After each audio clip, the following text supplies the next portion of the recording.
How's it going, everyone? Welcome back to another stream with me, Tony Down Under. Great to see you all. Today it's another news day. Uh, Welcome on the Twitch side, Andre, Lazy Cat. Lady Crazy? How's it going? Today's just gonna be a news day, so gonna be chilling, reacting to some news, and we've got two topics today. I'm probably not going to be taking any reaction requests, but I will be doing two news things. After the stream, I'll be on a podcast that we're just starting up with Espiritu. Hopefully, my internet is good because last Tuesday it fucking freaked out. I don't know why, but hopefully it's all panned out this time. Hello, Pixie. Pixel, how's it going? Just started? Yeah, just started, essentially. And realistically, we're just going to be doing a couple of topics. So I'm just waiting to see people roll in, and yeah, we're just chatting. Caught you. Yes, you did, Pixel. But how we all doing? I see that Lady Crazy is doing good, so that's good to hear. But yeah, I haven't been streaming for the last week or so because it's just been really hectic with some family stuff, so it's sort of calmed down a bit, so it's probably a little better than it was. So hopefully I'm able to get into a rhythm back into my usual streaming sort of thing. So I want to do probably once a day if possible. So it's gonna be weird. I'm not sure about a stream schedule because I usually do post that on Twitter and YouTube, but it's just been a bit hectic at the moment. So hopefully I'll be able to post that up again.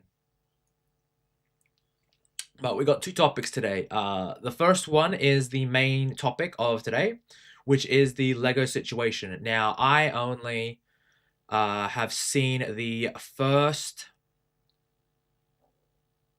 I've only seen the first video by Reckless Ben, so I'm really looking forward to seeing the ongoing drama progress. Hopefully, things have panned out.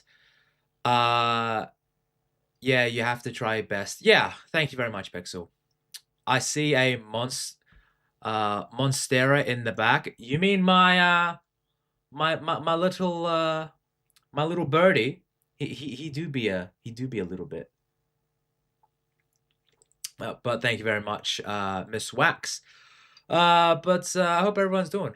No, the plant. Oh, the plants. Oh, back right. Yes, I have a plant. Yes, I got meat there. If I move my character, hold on. I will. Whoop. I'm over. You see this? Wow. It's a swanky little location, I quite like it, Got a bit of wine there in the middle, got some meat. It's pretty swanky. The big plant in the back is a Monstera deliciosa. Oh, okay. I did not know that. I don't know my plants, unfortunately, so. Morning, Rusty. Great to see you, buddy. Whoop. But we'll probably be getting on with the main event soonish. I was just waiting people to come in. I'm a houseplant fanatic. Oh, you are? Nice. That's cool. Cause I'm gonna be real. I'm not really much of a plant person myself, but I do like a couple of good plants. I'm a big fan of fancy flowers and shit like that. They're nice. But I hope everyone's doing good, because right now it's just been a bit hectic at the moment, and I'm glad people are just showing up, especially on the Twitch side too. I'm gonna be honest, when it comes to growing and streaming, I've noticed that a lot of people come from my YouTube side, but I'm glad that people are coming from Twitch side, Blaze, all these other places that I'm really looking forward to.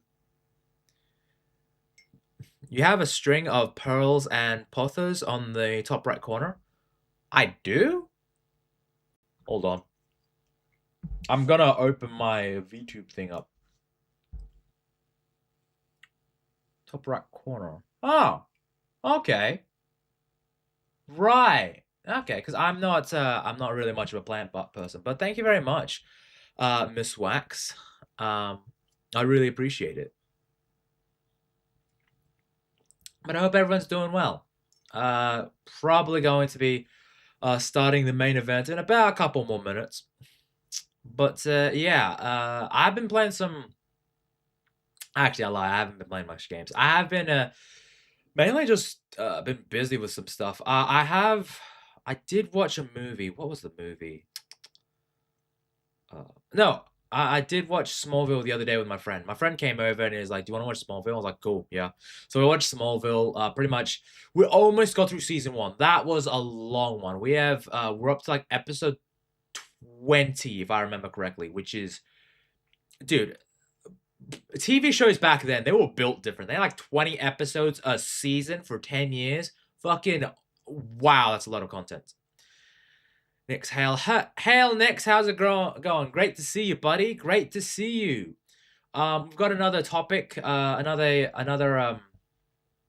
day of Lego, but I'm not going to be doing any reacts. So after this topic of Reckless Ben, I will be, I've got a new topic after that.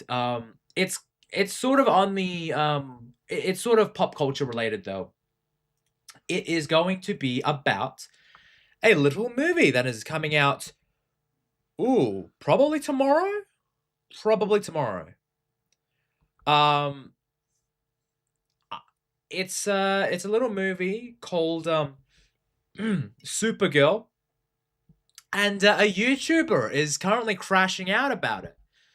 I won't spoil who, but I have talked about how I used to look up to him as a YouTube reviewer. He did inspire me to make reviews early on, and he's currently crashing out.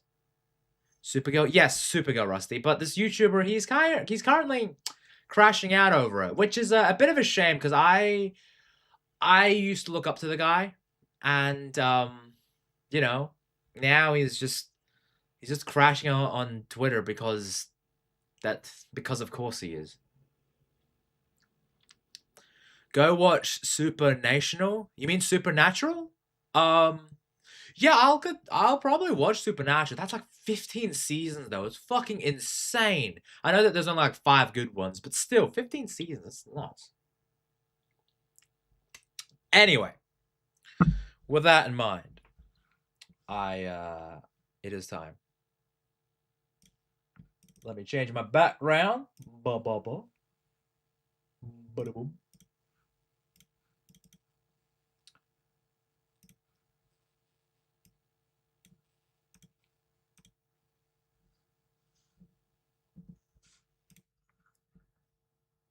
Now let me. Wee. I guess smaller. Whoop whoop whoop whoop whoop whoop whoop. Okay, well that is set.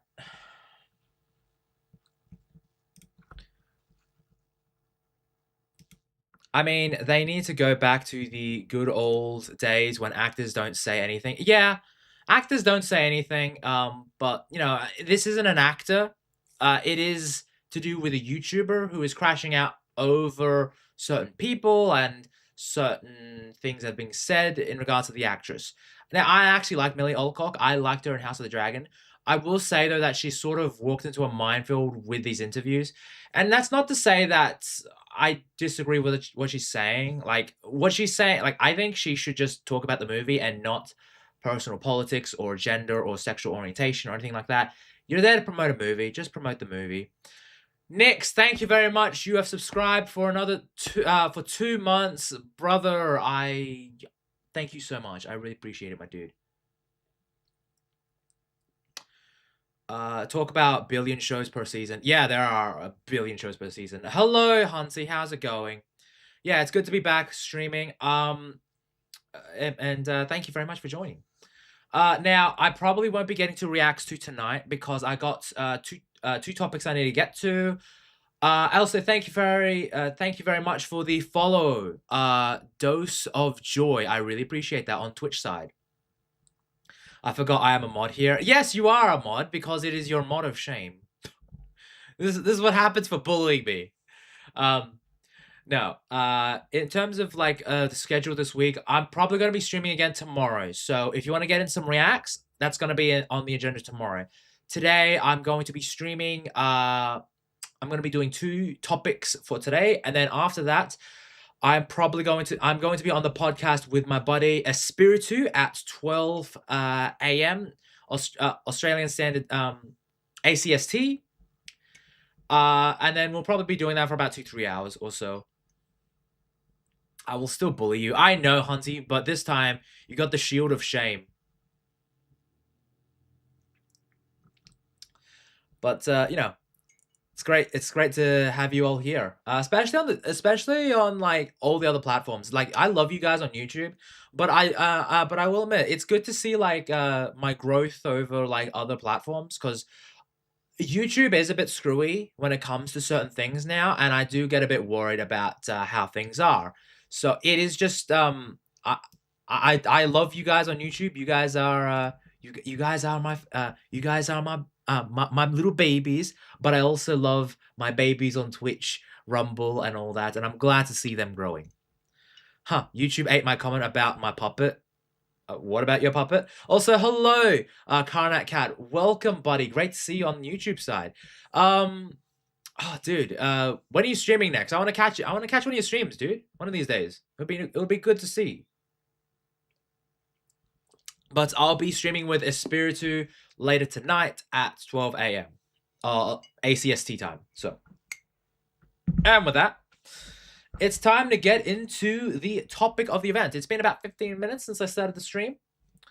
So, let us get into it. Now, this is a follow-up to the situation with the Bricks and Minifigs by Reckless Ben. Now, again, I have to reiterate this because I want to cover my bases, but just so we're on the same page, you guys, this is my second time covering the story, and I'm still forming my own opinions on this in real time because I don't know all the information of it. I am just purely basing it off the information that's being presented as is. So this is what we're going to be looking at today. So my opinions can change with new information because this is still an ongoing story. So I'm just saying that. Yeah, we can play games. Oh, dude, I'd love to. I'd love to play games with you. You know, just let me know what games you're interested in.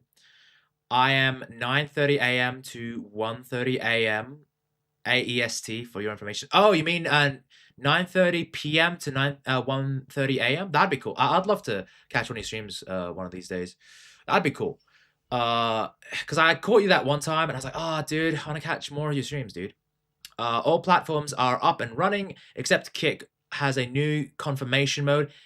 In case you get 404, you need to configure your Kick account. Really? Okay, I'll look on my Kick side because I thought it was okay. Huh? Because it says Kick is I'm live on Kick, so bit odd there. Yeah, that's what I mean. Yeah, because I was gonna say 9:30 a.m. to 1:30 a.m. buddy. That's a long time. That's like a long time. But anyway, let's get into the topic of today. And then the second topic, we'll be covering Supergirl, but it's not particularly Supergirl. It's going to be about a YouTuber and him sort of having a bit of a meltdown. Anyway, let's get on with this Lego by Reckless Ben. This is Bricks Minifigs responded to my video. So let's dive into it. Well, Bricks and Minifigs officially responded to my Lego video we made about them, and I haven't read it yet, but someone just sent it to me, so I was like, well, let's make a video about this. This is not Lego video part 2. Part 2 is still on my Patreon if you want to. So they have reached out to him. They have emailed him in regards to this whole situation, which is it is actually kind of crazy that this is still an ongoing story. It's actually weird. It is working. That is not the issue. Users on Kick, not the streamer, need to do changes to their accounts. Ah, thank you very much, Nix. I did see that through a YouTuber that posted on it. Check it out, patreon.com/recklessben. This is just our response to Bricks and Minifigs' response. Okay, should we pull it up? Actually, wait, before we start the video, we gotta talk about our sponsors. This video is sponsored by We Steal From Old People, and you can... Wow, he still has that side up. I know this is like, again, 4 weeks ago, but I did like do that like 2 weeks ago or so, but it's kind of crazy that he's showing his actual... My God. Visit us at www.westealfromoldpeople.com. We're actually at We Steal From Old People's headquarters right now. This is our office. Did you see that this story has gotten so big to the point where Tara Strong got involved and implored Bricks and Minifigs to like do that? That's actually insane that you got like a well-known actress to do this. It's crazy.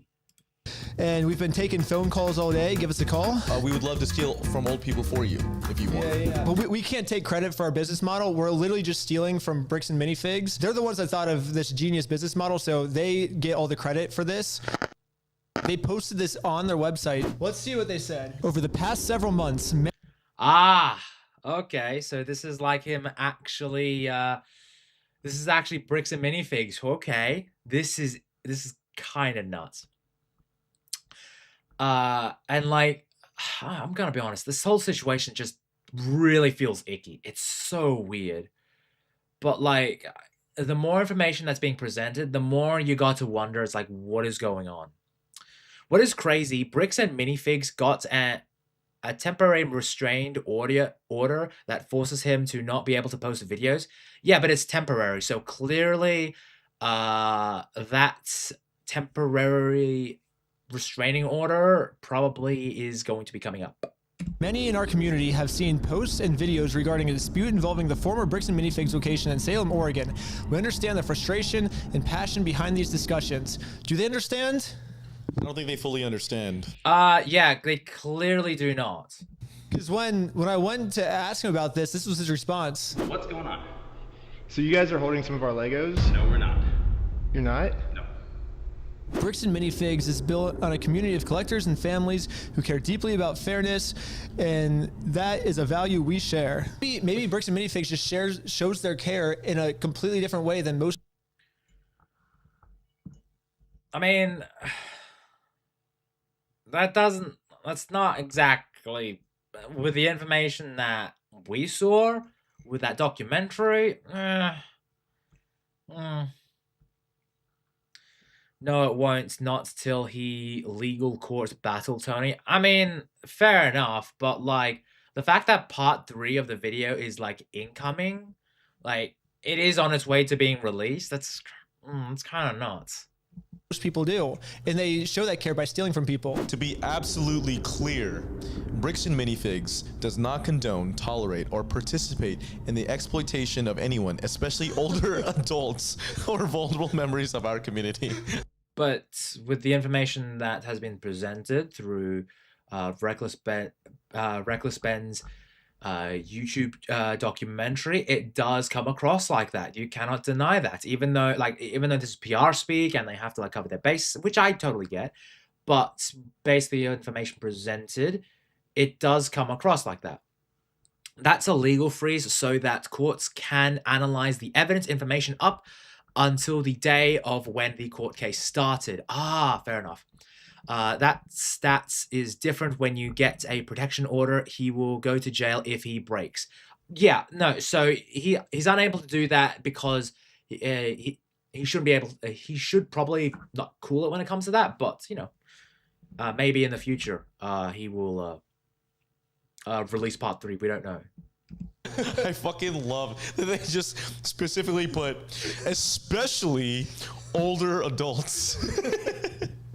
Or vulnerable members of her community. If they're not exploiting anyone, especially older adults, why are they stealing from old adults then? That seems like a weird way to not exploit old adults. Yeah. When a complex business dispute is reduced to edited social media clips, critical facts are often lost. While we will not litigate this online, which they are currently doing, we want to clarify the core situation. Okay.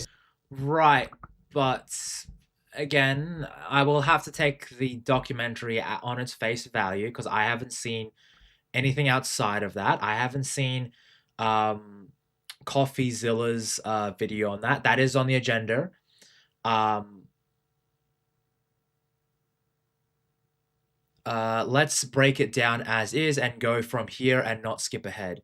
Yeah, because like again, I don't know what's going on as it is. Like I am just watching it as I don't know exactly what is going on. I am just watching it as it's being presented on screen.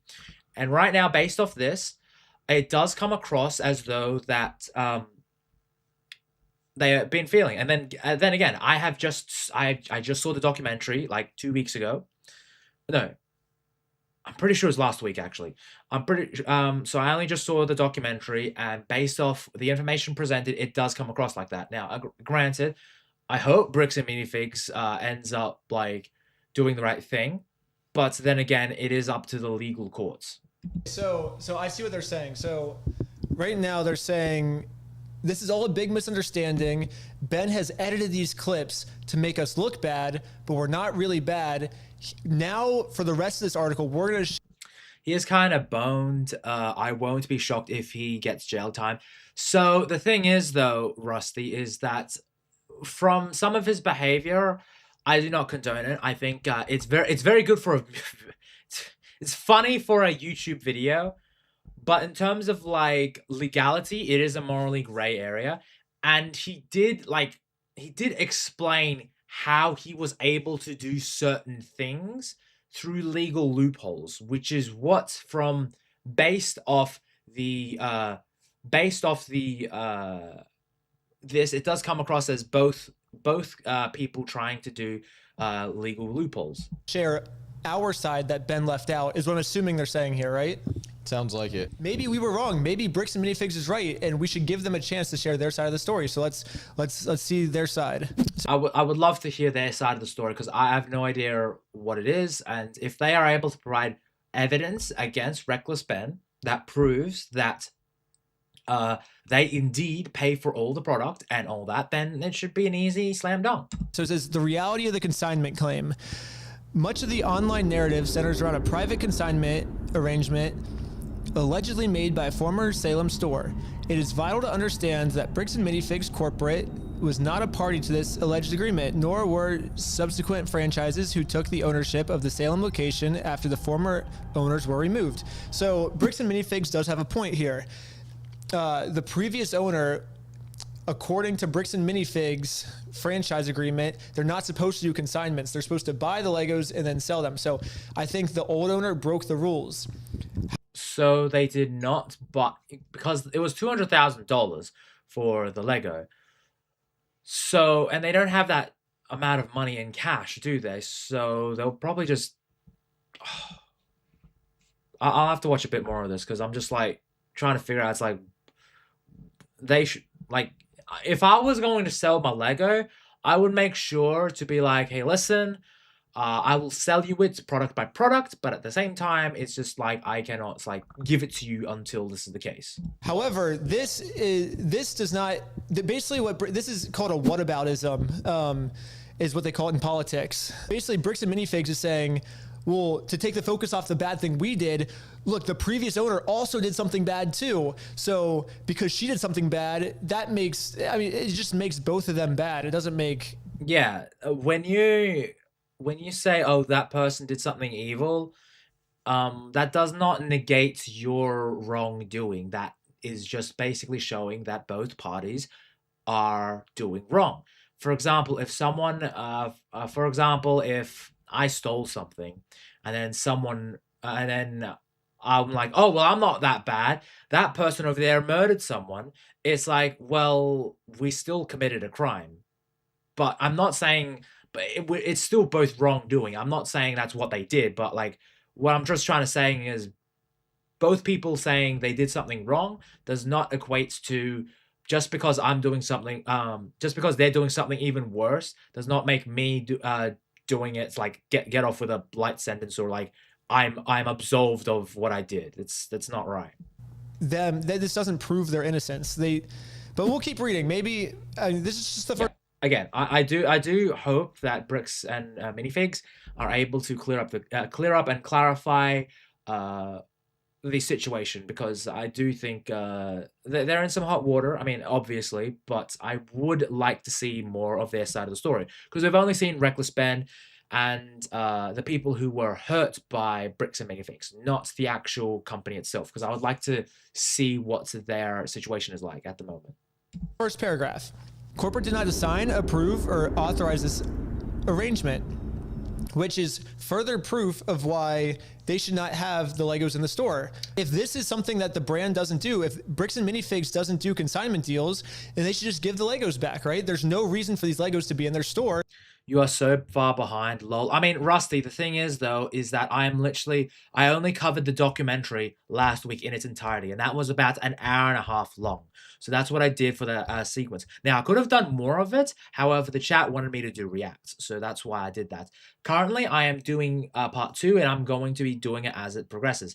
And then I'll also be covering probably the video by CoffeeZilla and the video by Penguin something. I'm not sure. I think what Moist Critical. I don't know his name, but I got recommended 2 other videos outside of Reckless Ben's video. They didn't pay for them. They're not doing a business deal with Brian anymore. So just give them back. Easy solution. Franchisees operate independent businesses. While they must follow. Well, for that, Tony, this part is skippable. So you need things past part 2 to see B and M statements. Yeah, so I do have a couple of videos past part 2, I believe. System standards. So I have this video, but I also have part 2 here, and I also have so I have a couple of videos post part 2 in regards to the part 2, and then I also have one by, I guess, Moist Critical, and then one by Mr. Obvious. And I do want to get CoffeeZilla's video, because I did get recommended by Miss Sparkles, so I'll probably cover that probably after my Mr. Obvious one. The franchisor does not automatically inherit responsibility for private, unauthorized agreements a local owner may enter into. This is basically corporate saying, hey, we can't control our franchises, exactly. Right? Yeah. And then, but the problem is when you go to the franchises, they say, well, corporate told us to do this. Yeah, so the thing is, though, is that it's a huge, like, this situation where it's like the people who are on the ground, who are owning the store, they say it's corporate, and then corporate says, no, it's not our thing, it's a down below thing, it's a store thing. So it's like a bit of a, well, what's going on? It's like, what kind of situation is this? Be getting a hold of corporate. In the security camera footage, corporate's the one taking over the store. Yeah, so if it's corporate taking over the store, then some of the responsibility does sort of fall on them, isn't it? Isn't that how it usually goes? Seeking facts over narratives. Serious claims require serious evidence. I do agree. We both agree with that. Yeah. Yes. We have repeatedly asked for the original documents and undoctored recordings that support these accusations. So yeah, isn't that funny? Didn't we try to get the evidence over? Yeah. Isn't that what happened, though? Isn't that what they were trying to do? They were trying to provide the legal facts. Granted, like, it could have gone so much easier, but obviously it just sort of devolved into this ongoing story that just kept on going to the point where it's kind of nuts. To you guys? Yeah, did I remember that time when I had all the evidence in my hand and I walked? Yeah, so he did provide all the evidence, and then he tried to provide all the evidence of what happened, and they clearly didn't want it. When you're done with this side, Legal Bites does a good legal looking at it from a lawyer POV. I would actually like to get into that, probably. Yes, it has your own, a franchise like MCD. You wouldn't sue the one place, you sue the HQ of MCDs. Ah, okay, fair enough. To the store, and I just said, hey, here's all the evidence. I'm not judging you. Let's figure this out. And what did they do? Can we have like a clip like playing right now? Yeah, let's roll the clip. Well, so here's still all of the Lego sets you guys still have. I don't have anything to do with that, and I don't want that. See, if they had just like tried to handle the situation in a professional fashion and just sort of sort things out, this wouldn't have gone on the way it did. But unfortunately, it just sort of Go ahead devolved and into leave, this and I'm gonna ask you one it devolved into this ongoing story. more time. This is the last time. I do not Well- want that. You're not handing me anything. I tried for a long time just to get her to look at this contract. Why do you think your friend would be entitled to our inventory? What's his? He owns the Legos. Huh? He doesn't own the Legos. Well, yeah, we have a contract. He does own them. No, bro, are you an idiot? Are you stupid? Josh, the police have showing up right now. Oh, that was a good clip. I guess this clip is them begging for us to give them evidence. It right? sounds like it. And that we were the ones that refused. Right. So basically, reckless Ben, even very reckless, he should have just, he tried to provide them evidence, and they clearly didn't want it. So that is on tape. That is on tape. So they can't really deny that through the information being presented. Give them the evidence. It makes no sense. They literally go, we have repeatedly asked. Okay, that's bullshit. Selective social media posts. Yeah, they've repeatedly asked, well, if that's the case, then why is there a video saying that they don't want it?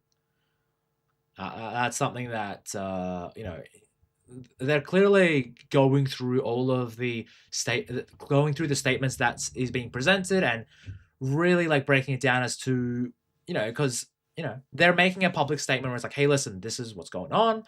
And these guys are like, well, let's break it down bit by bit as to show us, because you need to defend yourself at this point, because they're accusing you of lying and being, and basically the video that you made about them is completely wrong. And clearly Reckless Ben has to defend himself in this situation.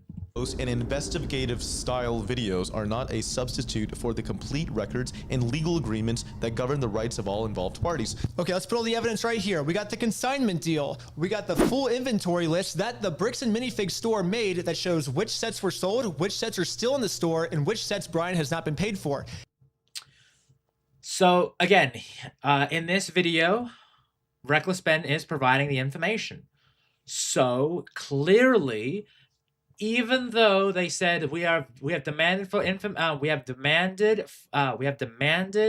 the evidence, Reckless Ben is providing the evidence. So clearly, they have got the evidence now. They have got the evidence as to why they should return the Lego.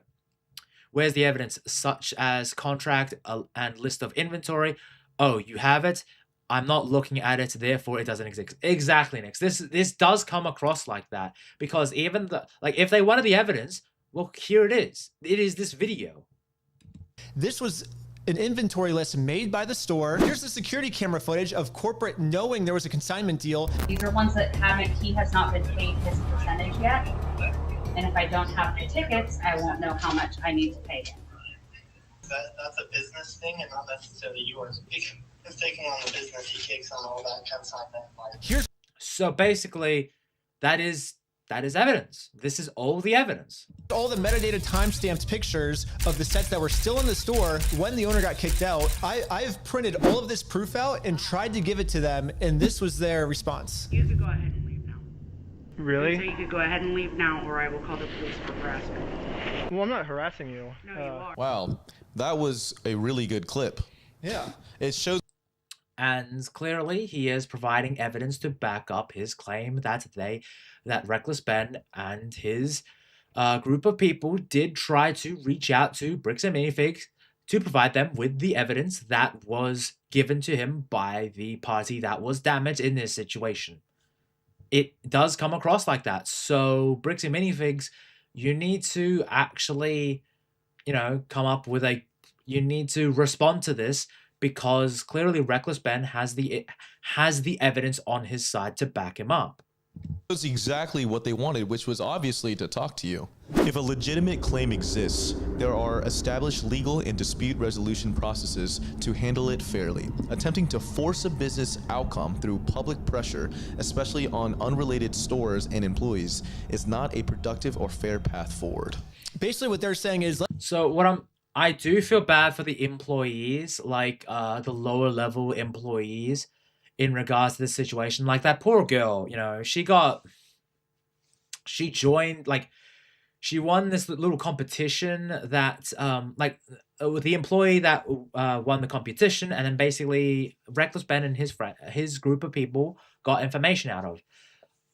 I don't really like what he did there. It was getting a bit odd for me, and I wouldn't do that, like, at all. I don't think I have the I don't think I would ever do that.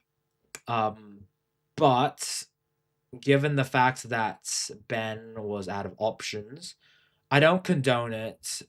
I do understand the desperation he had to do, what he had to go through, but again, it's a very weird situation at the moment, because he did try to provide them with the evidence and all the information given, and Bricks and Minifigs just did not want it.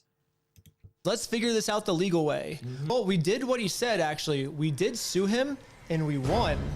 And then they didn't like the legal way. Bricks and Minifigs was the one who didn't want to do it the legal way. Do you know why?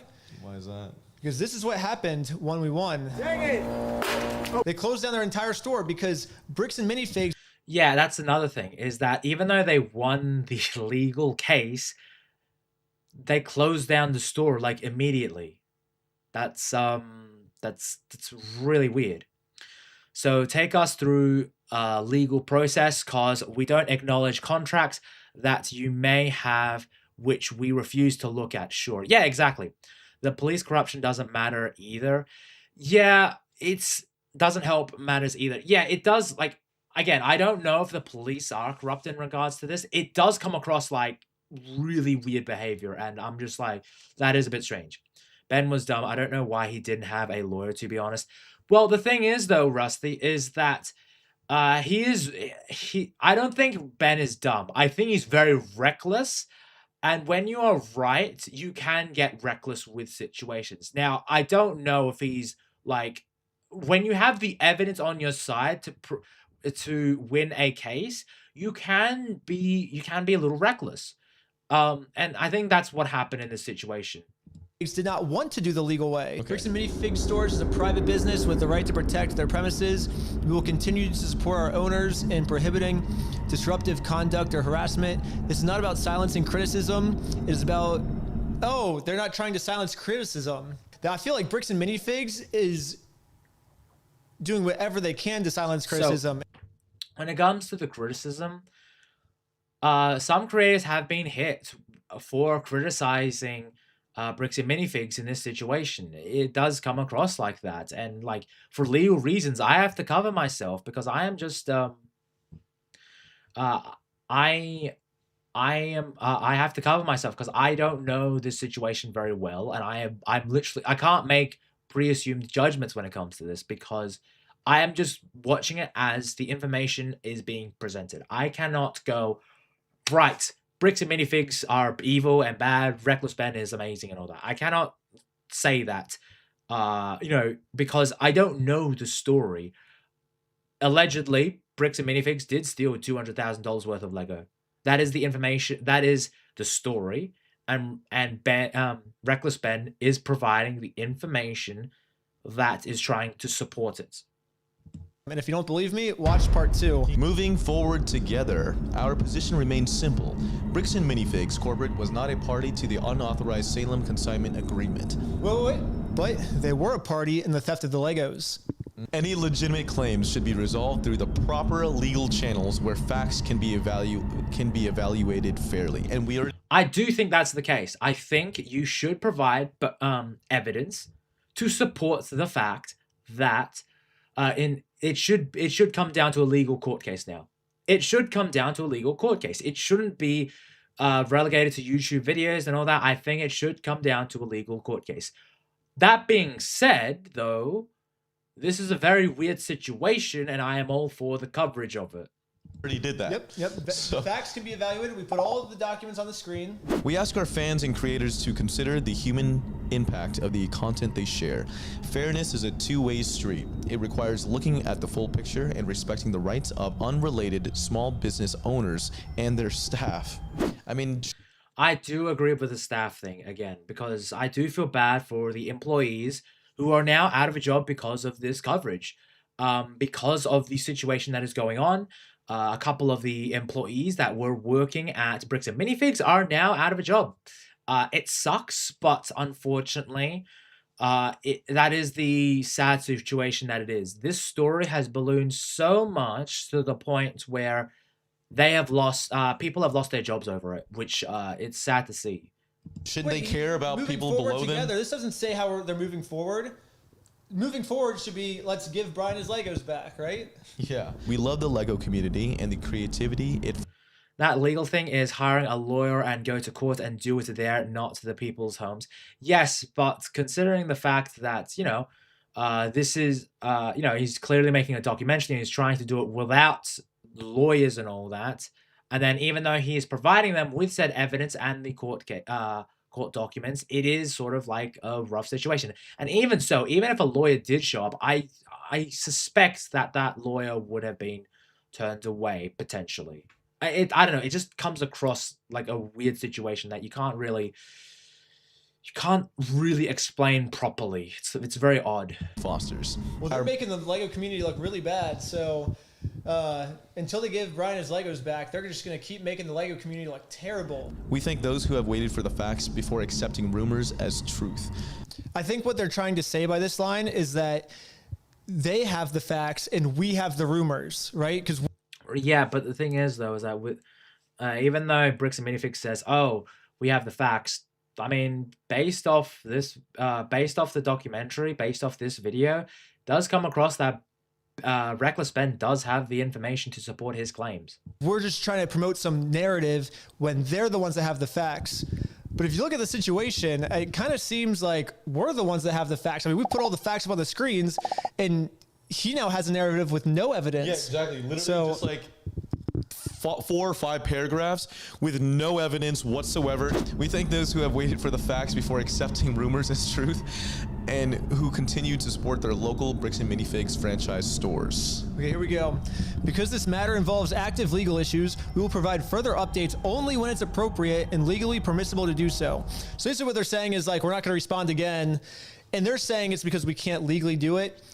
Their legal issues are with me. Like we've already been to court, like I think 3 times. I can share my side. Why can't they share their? Like, I do wish Bricks and Minifigs would come out and explain the situation on their side. It does come across as though that it does come across like they are trying to hide something. But obviously for legal reasons, maybe they just want to cover themselves. Corporations like that work with franchises can bankrupt you, dragging you in the courts. Yeah. Their side, and unless their side would get them in a lot of legal trouble and they could go to jail, I guess, is why. Actually, it makes sense now why they can't share their side. Bricks and Minifigs is saying, yes, we have all of Brian's Legos in our store. No, we didn't pay for them, but we would, and their answer for that is, we would never try to exploit an old man. But it seems like that's what they're doing. They're exploiting an old man. So I think a better It does come across like exploitation. It does come across like that based off the information being presented. response would be explain why do you have these Legos in your store without paying for them. That would be an explanation, right? Like that would be good. But they won't be able to do that because what they would be doing is they're explaining what stealing is. And that's what Bricks and Minifigs did. And especially not just stealing, but stealing from an old person, which is who Bricks and Minifigs likes to steal from the most. Yeah. There's also one more thing. So there's this other guy. It's like there's a Lego store like a couple blocks that it's like literally like right down the street from Bricks and Minifigs. It's called Bricks and Beyond. And this guy's getting a bunch of hate for my video because people are confusing his store with the Bricks and Minifigs store. Yeah, but the problem is this guy runs like a super ethical Lego store. And should we give him a call right now? Actually, It's very It does suck that certain people are getting hit in the crossfire, which does really suck in this situation. similar in names. It is not related to Bricks and Minifigs at all. first off, do you enjoy stealing from old people? That is not what we do. Oh, see, so basically everyone that's giving you harassment then is basically mixing up the two stores is what you're saying. Essentially, yeah. Well, that's good to know. I'm glad we cleared that one up. So that's Bricks and Minifigs responding to the to my video. Again, it's not a great look in this situation. It's not a great look, admittedly. But I do want to see how this unfolds.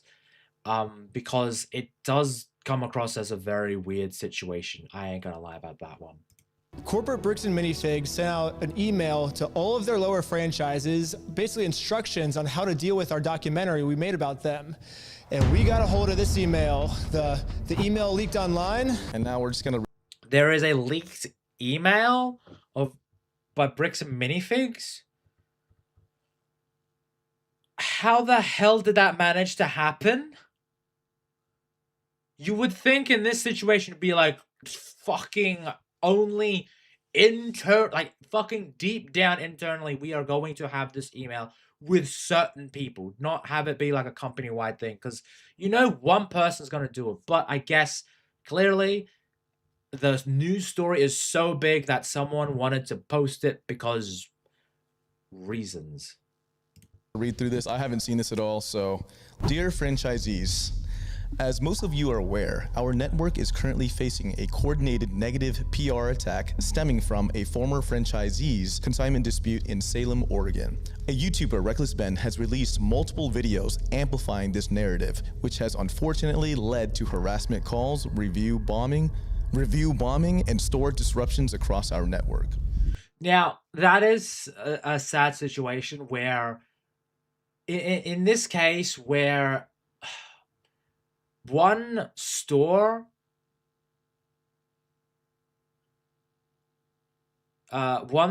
just totally affects like this whole thing. It's like, it does suck.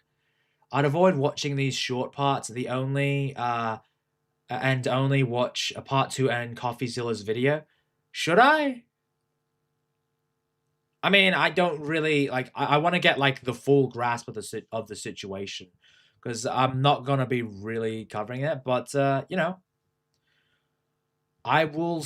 I'll do that if that's the case. But I will cover it. I will probably I'll probably get rid of 2 of these videos, but I do want to see like the leaked sort of video at the moment.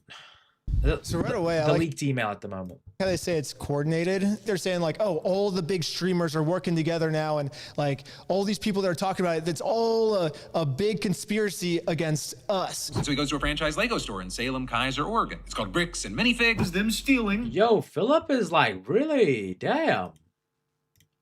Against us. So he goes to a franchise. Philip's really skinny. Like, goddamn. I remember him being a bit more bigger. Because the email video is a post part 2, if I recall, and also the allegations and a source can't be proven in the least. Okay, fair enough. Next, I will. Thank you very much for providing me with the information. With that, I really appreciate that. I'm going to move on from this video because I don't know if it's real and I don't want to be accused of misinformation. So we'll move on to part 2 of this video, which is I got arrested because of Legos. Search warrant. Step outside, everybody. No, don't move. This is the story of how I got swatted, all because of Legos.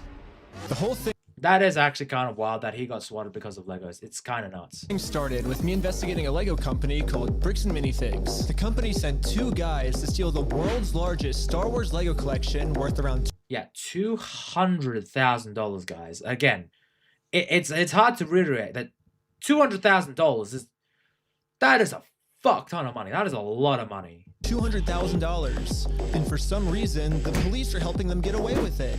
The family reached out to me saying that I'm their last hope to get them their life savings back. The video I made exposing them was actually insane. Check it out if you haven't seen it yet. But we ended up taking them to court and we actually won. When I went back to the store to collect my money, they literally shut down the entire store just to avoid. Yeah, that's really rough. Like, they closed down an entire store just so that they didn't have to pay them. That's yeah, that's, paying us.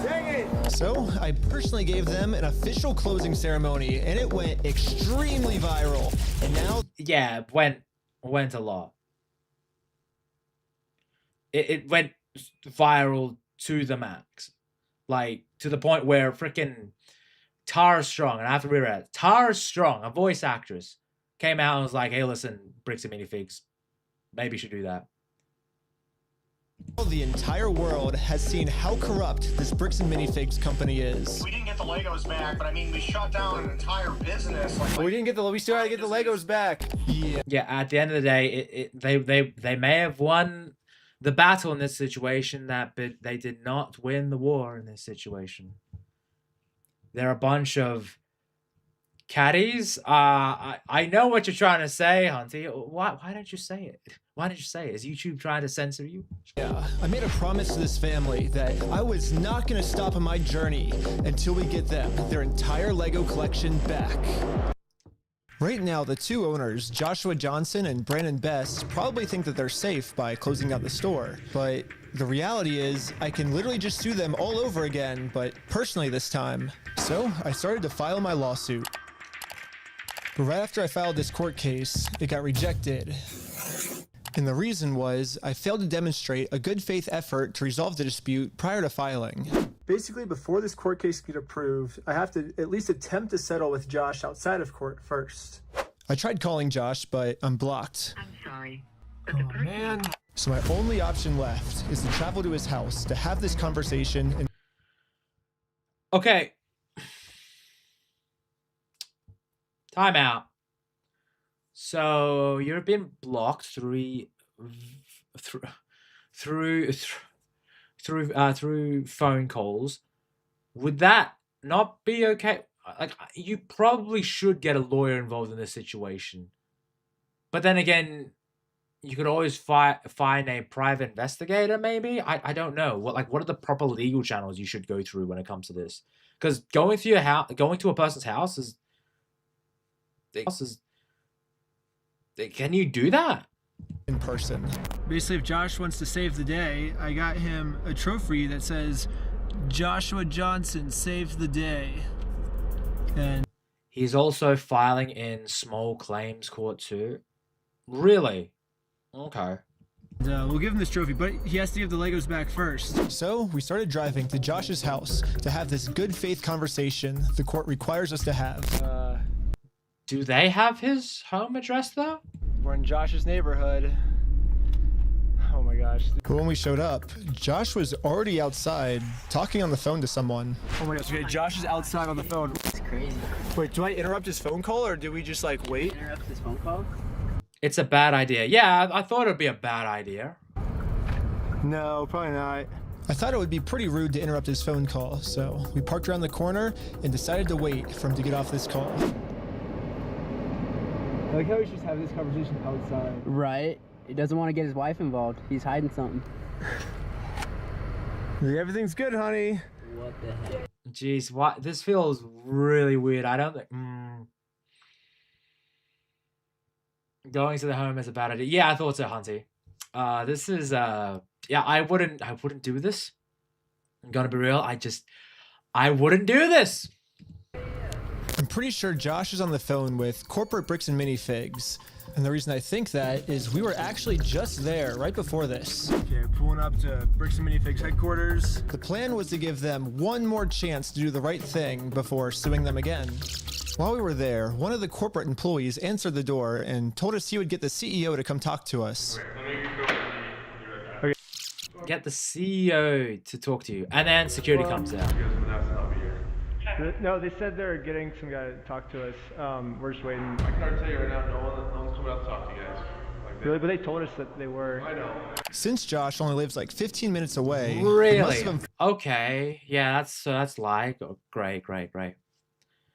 I am for the family, but 1000% not on Ben and or Bricks and Figs side. I'm for the family, but this whole situation, like, Reckless Ben is very reckless, but it does come across as well-intentioned.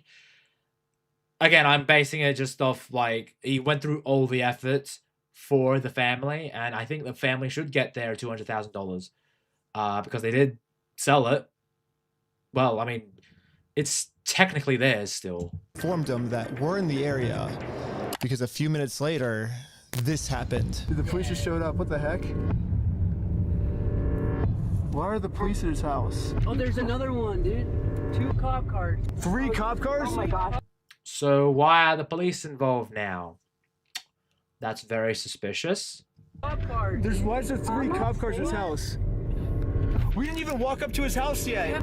The cops are following us. What the heck? That's so crazy, dude. Obey every traffic law. He's got his lights on. Oh, shoot. He's pulling us over. My name's Officer. This is Marriott Police. The reason I stopped you is the stop sign. You didn't stop that. I didn't? No. I thought I stopped. Yeah, you definitely stopped. You said you ran a stop sign? Huh? You said you ran a stop sign? I didn't see what happened. Yeah, I was like, Because we definitely stopped at the stop sign. Stopped. Yeah.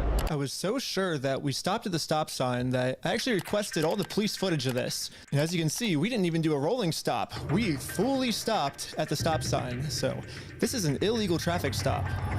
Yeah, that's a bit odd. Because they did stop based off this. So who's Ben? Me? Ben? How's Utah? It's good. Like it? Okay, it's pretty obvious that the police know why we're here. So I just explained to them the entire situation. This old man spent his entire life collecting the world's largest Star Wars Lego collection set. The only problem is it's a crazy story and the police officer did not believe me. $200,000. $200,000. It sounds crazy. Yeah, when the officer went back to his car, this is the message that he radioed in. Hey, can you get the contact for Reckless Ben? Said he didn't have his ID, but he's just straight lying to me about everything else, so. Since the cops don't believe my story, they trespassed me from... So even though Reckless Ben is providing him with the right information, like, to be fair, it does come across as a very crazy story. So I understand the hesitation when it comes to the police. But when you've got this, like, I mean, they have stated in the past, more or less, like, the reason why this has been going on. Clearly, they should have a record of it. The property. Everybody today is being trespassed from that property. Okay. Yeah, we were forced to go home without having this good faith conversation the court requires us to have. Yeah, what do we do now, dude? Like, we didn't even, get to talk to him and we're being trespassed. So, dude. But one thing I didn't understand was how the heck did they know we were coming? I was hiding in the back seat the entire time and the car's windows were extremely tinted. These windows are so tinted, you can't see anything. But as I was outside inspecting our car tint, the same police showed up to our house. Oh no, we're getting pulled over again? And it was weird. He wouldn't tell us why he was here. Like I said, we've already talked about it. Yeah, well, thanks for being so cool about everything. Yeah. They're like after us, dude.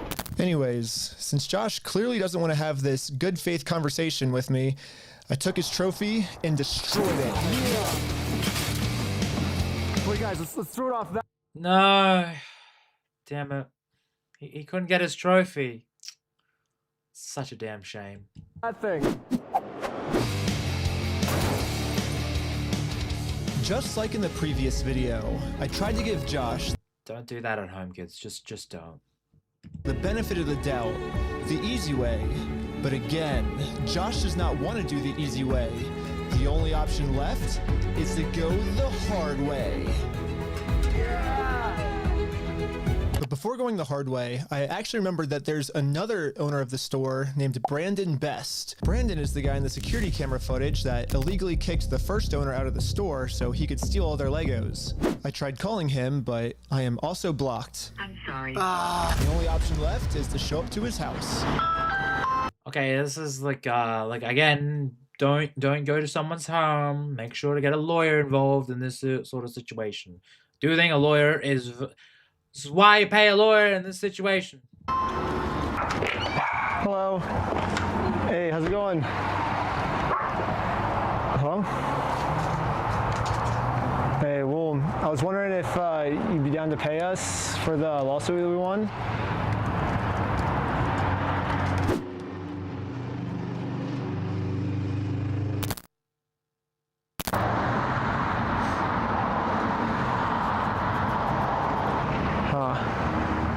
kind of seems like Brandon doesn't want to have this good faith conversation to resolve this problem outside of court. And I gave him plenty of time to speak.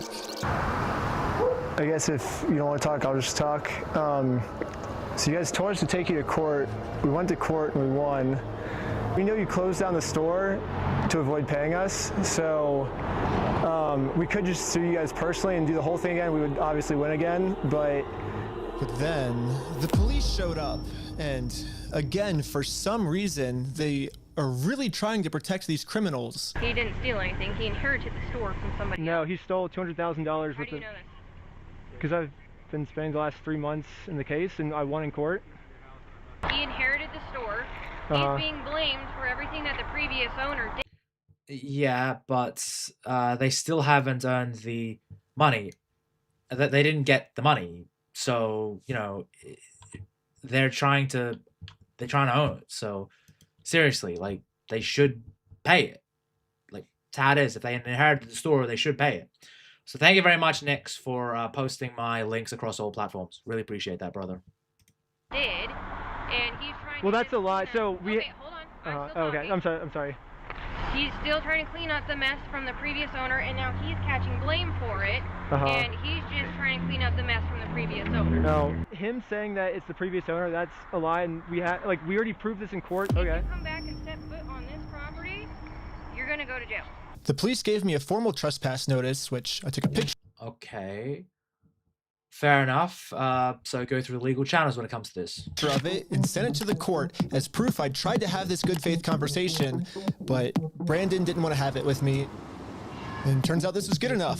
My Good evening, Master Gao. Welcome, buddy. court case with Brandon Best got accepted.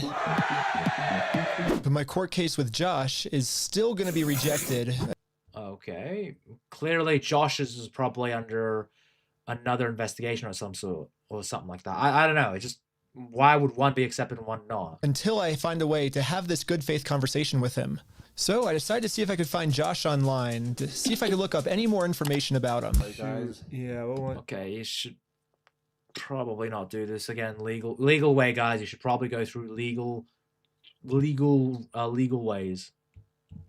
They all look the same. No. Joshua Johnson. Yeah, Joshua Johnson. We lower their tax liabilities and minimize their exposure to lawsuits. That's hella ironic. Are you kidding me, dude? That's what he's known for, is reducing people's exposure to lawsuits. After some more research, we found out that both Josh and Brandon are super hardcore Mormon, which was actually extremely surprising to me because they're both Mormons? Okay, all right. Okay, fair enough. We all have a religion somehow.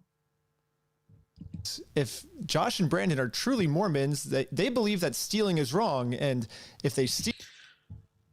Court restrictions. A judge granted a TRO ordering Schneider to remove dispute videos and stay 1,000 yards from the company employees' homes. This is how civil court works, Tony. Fair enough. Thank you very much for the insight. Because, again, I don't know the legal information in regards to this or anything like that. Steal, they're going to go to hell. Or I guess in Mormonism they call it the outer darkness. But still, Brandon and Josh probably actually believe that this is going to be eternity for them. I mean, Josh even swore to me on his Mormon God in the last video that he would give us the Legos back. I promise you, I swear to God. I promise you on everything. But maybe I can use this to my advantage. My problem right now seems to be that Josh is never going to listen to anything I ever tell him. But if someone from his church heard this audio, maybe he would listen to them. So after finding exactly what church these guys go to, we went to it and showed one of the Mormons there this. So you're going to ask one of the Mormons from the church to go through this? Again, a lawyer would have been better, but hey, what do I know? Audio clip. And the Mormon thought that the best thing to do was to have a talk with Josh to save him from going to this outer darkness. Okay, good luck. And I guess me and Tyler are staying back because we're already trespassed. So yeah, we ended up just driving home, but on our way back, this happened. What? Pulled over again? For what? Okay, why did they get pulled over again? They didn't do anything wrong this time. They stayed away from him. Granted, sending a Mormon to talk with him is different, but still. How's it going? how's it going? I'm Officer Hawkins, American Fort Police Department. How you doing? Good, how are you? Good. Well, what's your name? Are you Ben?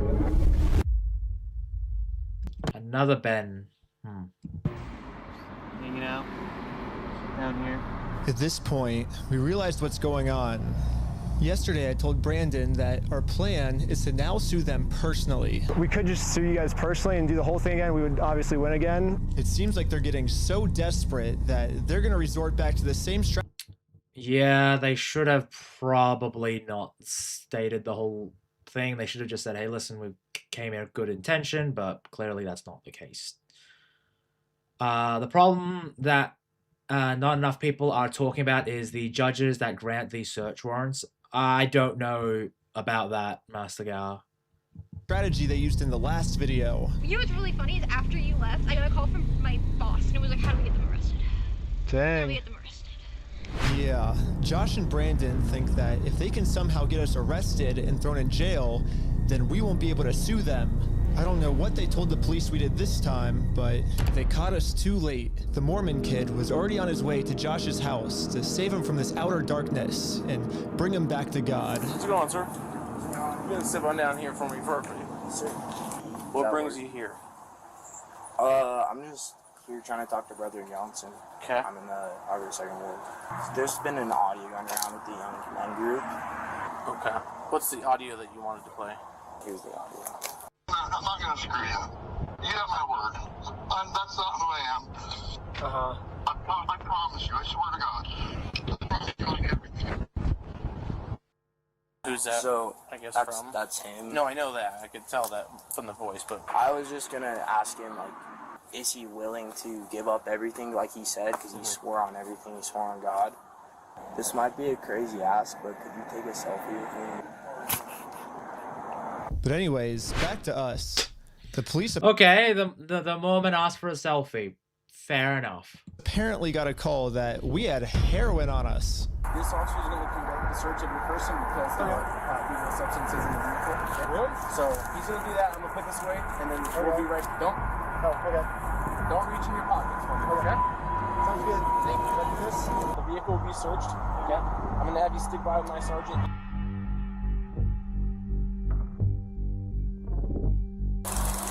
And thank God I don't do drugs. I only do legal drugs like alcohol. After 2 hours... Actually, that's the only legal drug we have. And tobacco, I guess. Yeah, I don't do that. ...of searching the car, obviously they found no drugs. So, you didn't find anything. I explained to the police that we didn't have drugs, and the reality of the situation is that Bricks and Minifigs is so desperate at this point that they're willing to do anything to get us arrested so they don't have to pay for the property they stole. And the police was arguing back with just some of the worst comebacks I've ever heard, which is why I think the police actually redacted this audio in this clip, because if they kept the audio in, then the world would get to see how stupid the American Fork Police Department is. But anyways, even though we were past... Yeah, why is it redacted audio? That's a bit odd. Isn't it like good faith? Isn't the reason why we have body cams now to show both sides of the situation? Isn't that why cops are supposed to have that, to defend not only themselves but also the American people or the people that are being accused of a crime? Passing every single drug test they gave us, they were still not going to let us go until we told them where the drugs were. Your eyes, for example, right? There's a constriction, which is dilated, and then Do you notice it? So I haven't been looking at this. I'll show him. Go ahead and look at him. Oh, look at you? Yep. You do see it? So it's crazy. I have no idea, because I've never done any drugs in my life. I don't do drugs. I don't do alcohol. I've never done any of that in my life. I'm willing to do any drug tests. Yeah. Like, I'm very cooperative. I don't understand, what you're seeing in my eyes. I'm going to have a discussion with this officer. And then the police department illegally redacted this conversation too. My guess is that they acknowledged that it's very obvious we don't have drugs on us, but they were going to try and pressure us into giving some type of false confession anyways. I'm not sure if you're lying to me or not, to be honest. I'm willing.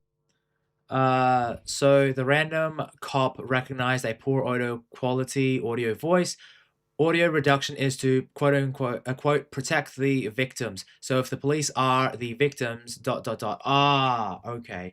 But still, I feel as though that, isn't it in the best interest of the victim to also protect to also provide all the information possible? I'm willing to take any drug test you want. Walking a very dangerous line, which can get you hemmed up a lot of time. Yeah.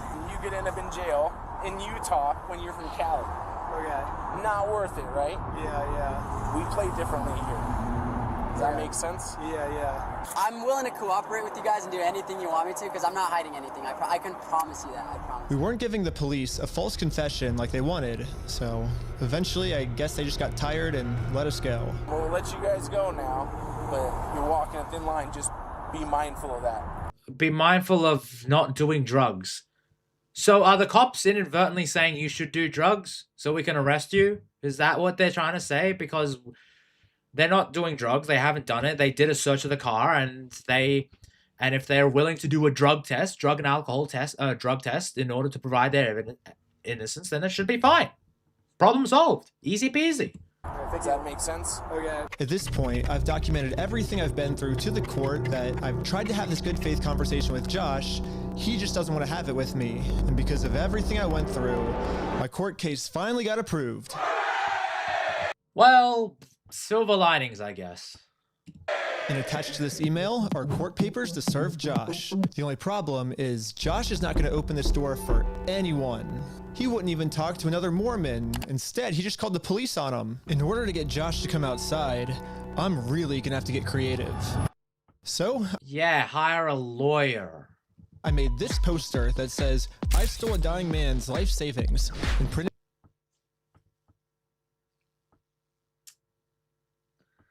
Just don't do this, guys. Just don't. Just don't. It out. Now I'm placing this poster in a public space right across the street from Josh's house. Yeah, it turns out this tiny patch of land is actually free for any person of the public to use. And since we have the freedom of speech, I am breaking no laws by doing this. So when You shouldn't do this, guys. It's funny for a YouTube video, but honestly, you should go through legal channels. Josh walks outside to take down this sign, I have a process server to serve him his court papers. What? All right, sure. But almost immediately, my sign got blocked. Oh no, he's blocking our sign.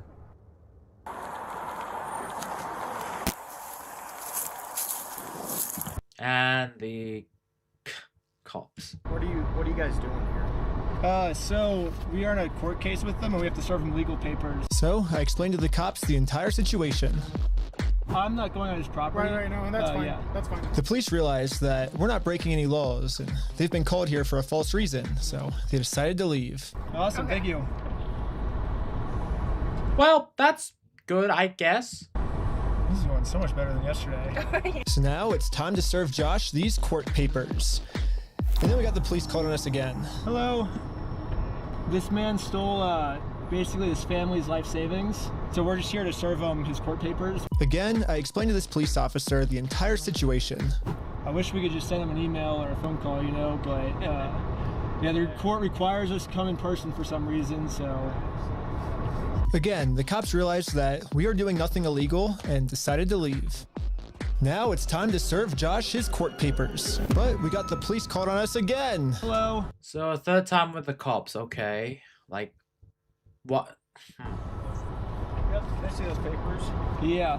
So this is what you're trying to serve him with? Yes.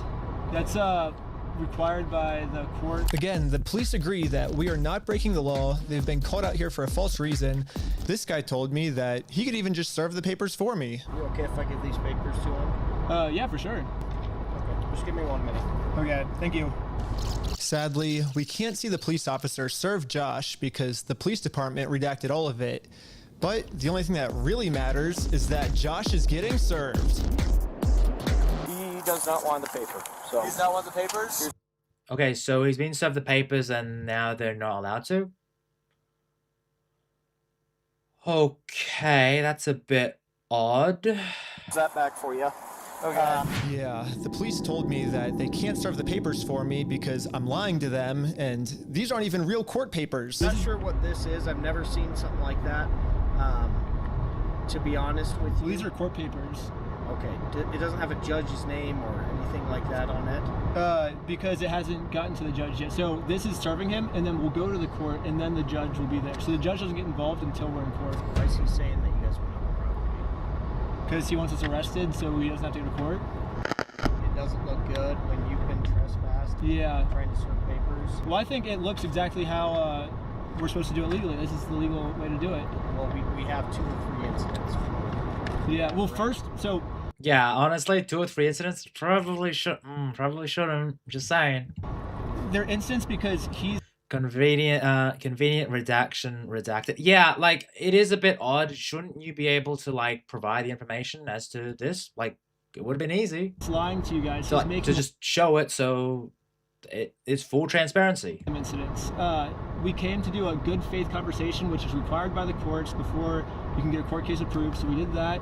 He called the cops on us.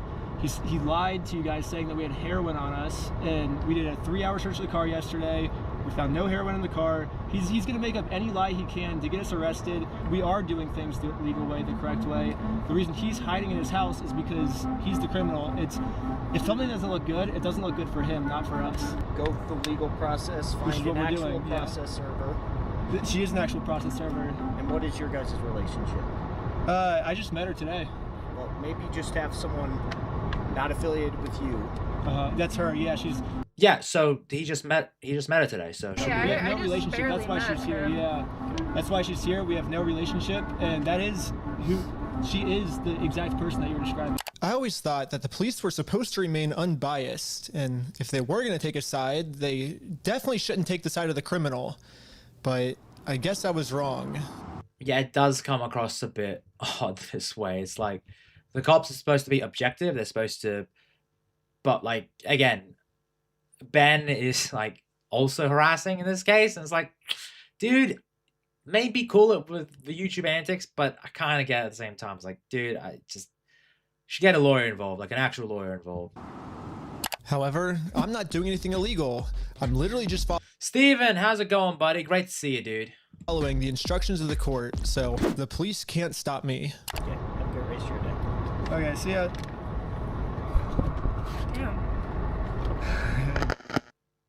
Now that the police are finally leaving, it's time to game plan how to serve Josh.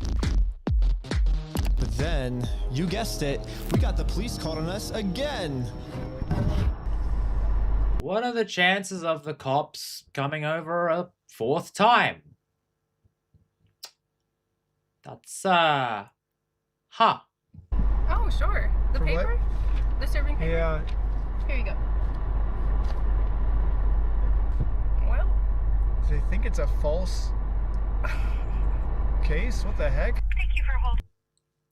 To be fair, cops would take the side of a local versus an out-of-stater. True enough, but they are providing with the information that they have been provided with documents that are actual documents, legal documents. They should uphold the law in that regard. How can I help you? Trying to speak with someone to verify if a case is, just verify if a case is real. Yeah, looks like a real small claims case in our court. Okay, thank you for your help. That's all for today. Thank you. I think this phone call was the breaking point for the police. Oh, he's rubbing his chin. The police couldn't handle the fact that I was right and they were wrong. Yeah, that's a bit odd because they are, like, Ben is in the right because it's an actual legal case, so just serve the paper. Hello. Okay. Okay, let's try and find you back. Am I being Why? arrested? You're under arrest right now. Really? Why? Why? There's no legal reason for this. Unless I'm missing something. Did I miss something? Am I missing? Hold on. And they were wrong. Am I missing something? I think this phone... Yeah, looks like a real small claims case in our court. Okay, thank you for your help. That's all for today. Thank you. you. I think this phone call was the breaking point for the police. Oh, he's rubbing his chin. The police couldn't handle the fact that I was right and they were wrong. Hello. So it's an actual legal document, and I must be missing something. Find you back. Am I being arrested? You're under arrest right now. Really?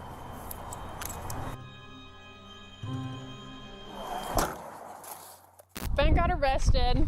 Like, they didn't say anything when they were putting him in handcuffs. They just said, Yeah, like if they didn't say anything, then that's legally wrong. They should do the whole Miranda rights sort of thing. you're being arrested. Yeah, they should do the whole Miranda rights. Isn't that? Hold on. Let me search this up, because I'm pretty sure you're supposed to be read your Miranda rights. Hold on. And it's in Utah, so.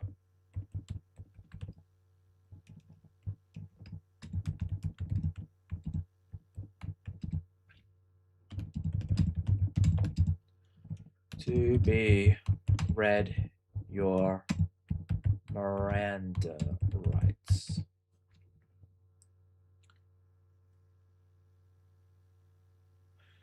Right, okay, so, I thought you needed to, but I guess not. Because it says here, in Utah, police are not legally required to read your Miranda rights at the exact moment of your arrest. The rights, such as the right to remain silent, only becomes legally required if you are in custody and being interrogated, questioned by law enforcement. Fair enough. I wanted to double check that, but yeah. Thank you very much for that. Yes and no, Tony. Thank you very much for that. Rusty, he can be released cause no Miranda. Fair enough. Miranda rights are only being read if you are being questioned. Fair enough. Okay. I stand corrected. I was confused on what I was being arrested for. I mean, the same police officers that arrested me gave me permission to do exactly what I was doing. You can film from the sidewalk wherever it's public, right? But you can't go on that property. If you do, you'll be charged, okay? Okay, yeah, for sure. I got arrested for just doing what the police told me to do. What's even more confusing is the police are supposed to be the good guys. Why are they arresting an innocent person to protect an evil criminal? Well, back when Well, innocent is subjective. Very subjective in this case. I think Reckless Ben is very reckless. I just think he has very much got a very cocky attitude when it comes to him being, well, right and having the information in this. They should get a lawyer. I was still waiting in the car to serve Josh. I got a phone call, and this call was from Brian, the collector's son who got all their stuff stolen. And he has a theory of what might be going on here. Yeah, the cops down there are definitely all in with the Mormon community, and being the Bricks and Minifigs is part of that and worth millions. I would not doubt that they... That is a theory. I don't know if it is right per se, but it is something to be considered. They have donated hefty sums to the Mormon Church, of which all the cops are probably a part of. Yeah, Brandon Best, Joshua Johnson, and Eamon, the CEO, are all super Mormon. Like the CEO even went... Right. That's, again, that is a common factor. I don't know if that's an actual, like, thing, though. But it is a pattern. It is a pattern. Went to the Mormon University, and when I looked up all the police officers who were treating me unfairly, they were all Mormon too. And they take care of their own, man. They are like a huge clan that takes care of each other. And instead of trying to get rid of the few bad people who are making Mormonism look bad, they're for some reason choosing to protect these criminals. But eventually, I got released from jail. Out of jail now? And this is when Hey, that's good. He got out of jail because he did, within the context of this, nothing wrong. Really hit me that the justice system has decided to protect these criminals. So now there's really only one way I can think of to get this family the money back that got stolen from them, which is a GoFundMe. Yeah. Okay, I guess they're doing a GoFundMe. Cool. It is a pretty anticlimactic ending, but at least I'm confident that I'm not going to get in trouble for this. Now that our GoFundMe is live, it's time to promote it, to start getting donations. We printed out the GoFundMe's picture to hang it up so we could get a nice Instagram video to post to social media. But before the group could even hang the picture up, the police came. What you guys up to? We're starting a GoFundMe. Yeah. What we're doing is we're going to get a bunch of publicity to get basically all this money back for this family. Yeah. You know, we're not going to do the lawsuit anymore. We're just going to do this GoFundMe. We've already got it started. It can run into some defamation stuff. Again, the police were thinking of any technicality they could think of to protect their Mormon friend. Look at your stalking code. See if it's that. If it's not, we're going to look at disorderly. If it's not disorderly, then we're going to look at the city ordinance. But after going through every law they could think of, it turns out that hanging this sign on a fence and then taking a picture of it for Instagram is not illegal. In fact, what the group is doing is actually protected under the First Amendment. Okay, within the First Amendment law, it's legally covered. Well done. Freedom of speech. So one of the police officers let the group know that they were okay to keep doing this. Right now, I don't think you guys break the law. But this other police officer wasn't able to accept this reality. We're gonna take it down. And then for the rest of this footage, the police redacted all of the audio. So I called up the police station. Very weird that they redacted the audio. To find out why. All the redactions are done pursuant to the Utah State Code. We don't redact things just because we feel like it or, you know, just because something looks funny. Everything is redacted pursuant to Utah State Code. And other than that, I can't really delve into any more detail. But the police made a mistake. They accidentally forgot to mute this police officer's audio. So when you sync the two clips together, I can actually hear what they're saying here. He sees it or give it back?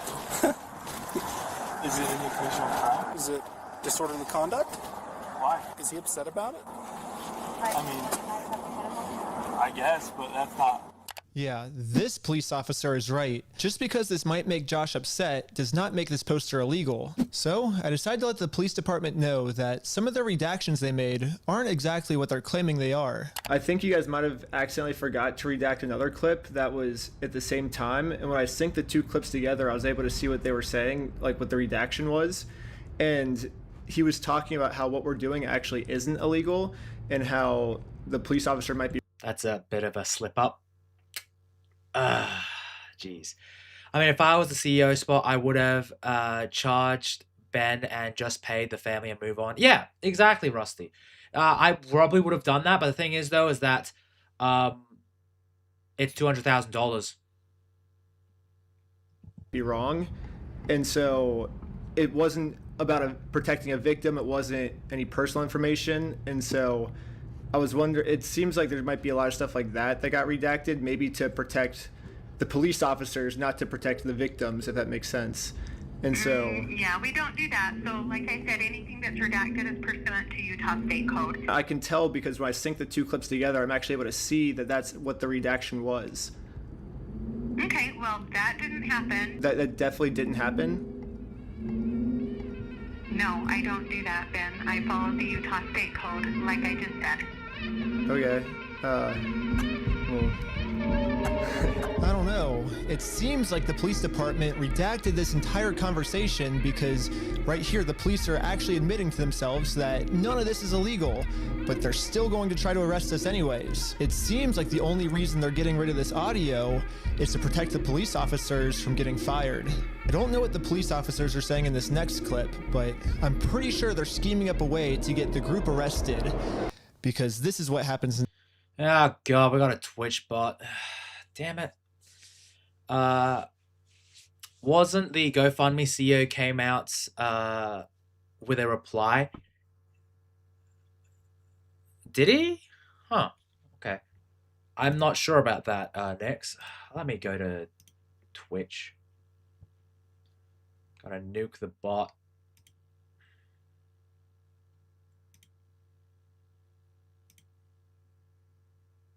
Ban. There we go.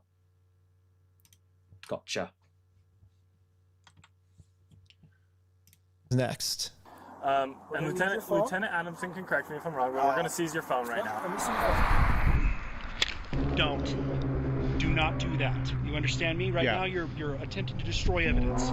Okay, put your hands behind your back. I was just locking my phone. Okay, I'm gonna switch over to the police officer's body cam POV so we can dissect what just happened. First, the police officer asks if he can confiscate Sheldon's phone, so Sheldon says, okay, and reaches in his pocket to give it to him. But at this point, Sheldon sees that his phone is unlocked. And at this moment, he decided that before giving it to the police officer, he was going to lock his phone, which is totally legal. There's no search warrant, so Sheldon is legally allowed to lock his phone. But as the police officer saw Sheldon's thumb moving towards that lock, Boo, I was about to do it. Stop stealing my job, Tony. Well, you were too late, Nix. You were too late. lock button, he snatched it out of his hands. And now the police officer's claiming that because he tried to lock his phone, he's destroying evidence. How is that destroying evidence? Yeah, I was giving it to you. Stop talking. I was Stop giving talking, it to you. Okay? It's on my money. Look, it's on my wallet. I was turning it off. Right now, this phone is being seized as part of this investigation, and you're being arrested. Okay? Let's put him in the back of the car. And again, the police decided to break the law, arrest Sheldon, all to protect an evil criminal.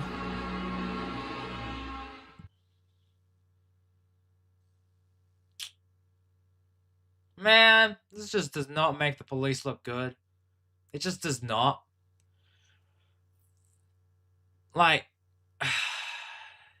it just does not look good, guys. It doesn't.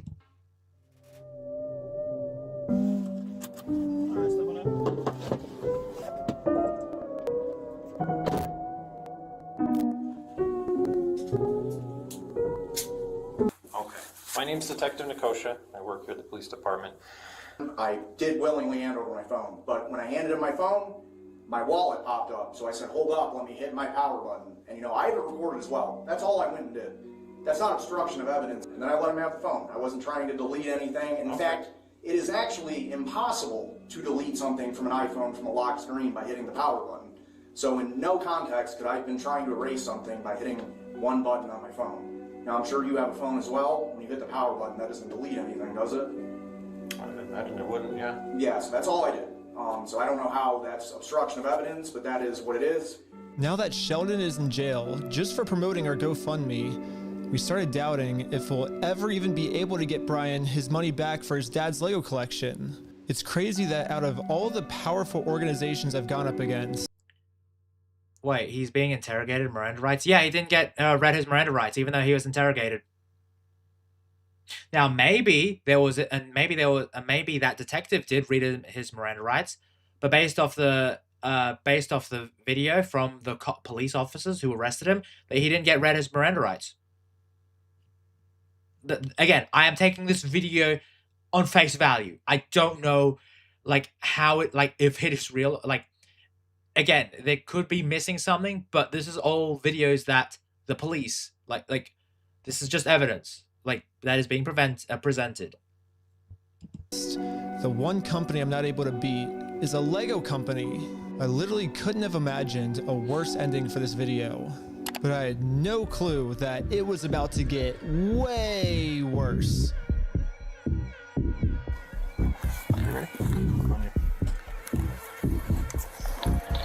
Directing Park Police Department, make yourself known. Search warrant. Stand up. Step outside, everybody. Come on. And so they are coming to him through SWAT tactics. That's it's not good, guys. I'm just saying, it's not making the cops look good. It's making them look really bad. He might have, but these are cut clips. Yeah. That is something to be said. No. Don't move like that. You understand me? Don't move like that. Okay? Yeah, this cop pulled my arm so far back, it dislocated my shoulder. He claims it's because I was attempting to make an escape or something. Don't move like that. You understand me? Don't move like that. Don't move quick. Everybody just chill. But if we go back a little bit, you can see I was being completely still when he grabbed me, and I actually made 0 quick movements. So this police officer is just straight up lying, so he can give me a serious injury. Included in the warrant are Legos. Yes, the police department got an official warrant to search our house. Wow, okay. That's funny, huh?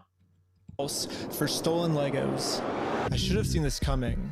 Josh did threaten me in the last video that if I go out and actually try to sue him, he's gonna come out and say that I'm the one that stole the Legos. Okay, let's do it. Fuck you, man. You stole them, bitch. I stole the Legos? Yeah, you're a fucking thief. Dang. Okay. You can shut the fuck up. That's your fucking choice. I'm gonna fast forward a little bit just to give you guys some context. He can sue for that. Yeah, he can. He can. But I actually got a copy of this warrant. The reason they were searching our house was, it says, there is now certain property or evidence described as any stolen merchandise, specifically Lego merchandise. Evidence of illegal conduct on us that we stole the Legos. Huh. Very funny, that. It's almost like they're trying to pull a reverse Uno card. It's not great. I don't fault the judge in this warrant because the judge was only given the info from the cops and DA and get the warrant. Yeah, exactly. But based off this, it's just like based off the information that is presented by the judge, I don't blame the judge. But at the same time, it's like you gotta wonder. It's like, how badly can this go? They're looking that we stole the Legos is why they stormed our house with no evidence. And this is after he's been proven to make up stories about us before. And so now he's just pulling something out of his butt. Oh, they're the ones that stole the Legos. And for whatever reason, the police take him seriously, even though he's acting like a crazy person. Anyways, the cops probably felt pretty stupid when they searched our entire house and didn't find any stolen Legos. Again, the police illegally redacted this conversation to avoid them looking stupid, but I'm pretty sure that's what they were talking about. Yeah, funny. They redacted this whole conversation a bit. But instead of doing what any rational police officer would do and let us go, they're sticking to their story that we're the thieves. And I've got a feeling I'm falling. Show me the river, jump right through. I used to travel, sing low, sweet chant. Yeah, not a good look. Not a good look. Just yeah, not a good look.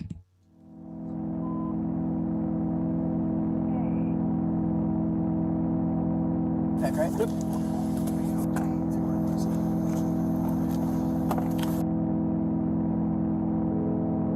Yes. Now the entire group, we are all on our way to jail.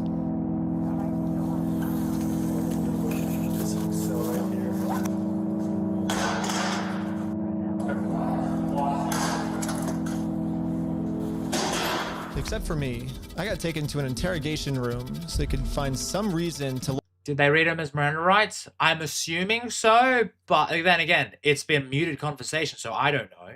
Lock me up for good. Ben, I'm Detective Nikosha. Last time, I was able to get released on bail.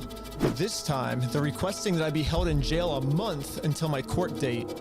But there's honestly nothing for me to hide, so I went through the entire story with them to show the detective that this whole thing is just a big misunderstanding. If you think about it, 83-year-old man versus $400 million company, even though the $400 million company's in the wrong, they're gonna win, you know?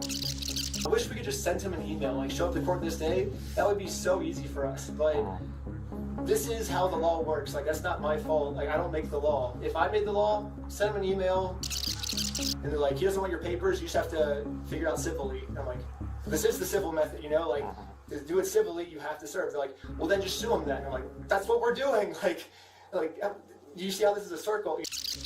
I am very interested on Josh's side of the story because I think he said it might have been heroin in the car or something, and they did like a 3-hour search on our car. Warrant judges have to make quick decisions based on a offendant, which is considered sworn statements made in good faith. Yeah, exactly. Has to be made in good faith. Lawyer should be the only words coming out of his mouth. Yeah, Rusty, he should be having a lawyer to present this, to defend himself with this. Obviously no heroin, so I don't know what Josh is telling them that we're doing, but... But then again, if you've done nothing wrong, you know. Suing him is not working for us. So let's do a GoFundMe. Right after I mentioned this GoFundMe, the investigator wanted to leave the room. Being tight here, and then I'll be back with you, okay? Okay.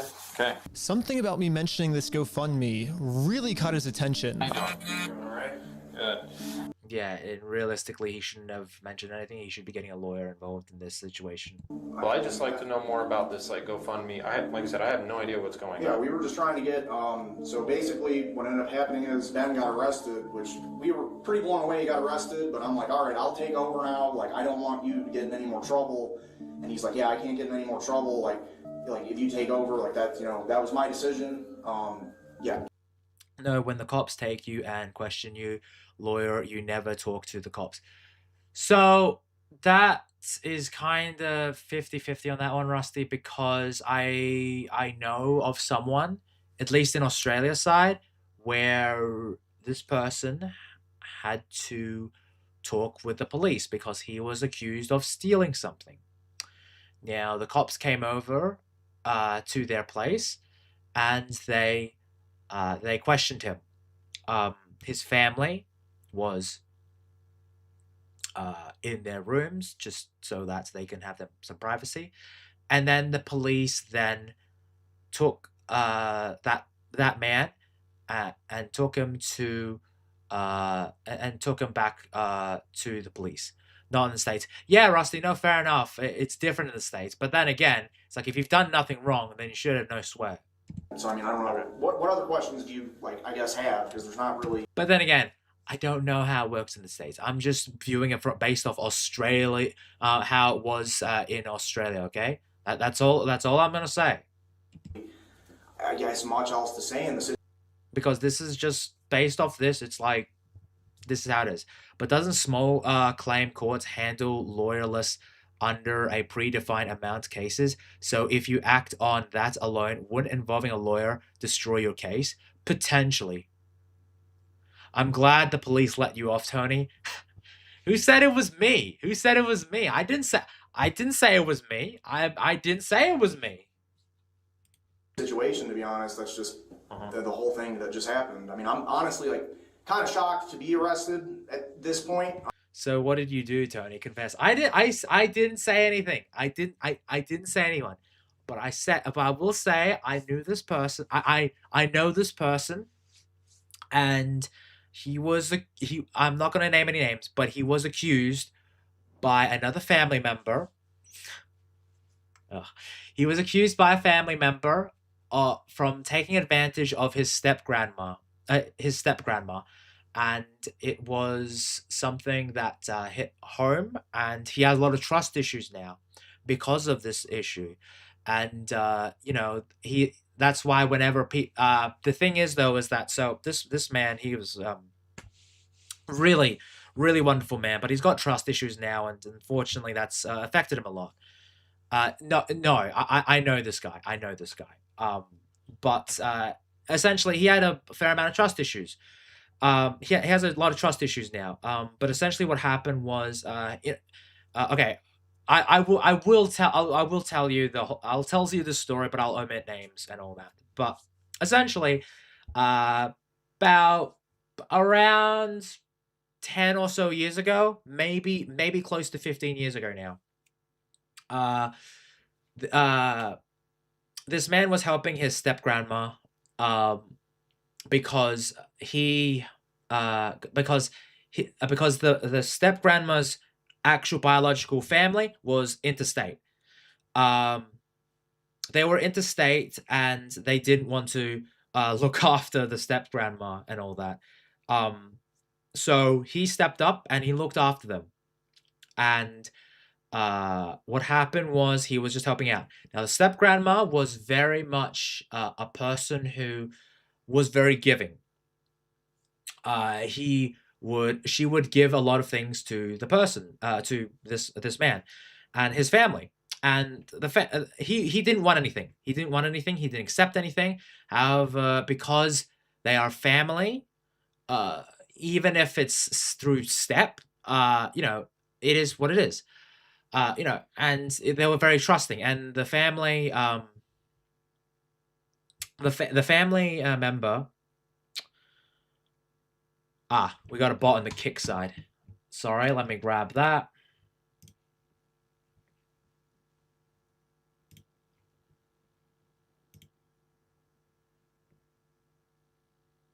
Because Nyx is too late. Okay. But essentially he wanted to help as much as possible. However, the step-grandma really wanted to provide for him and felt like he owed him. Fast forward a couple years later, years later after the kids like fucked off for a long time, the step-grandma did something very kind to the man and his family. She had helped his wife buy a new car, and he didn't want it. She didn't. The wife didn't want it. The mother didn't want it because they had a family and all that. And essentially, it kind of breaks my heart retelling this because I know this man and it really hurt him. But essentially, they got a car. The kids' families came down to the state to visit, and they were all willy-nilly with the kids and all that. They stayed at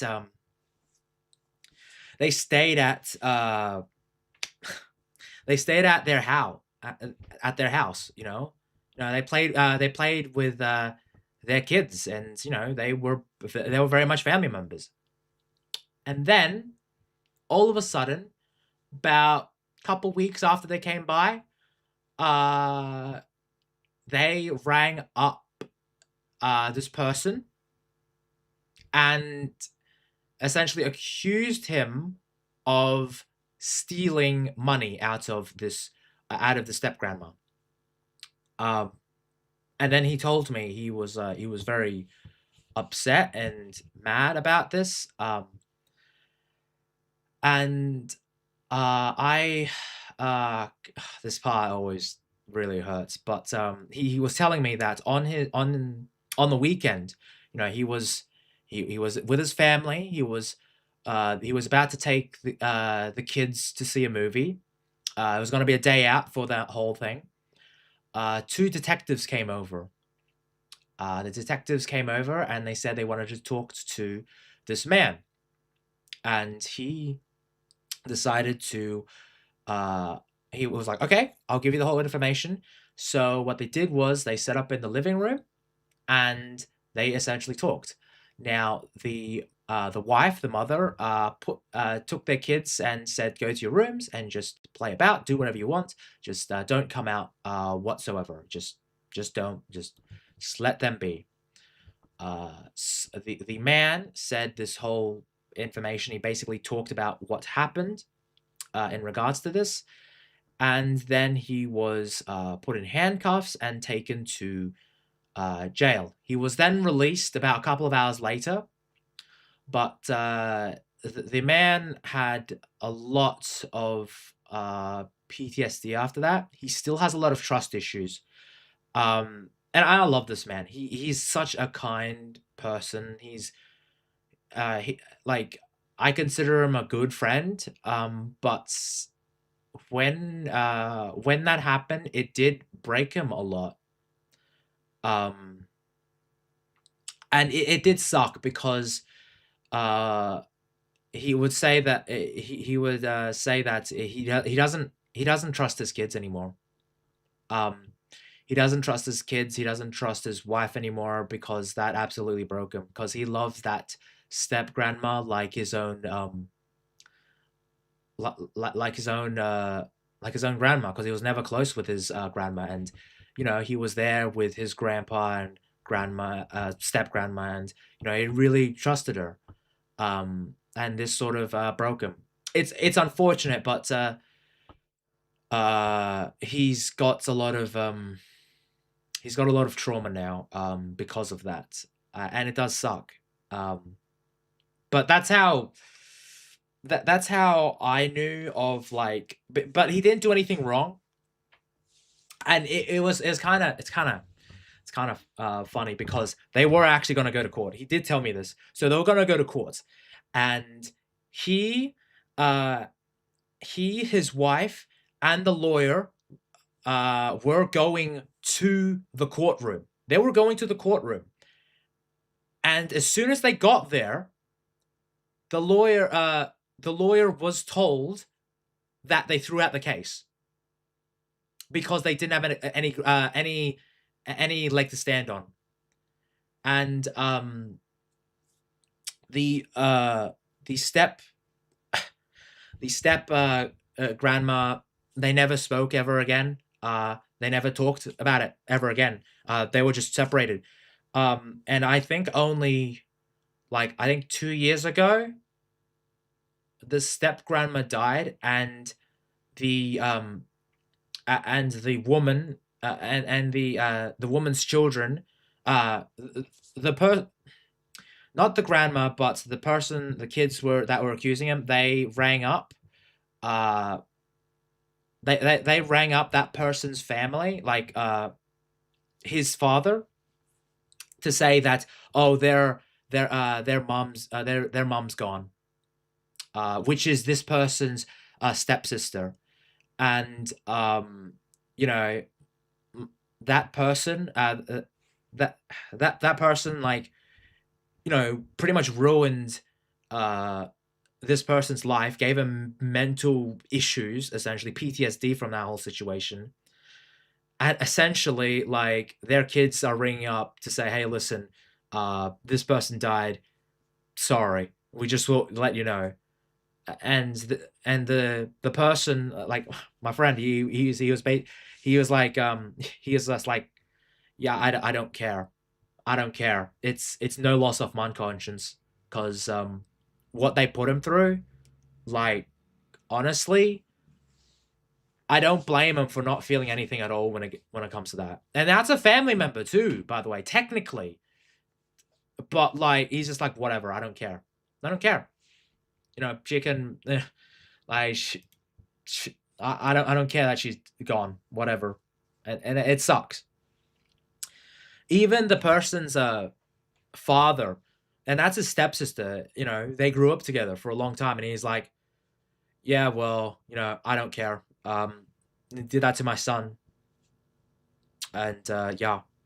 But now the man has got some PTSD, and he's just he's still going through it.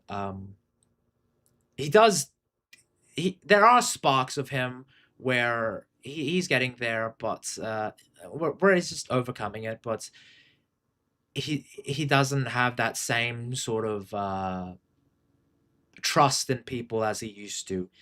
He doesn't he doesn't really trust his kids. He doesn't really trust his wife that much. He doesn't trust his own father, for that matter. He devoted himself to his mom because you know, after the incident, he wanted to be close with his mom, and when his mom passed away, that really broke him. So it really tore up the family, and it's a bit tough. Family, man, you can't live with them. You can't live with them. You can't end them legally yet. Yeah, no. But he's just he's going through life at the moment. He's getting better, but he does have spots where he's just, unfortunately, just not great. For that. But I just feel bad for the kids, because the wife, the mother, you know, she's doing her best. She's holding the fort down for the kids, but the kids are they do feel a bit heartbroken, because when he says, because he told me, and he said that he regrets it, but he just, but that was like in a private sort of thing where he accidentally, because he was told by a family member, well, another friend, that his kids just don't treat him with respect and all that, and they sold his boat, and then this person is just saying that no one, he can't trust anyone, and he can't even trust his kids or anyone like that, and the kids feel really hurt by that. The daughter does not want anything to do with him, to the point where she avoids him, and the son is moved out and only talks with him every week or so, every once a week. it's a sad situation, but yeah.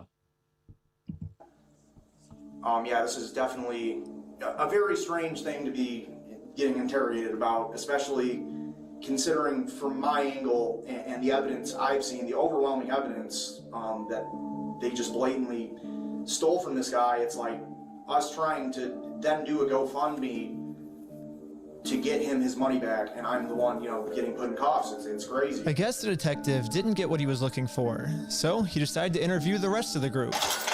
Ah, very funny that. It's kind of weird. It sounded like a great project to me. I was like, okay, like it's for a good cause. How are you doing? And for some reason, he was trying to get all of them to admit that the GoFundMe was my idea. Hello. Obviously, Ben was behind the GoFundMe idea as well, right? I don't know whose idea that was, because I kind of just started, I think they... But he was supportive of it as his channel, right? He said, oh yeah, let's do this for the channel. From my understanding. Was that kind I think you're putting words in their mouth. of your ideas to do this video with the GoFundMe and all that? But I wasn't afraid to admit that I actually made the GoFundMe for Brian, because a GoFundMe is a safe, legal way to raise money for a family if they got all their Yeah, that's a leading question. You can't really say that. stuff stolen. Because, like, it does imply that you are trying to get them to admit to something that they have... like, they're trying to put the blame on Ben. I should be risking nothing by admitting this. Basically, the police told me, do not take this man to court, or else you'll get arrested. And so I was like, just thinking, and we're like, let's do a GoFundMe, And that was our solution. But I was wrong. We're gonna book you back into the jail, okay? The creation of the GoFundMe, right? We're blasting this person all over saying, hey, he's... So creating the GoFundMe was illegal? When I asked the detective how creating a GoFundMe... Yeah, in that case, you should have gotten a lawyer in that case. But again, like, I don't know. Legally, he's done nothing wrong from this perspective. But yeah. It was probable cause to send me to jail. This was his response. A lot of this stuff you may have to just get an attorney and fight it in the criminal side of court, right? Okay. So it's gonna go to criminal court. What? Should I Yep. get my back? Yeah, go ahead and stand up. I got an officer right here that's gonna... He has cuffs for you. Will I also be able to hear Josh's side of the story? Because I think he's said a lot of lies to you guys. It'll be... And I never talked to Josh, but it'll be documented in the report as well. Okay, thank you so much. Okay, so it's going to be documented in the court. Therefore, they're able to say and rebuke what he said. But the detective was lying. The police have illegally redacted every single claim Josh has made about me. And when I finally Really? What? go to court, I'm going to be completely blind to what I'm even being charged for. The worst part is that the police officers took away my bail. So now I have to wait a month in jail. Well, that's clearly not the case. Because he broke laws. I mean, based off this, it does seem like he's covered. But again, repeatedly going to a person's place, not a good idea. Lawyers should be involved.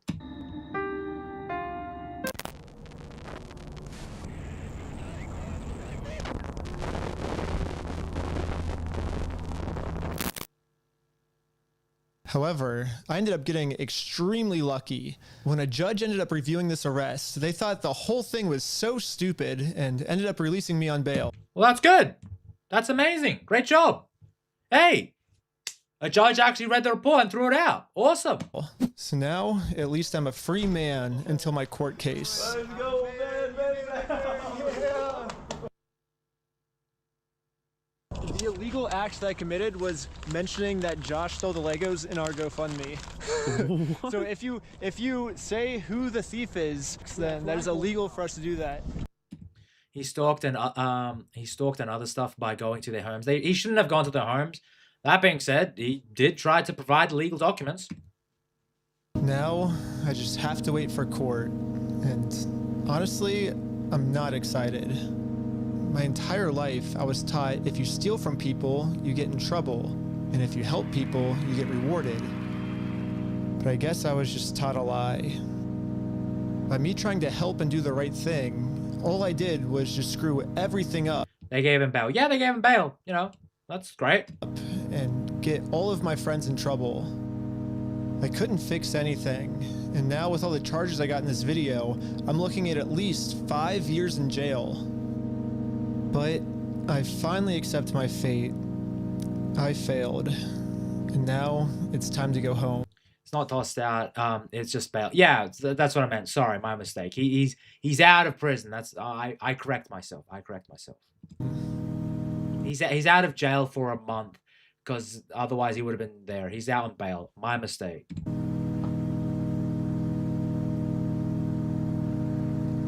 But before I made it home, one of my roommates called me saying that a police officer just showed up to our house. So he rings the doorbell, and he's like, "Is Mr. Snyder here?" I was like, "Why?" I was like, "Can I deliver a message for you?" He's like, "How could you deliver a message?" He said it just like that. He was like, "Just tell him he has a warrant for his arrest." Like he thought he was in an action movie type. A warrant for his arrest, but he got released on bail. Walk off, and that was his like end scene line. If I had to guess, I'd say that Bricks and Minifigs has seen that I am a free man, and they can't have me actively working on my lawsuit against them. And considering how many lies Bricks and Minifigs has made about me in this video, Fuck you, man. You stole them, bitch. I stole the Legos? American Park Police Department, make yourself known. Included in the warrant are Legos. I can only imagine of what I'm being accused of doing now. So immediately, I called the Utah Police Department to see what my warrant was for. Someone showed up at my house today saying that there was a warrant out for my arrest. If that warrant says a no bail, those are the ones that are more serious. The only thing the police department could tell me is that I do have a warrant, but this time the judge approved it that I will have no bail. And I am now a physical threat to Josh, the person the police are protecting. So basically, at any moment now, I could be arrested without bail for some mystery crime. What? What's the crime? Shouldn't they say the crime? There really is only one thing that I can do now. Well, I'm in Mexico now, and the American... Oh my god. Are you kidding me? Dude. Dude. Police have no authority here. Oh, what's going on? What the heck is that thing? Can you let us on that?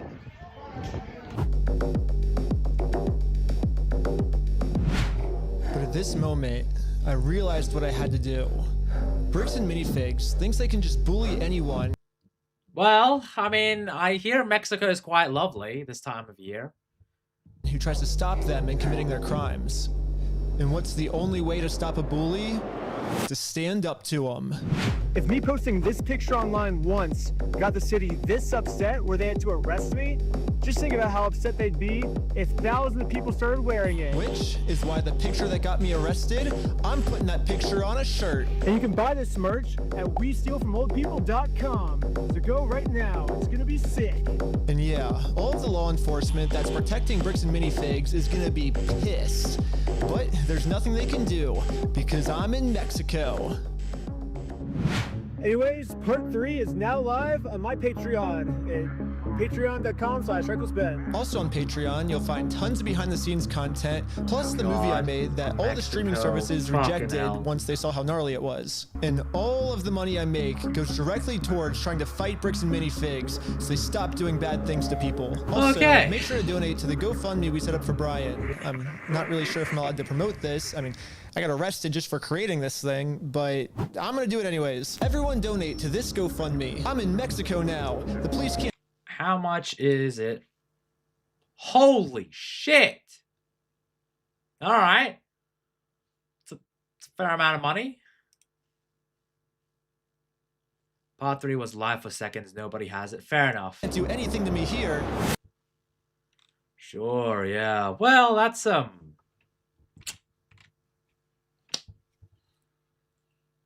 that's interesting. Again, based off the information presented, it's very, he's very reckless. But if true, then that's very concerning. Yeah, you know what? We'll probably cover CoffeeZilla's video. I don't know about, the other people's videos, because, like, I mean, they're pretty good. I know that I got recommended Moist Critical's take on this whole situation, and Mr. Obvious. I might cover Mr. Obvious another time in another segment, but you know, I do want to check out CoffeeZilla's video. Mexico has extradition treaty with the U.S. Oh, well, thank you very much for that, Karnak City Cat. So yeah, shit, he can be arrested in Mexico, no problems. Oh well.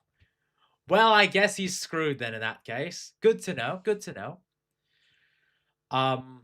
Yeah, maybe he could just pay for protection down there or something like that. I don't know.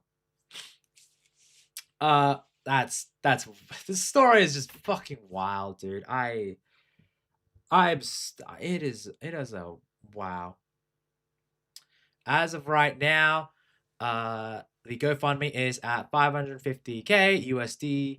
18.6 donations. Yeah, 18.6K donations, which is like, honestly, it's great to see. Still, it's like fucking nuts, dude. Still, he's got $550,000. That's more than doubled than what fucking Bricks and Minifigs were offering. So that's, hey, respect to the people, man. That's all I gotta say. Anyway. Let's check out CoffeeZilla's video on this, shall we? A $200,000 Lego collection went missing, causing a lot of you to ask me to find it. And after seeing the cops point guns at YouTubers, people get arrested and sued for $1.3 million, I decided enough was enough. This looks like a case for the internet detective, this time in the $10 million Lego studio. So I talked to every suspect involved, and what I found shocked me. All right.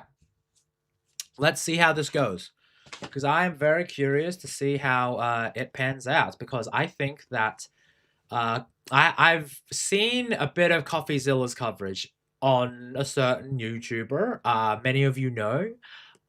His name's Boogie2988.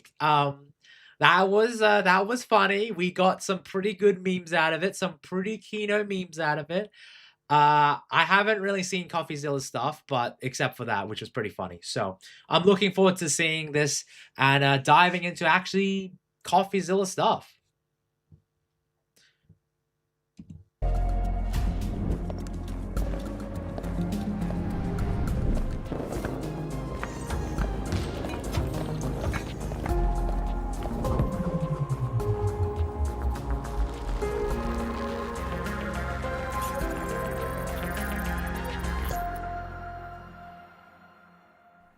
Okay, before we can find these missing Legos, let's give...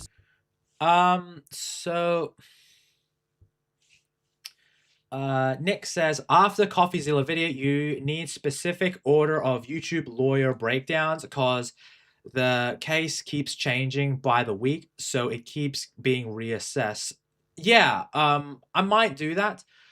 I would like to check that out at some point. Rusty, is the courts with live streaming chances? I mean, if you have it, I'd love to check it out. I hate Boogie. I do too, Master Gal. I do too. I can't wait for Boogie to never be heard of again. The thing is, though, Master Gal, he'll always be heard of. He's the final form of lolcow, potentially. That of DSP. Although there are plenty of other lolcows.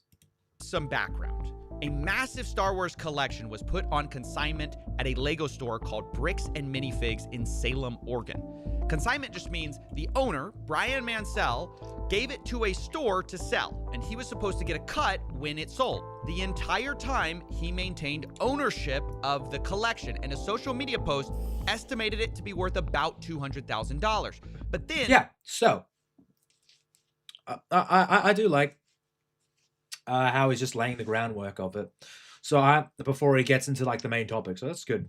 Gives viewers a chance to recap on this situation. On November 14th, 2024, everything went wrong. This was the night that Crystal and Ben Gorman, the prior franchise owners... All right, so he's talking to the prior owners. That's good to know. ...of the Salem store got kicked out by this guy. That is Brandon Best. He and his partner, Josh Johnson, ran a sister store in Eugene, Oregon, and Brandon drove up that night to kick the Gormans out. Brandon and Josh would be taking over the franchise in Salem, and this is the exact moment the Legos go missing. As that store is getting handed over, the question is Brian's collection in it? Here's what the official Bricks and Minifigs press release reads. Quote, after taking over the store, we discovered a small number of sets valued between $2,000 to $5,000 that could be possibly related to Mr. Mansell's collection. Possibly? Just 2 to 5,000? Okay. But there's a problem here. There should be over 10 times that amount in this store. Around $200,000 worth, apparently. Given their internal records and what we know the estimated value of this collection was. So if corporate's saying there was only $2,000 to $5,000 in the store, something happened to these Legos. But what? In order to solve this case, let's think about the suspects. First, who was there that night of the handover? It's only 3 people. Crystal and Ben Gorman, the former franchise owners, and Brandon Best, one of the new owners. These are our 3 biggest suspects, but they aren't the only ones. I want to address a few other suspects at the very start here. First of all, maybe this is just all the result of, plain old thieves breaking in.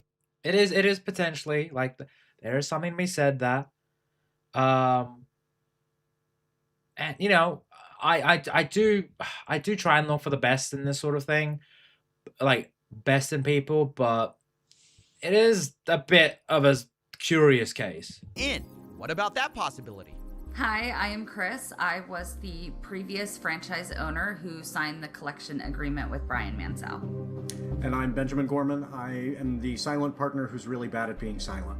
We did have a... Jeez, okay.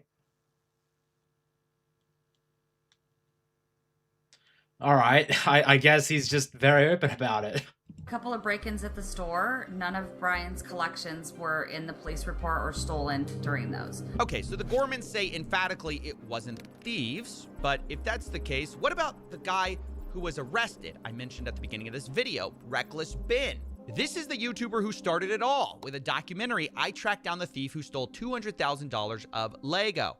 Maybe it's the perfect crime. Make a video tracking yourself. Now, for our theory, it's worth noting Ben is currently facing a RICO lawsuit by Bricks and Minifigs. He was even targeted. Yeah, that's, oof. We just saw that. A bit rough.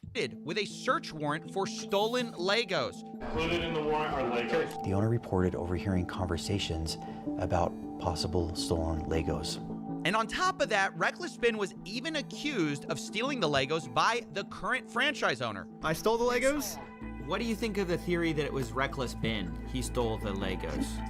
It's absurd. We didn't even know Reckless Ben. He had no interaction, no relation to us, no relation to the store. That doesn't hold any water. Okay, I'm gonna be honest. Yeah, fair. Yeah, I don't think it would be very unlikely for that. CoffeeZilla reaction stream. Woo. I mean, we've just covered the Reckless Ben part 2.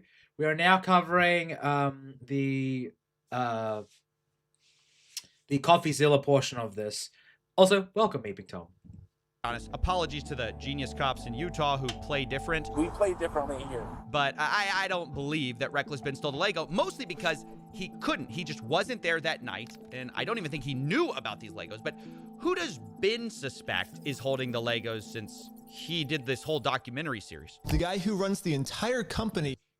Yeah, I mean, I don't think it's the CEO. Very unlikely. I'm just saying.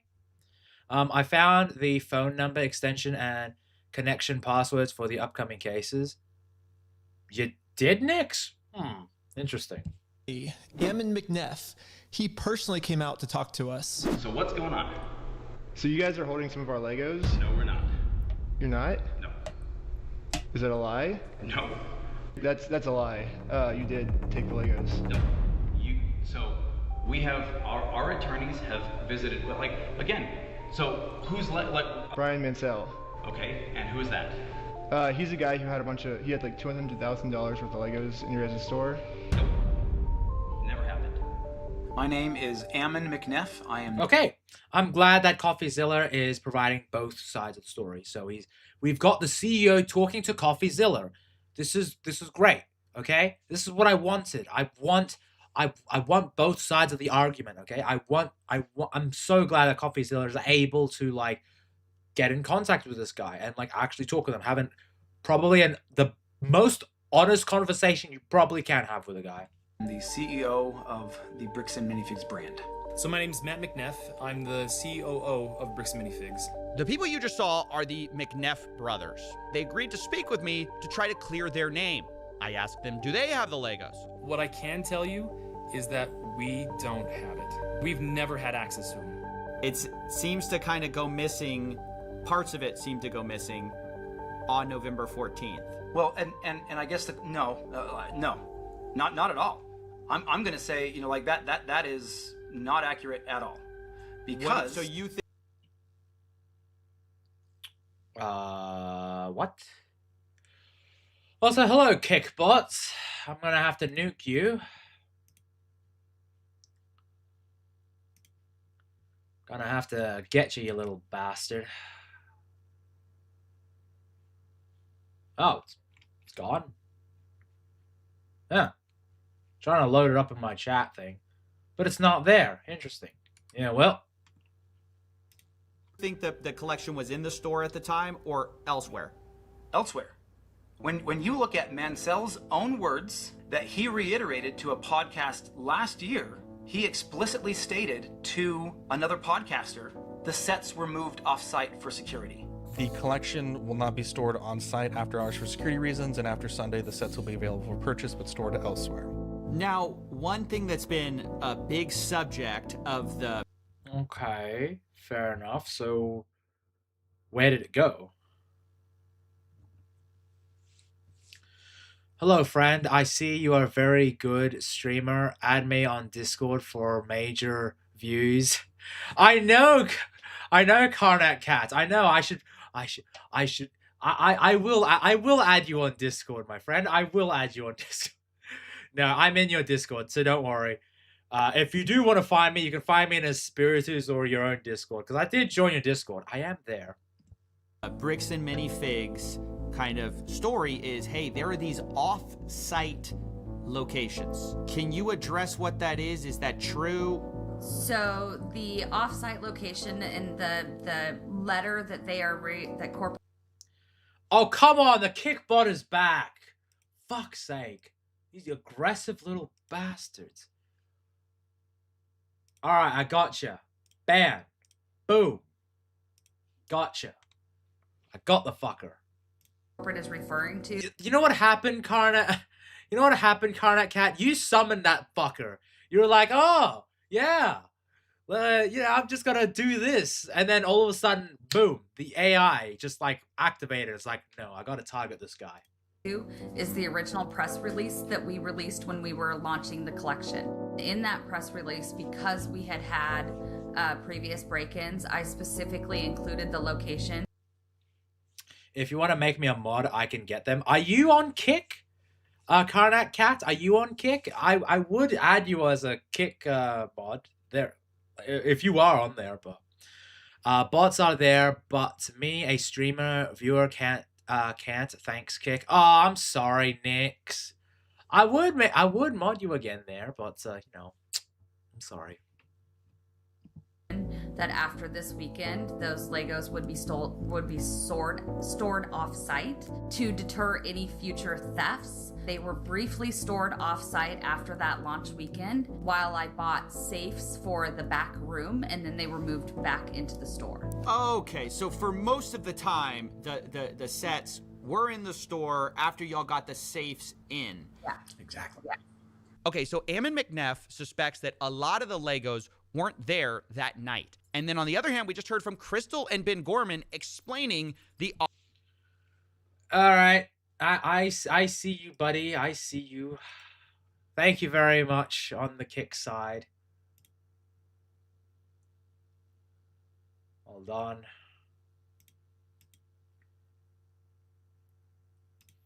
How do I mod thee? Why can I not mod? Do I have to, like, go? This is weird. Okay. I'm trying to mod you, but if for some reason it just won't let me. Weird. Okay. I have to go here.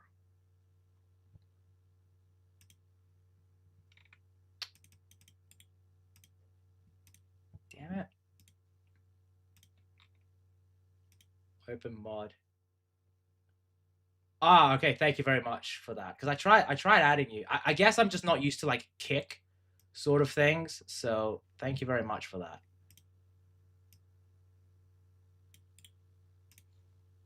Because it's just so easier in like other places. All right. There. Hooray! Wow! Oh shit! And there's like a fucking bot that come up. Hooray! Thank you, bot. And it's been deleted. Aw. Thank you very much, buddy. I really appreciate you. Off-site story saying that later they no longer use those off-site locations.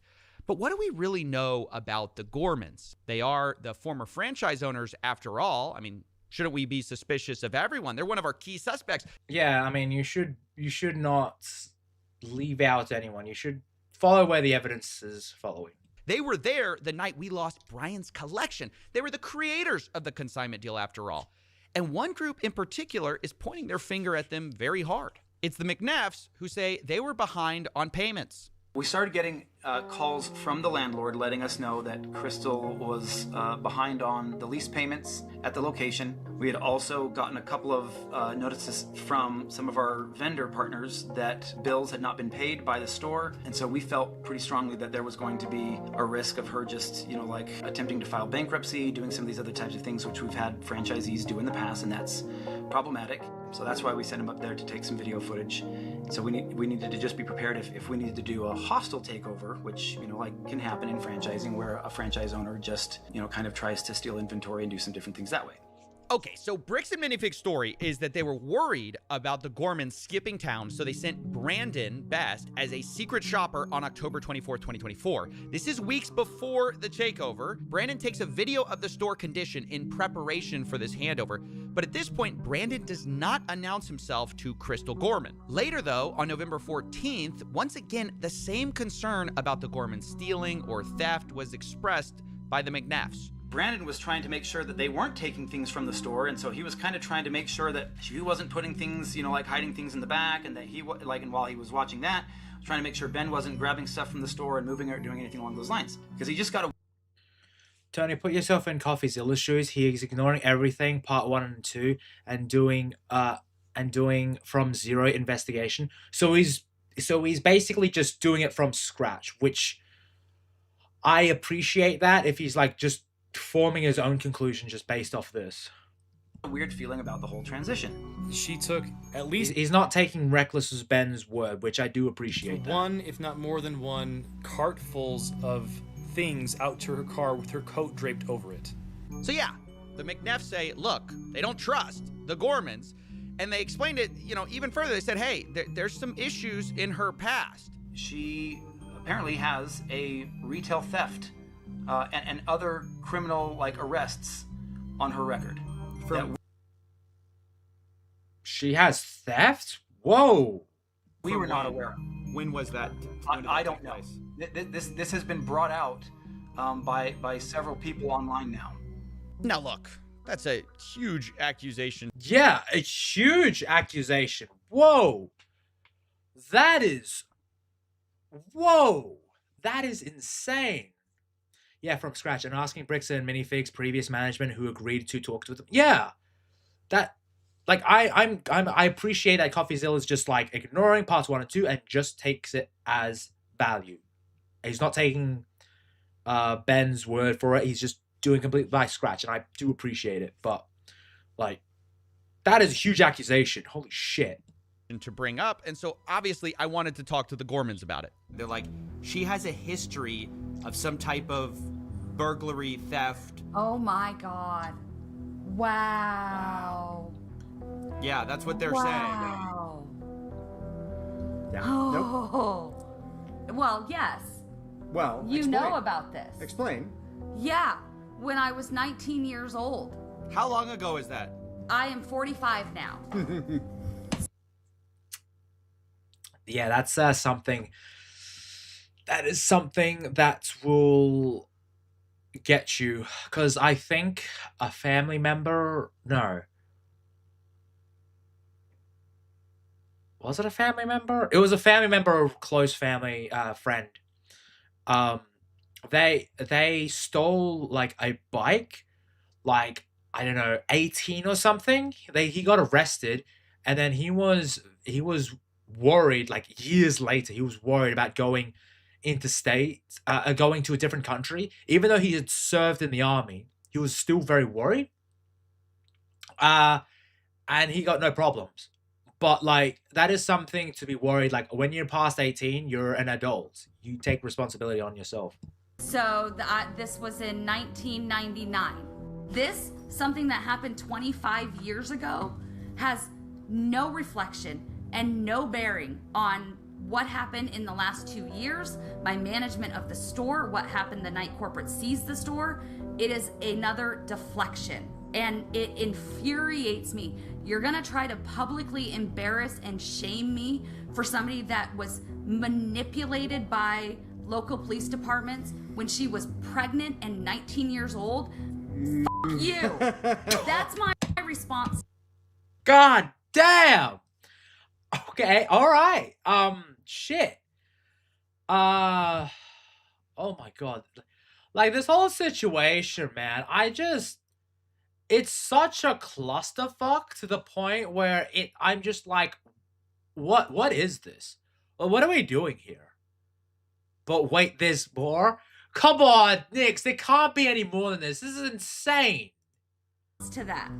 I am so sorry. You're gonna have to blur and cut a lot of this, but that pisses me off. I own what I have done. I own the mistakes that I have made. You cannot intimidate and bully me into backing down when I know that legally and morally I am in the right and I have the evidence to back it up. Wow, this is getting kind of the evidence to back it up. Okay. All right. So what is the evidence being presented? Nasty and personal at this point, and I just wanted to give people kind of their side. But at every turn, I hope you understand, I'm getting contradictory stories, down to if the McNeffs knew about her history in the first place. Like they're bringing up something that I told them about. Wait, you... No! No! No way! No! Come on! No! No! Where? No! Oh. Ain't no way. Ain't no way. No. No. No. Ain't no. Bro.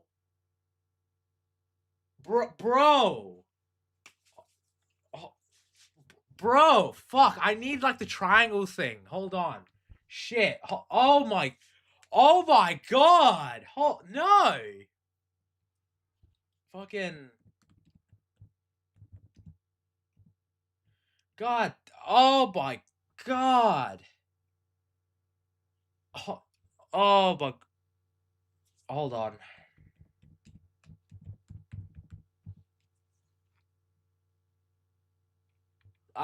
I will certainly do that, but just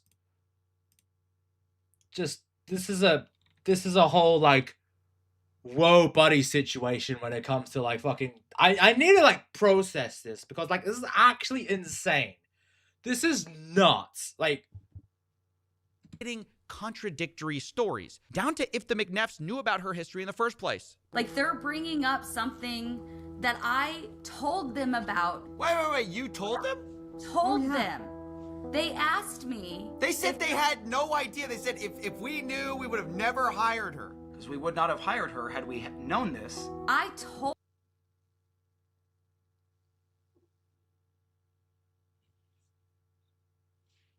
Oh my god. Hold on. Where's my eyes at the moment? I'm trying to find my right eyes. Nope. This is my face right now. Just these wide eyes. I'm honestly in fucking disbelief throughout this whole thing. What the hell? Told them I had a record from when I was 18. There was a family. Okay, technicality. Techni-fucking-cality. It wasn't 19, it was 18. Oh my god. Family issue that, and didn't go into all of the details, but they were like, that's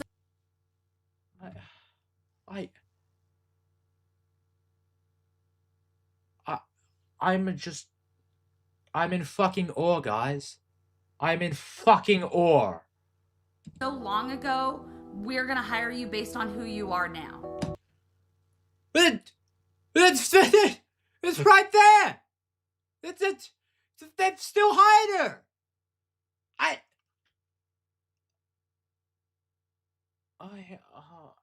Okay. Rewind. Again, it is a he said sort of she said situation. It is a he said sort of she said situation. But if this so, what the fuck? Okay, I'm just gonna leave it there. You guys can make up your own mind. My point is, yeah, again, it is a he said she said situation. But that being said, I could totally buy it because there have been times where people have hired criminals or people who have had criminal convictions because they want to give people another chance. It's just how it is. one side says up, the other says down, and it gets to the point both sides start hinting that they have photographic proof from the night of November 14th that proves the other side is lying. And so I'm like, look, at this point, let's stop talking. Show me the Legos. Yes, show the proof. Where I was told we are 100% have possession of photos that prove that the Gormans are lying. And then you guys are telling me we 100% have possession of photos that prove this side's lying. Who's gonna drop the photos first? I mean, I feel like someone just has to, somebody's right here. And after a lot of convincing, both sides agreed to show me the photos, corporate and the Gormans. In fact, I scheduled the calls to do this an hour apart from each other. But let's remember their positions for a second. The Gormans say whatever was left unsold of Brian's collection that was in that store spreadsheet was in Salem store the night of November 14th. Then you have corporate side. They say whatever was left that night was maybe $2,000 to $5,000 of Legos. The rest was either stolen by thieves, the Gormans, or held $200,000 worth of Legos being stolen. That's a hefty fucking fine. That's a hefty fucking haul, I will say. It was not in that store. And on both sides, there's a lot to lose here, right? You've got the Gormans, who basically have been insinuated to have been stealing. And for Josh and Brandon too, the new franchise owners, there's a lot on the line. I reached out to Josh and he told me, I think her pictures would only show a few sets and minifigs. I replied, so if I can prove that the Lego sets were in the store, that will prove Brandon was lying? Josh replies, if it shows something different, then yes, I will eat my words. So okay, so he will eat his words. All right, fair enough. That's good. I hope he's being honest about it because, again, I do try and be well-intentioned with this sort of situation. Stakes have been established. And let's see the evidence, starting with Matt McNeff. First, he showed me the video, October 24, 2024, for a baseline of how the store looked. So this is the Salem Kaiser location, is that correct? It's the Salem Kaiser location, yes. So is it fair to say I'm seeing quite a few Legos here? I mean, I'm seeing a store of Legos. You'd agree? There's a good amount of Lego on hand. Okay. It's good. It's good to know. Good to know. This isn't what I would say is a well-stocked bricks and minifigs, but it's not terrible. It's I would say a little below average as far as overall stock. So now let's go to November 14th. Can you still see my screen? Yes, sir. Okay. So November 14th, when Brandon was in there helping. Wait, this is the day. This is like the big day. This is the day. Hold on, I gotta prep myself emotionally for this. Okay. This is a big deal. This is D-Day. This is the big moment. This is Brandon takes over the store. We don't know where the Legos are after this moment. We don't know where the Legos are after this moment. And I want to point out again. Okay, again, I'll hear his side. We'll see how this pans out. Sounds like a second chance was given to her, and now it was used against her. Yeah, Nix. That's the thing, though. Is like, listen, there are plenty of people that hire, people who have done stuff in the past, and they're like, listen, that's in the past. As long as you're a good worker and you prove yourself to us, we'll give you a chance. Okay, and that's usually how it is. That's just that is where we are. Also, I did see that you did follow Karnak, so thank you very much, buddy.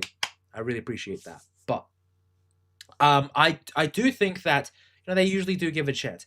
That being said, again, even if you didn't, like, isn't there a process where if you're about to hire someone, you do a check on them? It's usually how it goes. And that we've had this for a while.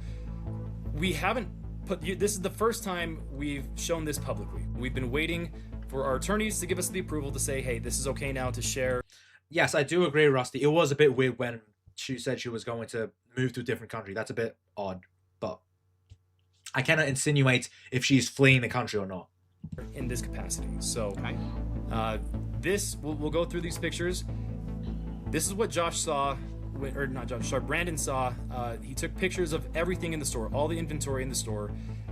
This is what the shelves looked like compared to what you just saw a moment ago. Okay, so I'm seeing a lot less. Just to state the obvious, go back a little bit. Yeah.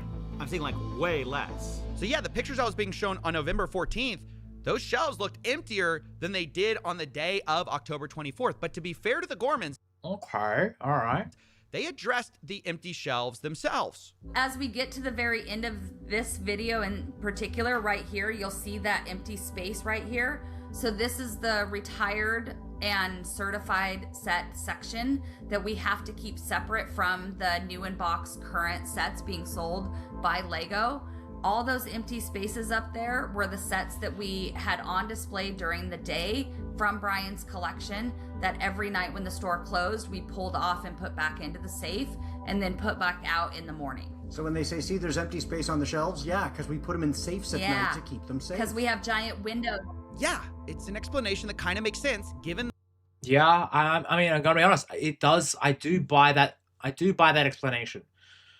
Again, because it's. I mean, if you have a product outside, it is easy to have vandals and people who would break in and steal the product. So I understand. In the history of burglary. Now, of course, this is something I had to ask the McNeffs about. Is this a case of, did y'all see Star Wars sets in the back? Did y'all not see the Star Wars sets in the back? Did he take, not in the back, but specifically in a safe? Like there were a bunch of Star Wars sets in a safe. Did Brandon see those? Has there been talk of those? Do you know what I'm talking about? Yeah. My understanding. I do appreciate CoffeeZilla's approach to it rather than Reckless Ben, because with Reckless Ben, he was very bold, very bombastic with his approach. Whereas I do appreciate that.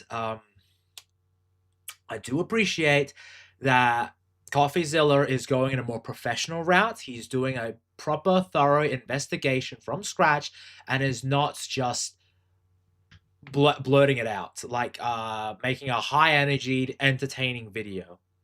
Understanding is that he took pictures of everything, and all those photos I showed you of the Star Wars were all the photos, or was literally all the Star Wars inventory in the store. Yeah, the McNeffs say all of the photos should be with Brandon of all the Star Wars items. And to be fair to them, they showed me a lot more pictures and even showed me a spreadsheet of all the Star Wars sets in the store the night Brandon took it over. And it valued to about like $5,000 to $10,000 or so. But then I had to ask. Oh, sorry, here's another kind of set. Okay. Do you think y'all have all of these? Very likely. Okay. All of these, okay. Again, I'd be surprised if we didn't. But then I couldn't help myself. I started to bring up some of Crystal's photos to see if they matched up. Have you seen this before? Not that I recall. So do you see that? Yep. So do you see it's in like some kind of like a safe thing? I don't know if you can see the sides there. Looks like a bookshelf to me, but sure. Okay, sure, yeah. So I think the important thing is making sure that all of these are in the inventory for Mansell. Sure. Sure, that's cool. 75041. Yep. The Vulture Droid. 75169. 169 I'm not seeing, so there may be, okay. So there's one that is not on our list. Let's try this. 10240. Okay, nope, not seeing that one either. What about 9493? 3. I don't see that one either. So maybe those were locked at the time, and Brandon did not get those pictures. All right, that's kind of a problem. That's not good. That's not good, guys. That's not great. Because the Gormans had over 200 photos of this store. I definitely knew, looking at these photos, there's a lot more Legos in the Gormans photos, by quite a lot that Brandon's photos just didn't show. But corporate didn't really see it that way. But still, in the grand scheme of things, we're not talking, again, 10 times the amount of sets here. I don't know. I haven't shown all the photos yet. I don't know exactly how much. If there's a calculable figure that we can look at and say, great, this is what was there, I promise you, it's not $100,000 worth of Lego.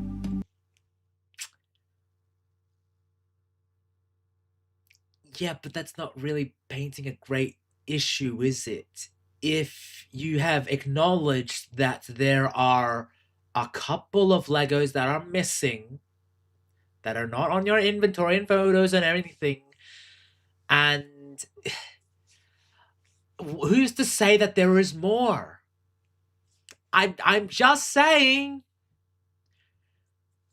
Bro has missing Legos from the database. Yeah, I'm just like, if there is just a hey, listen, stuff gets lost all the time. Stuff gets stolen, from time to time. Okay, but the fact that okay, all right, if a couple of Legos are missing and not on your inventory list of your photos, who's to say that there isn't more? I'm just speculating. This is a bit of a problem. And so where's the rest of it? He got me. I don't know. Maybe. Isn't this your company? I'm just saying. When stuff gets stolen and you don't own that stuff, then you owe whatever the owner told you it was worth. Yeah, it's very suspect, this whole situation. Two in my head about this U-Haul story. You don't think it could have been some U-Haul thing? There's no way. Oh, yeah, have we talked about the U-Haul yet? No, you have not, Coffeezilla. Lay it out for me. We got to talk about the U-Haul for a second. This is another one of those things that was like really disputed between the two parties, was this U-Haul that supposedly was driven up to the store the night of the takeover. So when Brandon came to the store that night, he was driving a U-Haul truck. Now, in typical fashion, this was immediately disputed. Brandon showed up to the Salem store in a rental car when he came to get the keys from aliens, man. Those out of space nerds love their abducting people in Legos. Dude, at this point, I'm just convinced that the fucking it was just done by aliens. It was done by spirits, aliens that are just possessed. You know what happened? Actually, no. You know what happened? I think what happened is that the Legos combined themselves into like some sort of being, and they just assembled themselves in like a Toy Story situation. You know how they just came to life? They're like, man, this guy's been collecting us $200,000 and now he sells us? Are you kidding me? We just want to be played with. So you know what's probably happening is those Legos, they just probably got up and left. They're like, nah, we're popping up. That's probably what happened. And also, I have not seen Toy Story 5. I don't want to see it. But I'm like, no. Why do we have another Toy Story movie? Definitely a Toy Story situation. They're in the movie right now, walking back to the original owner. Yeah, they're going back to Andy. They're going back to the original owner. Hell, maybe Andy might get some.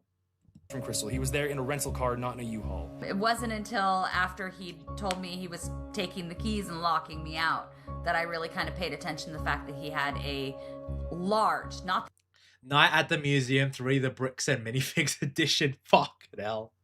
Yeah, they're actually alive. the small, the large U-Haul truck. So yeah, I just kept hearing about this U-Haul truck. Now, why is it significant, U-Haul or not?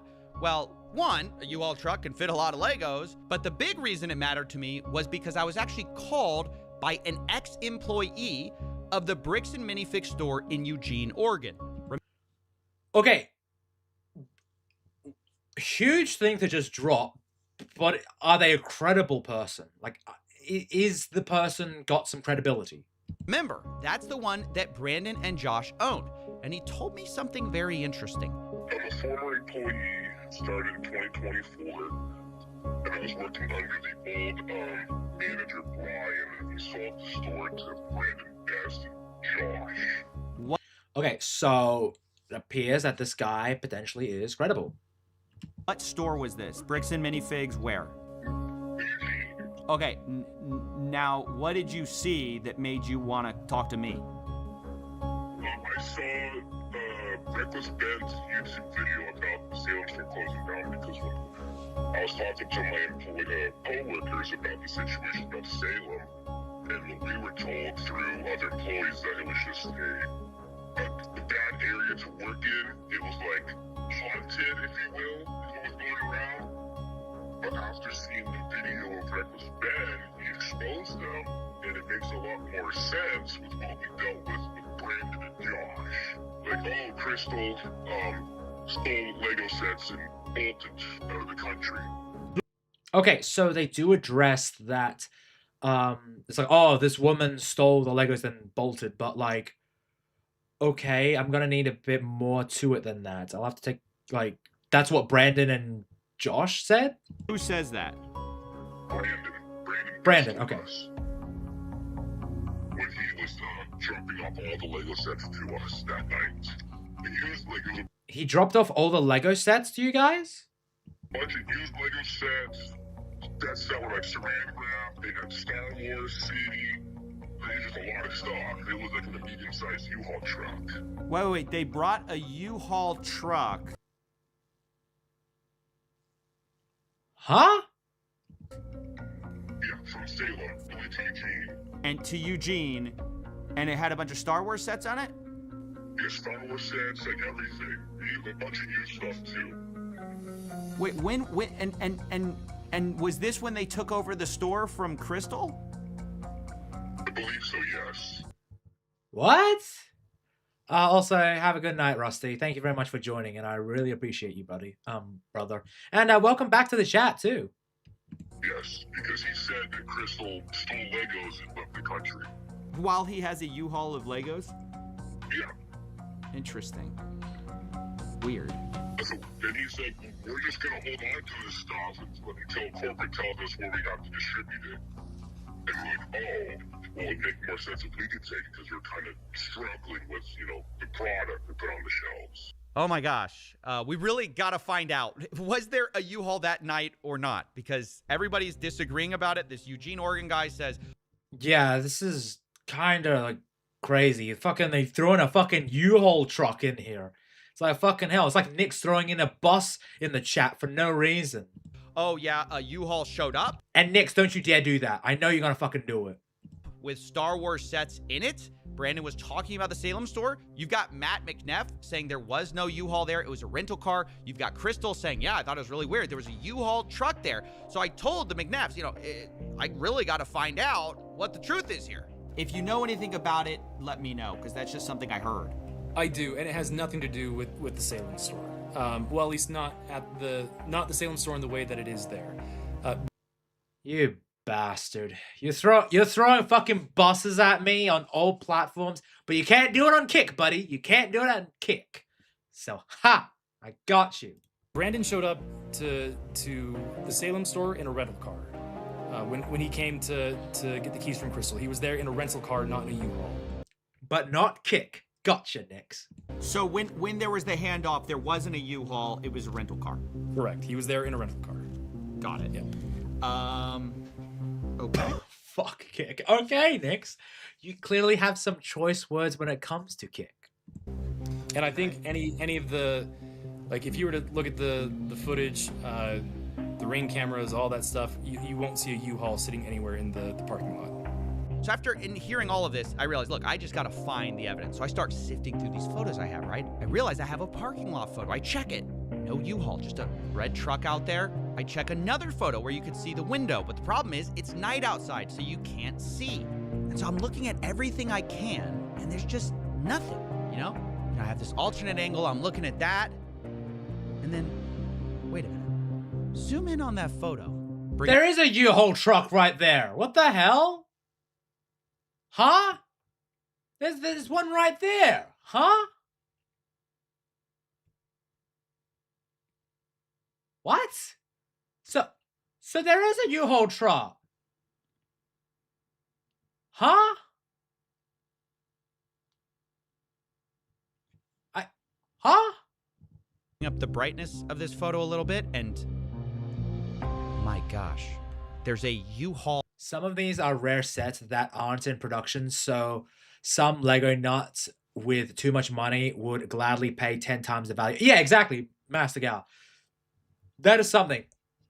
Never underestimate the level of a creator who is willing to go for. And now the GoFundMe is up to $500,000, which is double to what was originally offered to the family, which that is a small modicum of hope I have for the people. Like, I have hope for humanity. All in the parking lot right outside of the store the night of November 14th, 2024. This is something that Matt said he had seen footage of, and it couldn't be true. And again, I believe I have seen footage from that night that shows clearly out into the parking lot, and there's no U-Haul. After seeing this, I said, I really... So, but that's an obvious lie, based off this image. They have to make a call. And that's when the story changed. So last night, I talked with Matt McNeff. I brought up this question of the U-Haul. He told me emphatically there was no U-Haul. Y'all came to me this morning. You said, hey, we looked into it. There actually was a U-Haul there that night. Can you clear up what that's about? So there's actually two different things that are going on here, just to help. Two different things. Okay. You understand. And I don't know if you want this particularly not on the record, but we do know of a disgruntled former employee that worked at another location.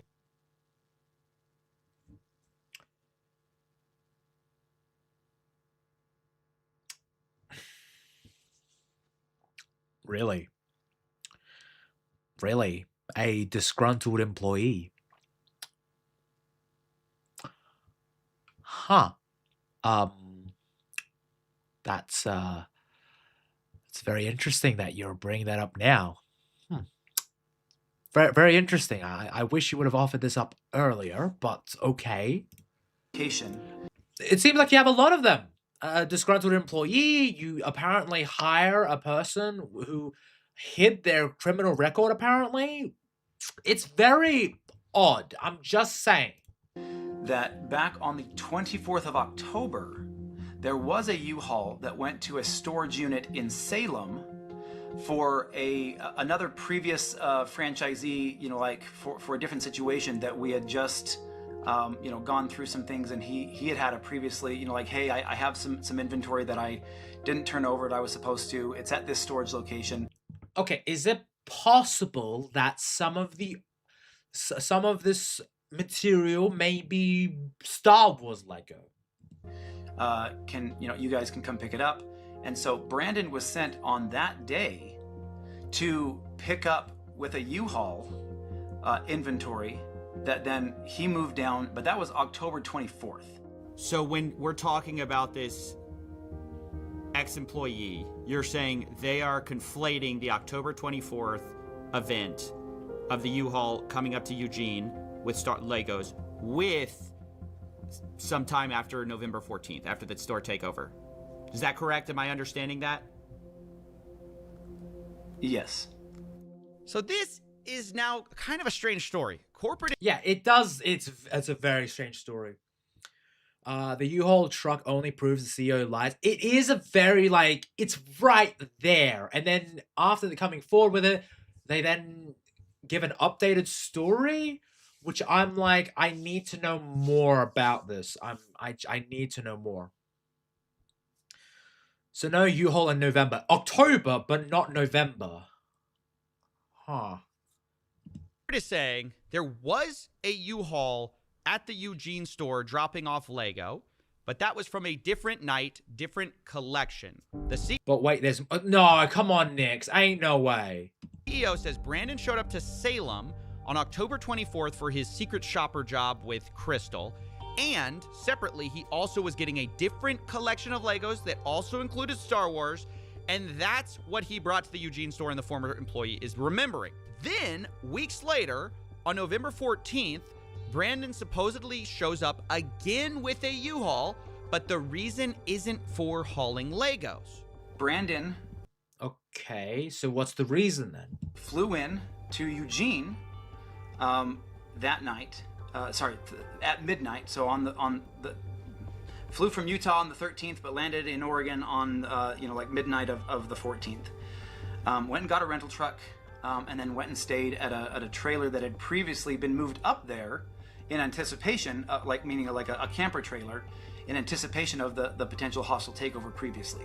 Is that why he had a U-Haul? Is that the reason he had a U-Haul, was for this camper, or what's going on with the? Yes. So then what happens is he takes his rental vehicle truck, and he tries to connect the trailer, the camping trailer, to that truck, and it's not rated for that particular weight, and he realized, oh crap. He called around and found that U-Haul had a rating for one of their box trucks, and so he grabbed that, went and got it at 10 a.m. on the 14th, and so he then went and hooked that trailer up to the camping trailer to a U-Haul, drove that trailer down to another location where he could set up the camping trailer in Salem, dropped off the camper trailer, and then he arrived in a U-Haul to the Salem store. I'm sorry. I'm sorry. I literally tuned out because this story is wild. I need to go back. I'm sorry. This story, I'm gonna be honest, the more he explains, the more I'm just confused. I swear, like, I tuned out for a second because I heard verbal diarrhea. I need to, like, pay attention. I'm sorry, guys. I just, hold on. What's going on with the... Yes, so then what happens is he takes his rental vehicle truck, and he tries to connect the trailer, the camping trailer, to that truck, and why would you try that? It's not rated for that particular weight, and he realized, oh crap. He called around and found that U-Haul had a rating for one of their box trucks, and so he grabbed that, went and got it at 10 a.m. on the 14th. What? And so he then went and hooked that. Also, welcome on the kick side, Nix. Trailer up to the camping trailer to a U-Haul, drove that trailer down to another location where he could set up the camping trailer in Salem, dropped off the camper trailer, and then he arrived in a U-Haul. Oh, fuck you with the bus, buddy. To the Salem store, and then went in, said hi to Crystal, and then as she was leaving, the door shuts, and... Sorry about the cuts, but the full explanation is long. Okay, fair enough. Coffeezilla. So he locks it, calls the locksmith, takes him a while to finish up the changing of the locks. Brandon at this point is pretty exhausted, so and he has an hour drive back to Eugene to drop off the rental truck. Dude, the more I hear of this story, I'm just like, it's so long. Like, so he drops it off at midnight or 1 o'clock, something like that, grabs the rental truck, and then heads back up to the camper trailer in Salem, and then probably gets in at around 2 or 3 in the morning, spends a couple of gets a little bit of sleep before he has to head. Over explained stories are usually fake. It does come across like that, Master Guy. It does come across as he's covering for himself. It's just, it feels to me it feels disingenuous, and I want to believe this guy. I do try and give everyone a fair shot, but the more he explains, the more it just comes across as just a man who was just trying to, like, dig his way out of a hole. get back to the store at 9 a.m. before the other employees get there. The timeline that is trying to be portrayed just makes absolutely zero sense. Okay, so I asked, obviously, for documentation of all of this from Brandon. And here's what I got. First, the U-Haul Okay, he's got documentation. That's great. Contract on November 14th. This checks out what we already know. Then I got sent a photo, the last one Brandon took in the Salem store, dated 9:44 p.m., where you can see what looks like the inside of a bird cage that the Gormans had. And lastly, I was sent a photo Brandon took of the mileage in the U-Haul as he dropped it back off at the rental place on November 15th, 12:41 a.m. Now, the time gap there is about 3 hours between the last photo in Salem to dropping the U-Haul off, which is a bit of a problem for our timeline. Yeah, what happened in that couple of hours? It took like 4 hours. I mean, I worked till like 11 o'clock, and I'm like, I gotta get up early for, my other job. You moved 4 hours of Legos out of this truck. Yeah. All right, so as weird as this U-Haul thing is, the timeline just doesn't fit, to be honest. Yeah, it's a bit odd. If it took 4 hours to unload, you can't also drive to another city, load and unload and drop off the U-Haul in that time. But still, even if this is true, it's pretty weird. And it's one of the most bizarre stories I've ever heard to have a U-Haul. Yeah, it is odd as hell. Like, this is... Just don't criticize mustache men's art. Are you referring to his fine, old-fashioned 1920s mustache? Thing back to back. One of the times you're picking up Legos, the other time you're not, you're taking a camper. Nevertheless, without more proof, we kind of have to move on to another theory of how to find these missing Lego. This time, let's take the photographs that we have and reconstruct what was in the night on November 14th. Remember, that's the moment we lost the Lego. And this time, we're going to combine it with two more things. First, from corporate, I got the point of sale records from the Salem store from 2023 to 2024. And secondly, from Crystal Gorman, I got her internal records of Brian's inventory. Read Nix's prior comment. Okay, fair enough. I will catch up with them, all right? Jeez. All right. I trust everything a mustache man says since the 1930s. Okay. Did you say another thing, Nix? No. But you did send a fair amount, Master Gal. Hold on. Also, does one really know about every vehicle rental by a former employee? Yeah, it is a bit of an odd thing. But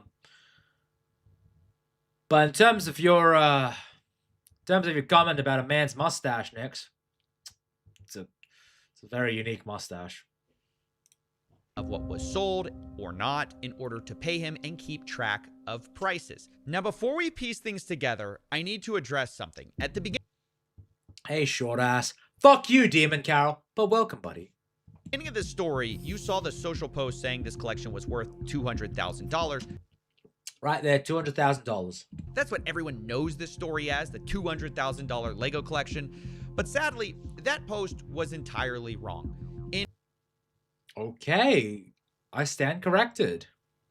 In Crystal Gorman, I think Tony missed the German reference. There was a German reference?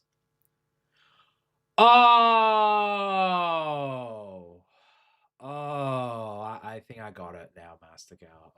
Gorman's inventory, which has a high and low estimate value of these various Lego items, the real estimated value is about $107,000. They give high estimates. $107,000, hey! And low estimates. That's unfortunate, but still.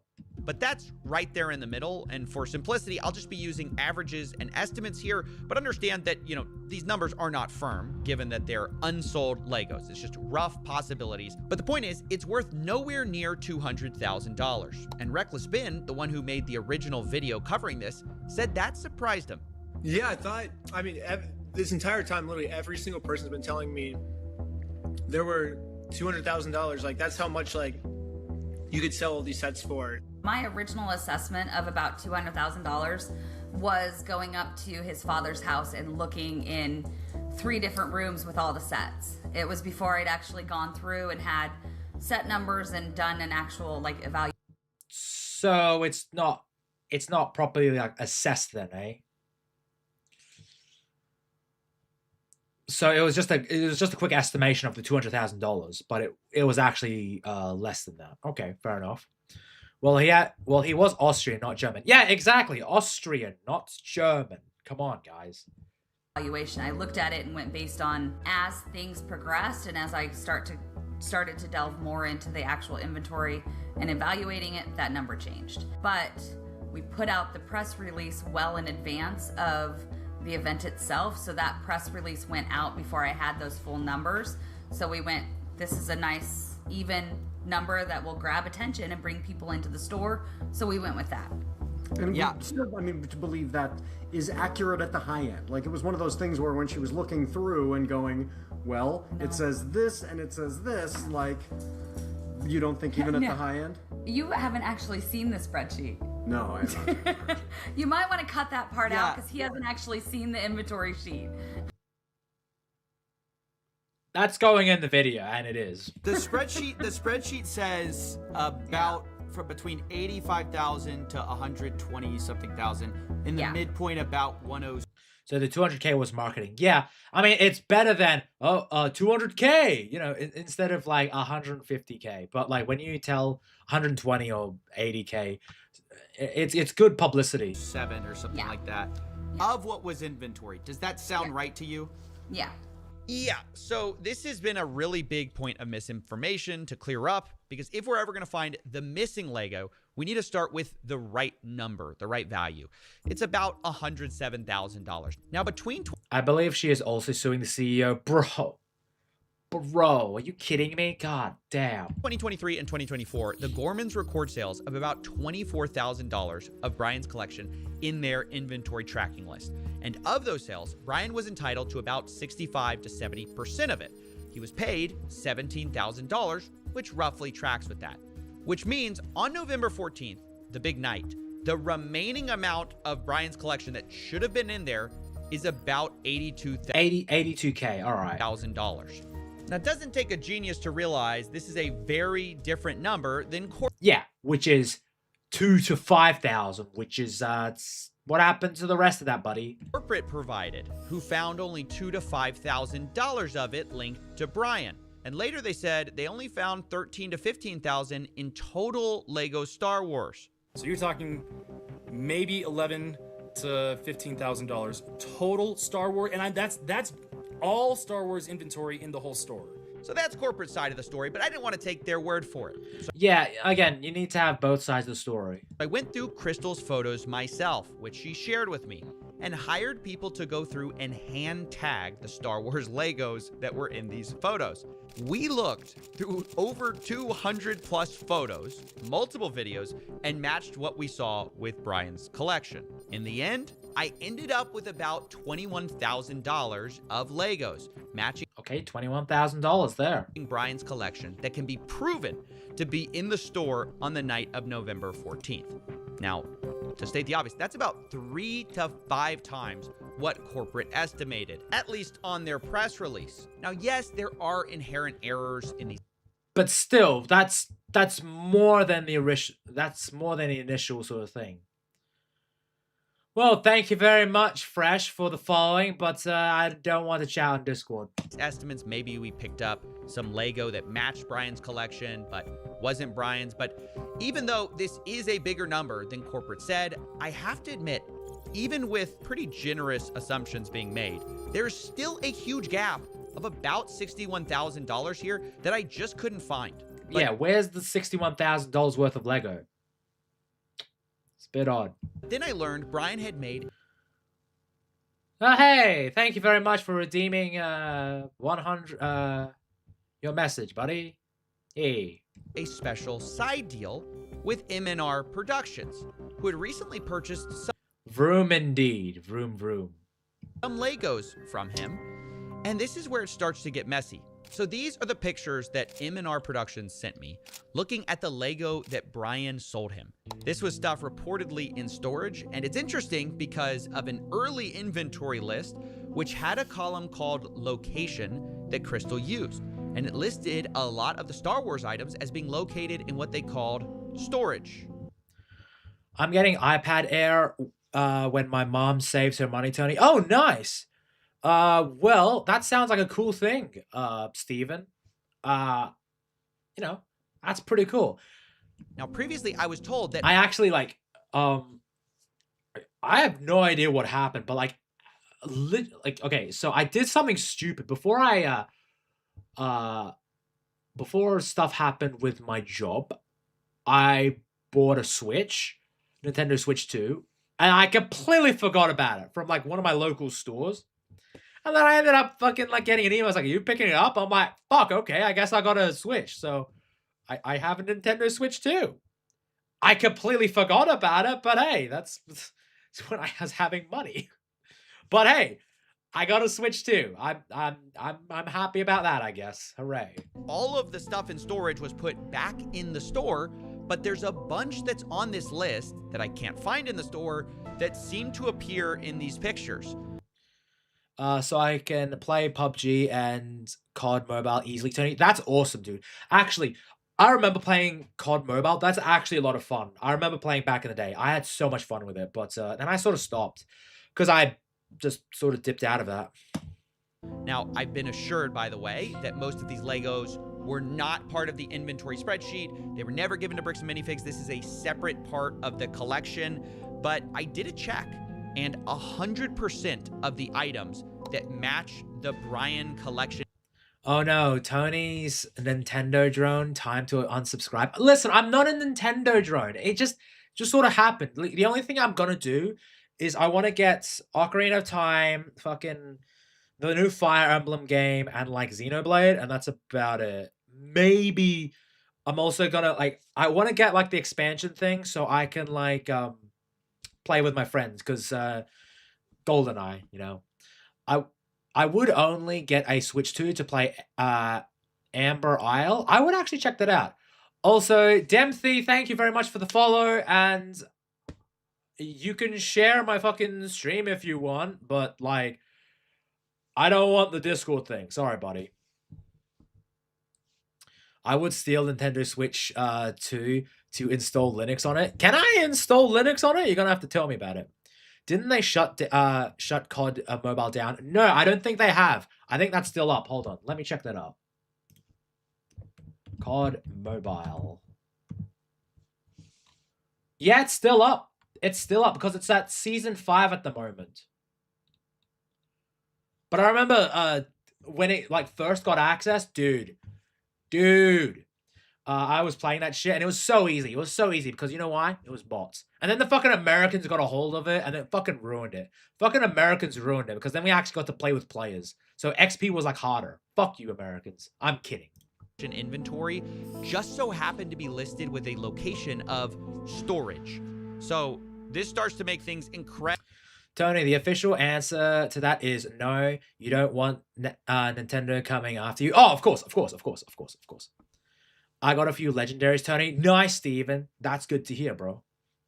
Xeno is the only reason to own Nintendo. Maybe. I don't know about that one. And only the one mythic gun, Tony. Oh, nice, Steven. Creamage, how's it going, buddy? Hello, I'm new here. I'm here. I hear you're a gay streamer. That's so neat. Fuck you, Creamage. But great to see you, buddy. It's been like forever. I feel like it's been a while since I've seen you. But welcome, dude. We're just sort of breaking down the Lego sort of situation. We're up CoffeeZilla's thing. We watched a couple of videos from Reckless Ben, but now we're covering CoffeeZilla's side of it. And then after that, we've got one more story to talk about. I say story. It's more like Twitter drama.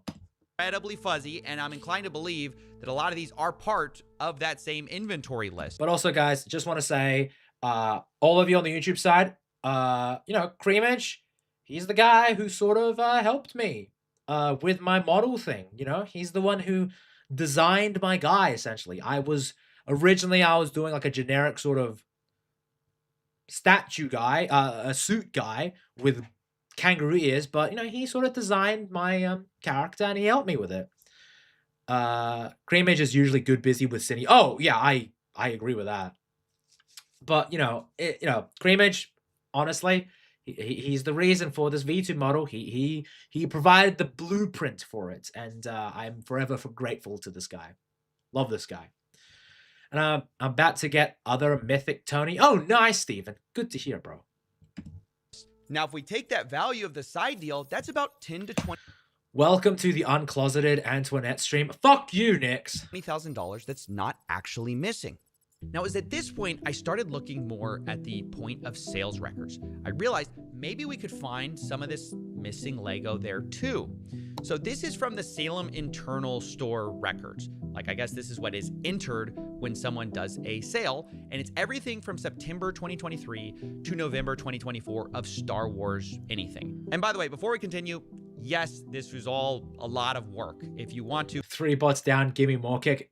Nix, you got him, buddy. Please support us on Patreon. That's how this show gets made. But anyways, according to those records, about $51,000 in sales went through during this time period in a way that matched Brian Mansell's collection. Now, that really... Whoa, okay. worried me because Crystal's inventory list showed only $24,000 in sales for Brian. Yeah. And Brian was only paid for that amount. But suddenly, I remembered back to a time when I spoke to Crystal, and I asked how much was sold prior to the takeover. Which is something similar from what you told me, Crystal. Yeah. You told me, hey, it was about 50-something thousand. Yeah. But Brian was only paid $17,000. Okay. And it should have been about double that. And I'm just trying to make sense of that. Given Yeah, you need to connect the dots in this situation. And that everyone's accusing each other of theft right now. You understand? I mean, without seeing any of those records, without seeing those individual tickets, I can't answer that any better. Okay, this is kind of a problem. The math ain't math in here. 65 to 70%. Yeah, you're gonna need to explain a bit more, honey. Percent of 50,000 is almost double what we believe Brian was paid. And digging into the details, it turns out a lot of these sales come from what Crystal's spreadsheet actually categorizes as layaways, meaning they were marked as having been sold, but layaways are when someone puts a down payment on an item and later pays it off. But the problem was... Oh, so it's like a lay-by sort of thing. Okay. So it's... Wait, hold on. These are when someone puts a layaways, meaning they were marked as having been sold, but layaways are when someone puts a down payment on an item and later pays it off.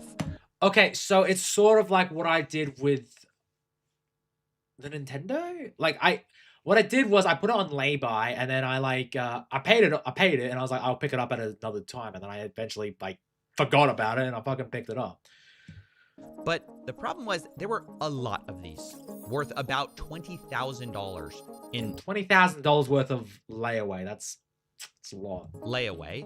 And that felt a little strange to me. And because of that, I asked Josh Johnson, the incoming owner, and he responded, quote, there were 2 to 3 items on layaway when they took over.